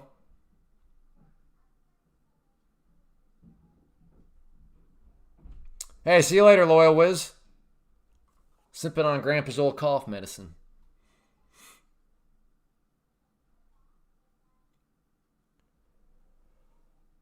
Moving take profit to 470. All right, now he's going for 470 instead. He was going for 474. Now he's going for 470.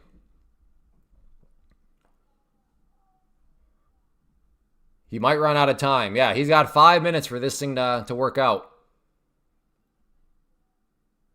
Okay, well, unfortunately, Tread, none of this really matters because you never gave us anything ahead of time. So next time, though, on Monday, show up and you give us some of these astute trade plans ahead of time.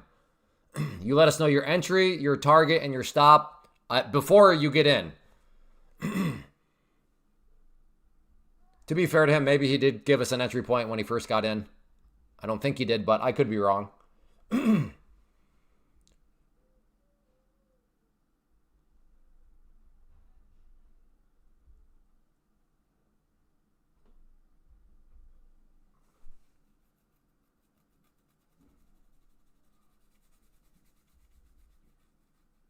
But yeah, good job getting that. Always a good feeling when your stop gets to break even.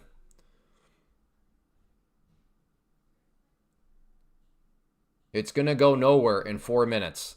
Abel, I'm going to have to go ahead and disagree with that. I think it'll make a move. 4 minutes is a long time.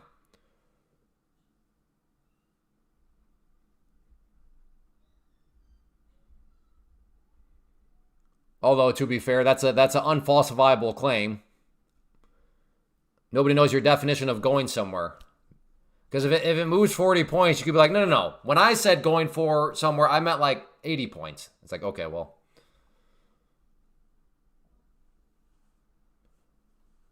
Yeah, Todd, that's kind of a buzzkill. The last part of the day is where it all of a sudden really came to life. I'm happy with how today turned out. With how things started, with that first trade, buying the pullback that was not a pullback, and then I got dumped all over. I was not able to totally recover back, but next week I'm confident I'll be able to get that red back. I'm not gonna have to trade like a superhero. But yeah, Todd, sometimes the market just has that sense of humor. Hope that. I mean, next week it'll get back to normal. I mean, the only reason why yesterday and today was so rough was yesterday was Thanksgiving, and today is the day. I mean, there's literally college football games going on right now. Today is totally treated like a Saturday.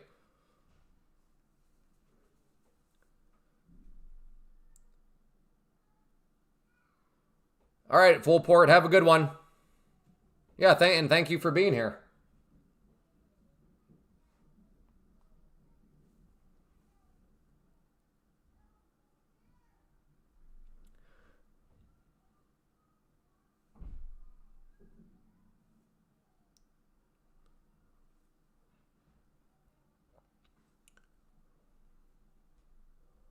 Done for the day, for the real time. All right, Trot Empire.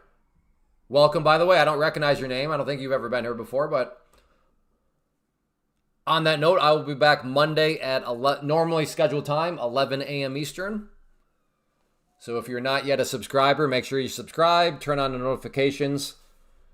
So usually I show up a little bit early, but the latest I'll be here is 11 a.m. Eastern. Back on Monday, we'll get back to our normally scheduled programming.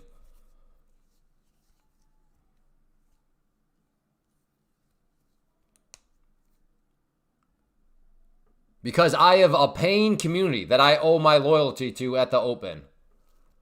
I have a private community who are paying members, and I need to give them my attention. That is why.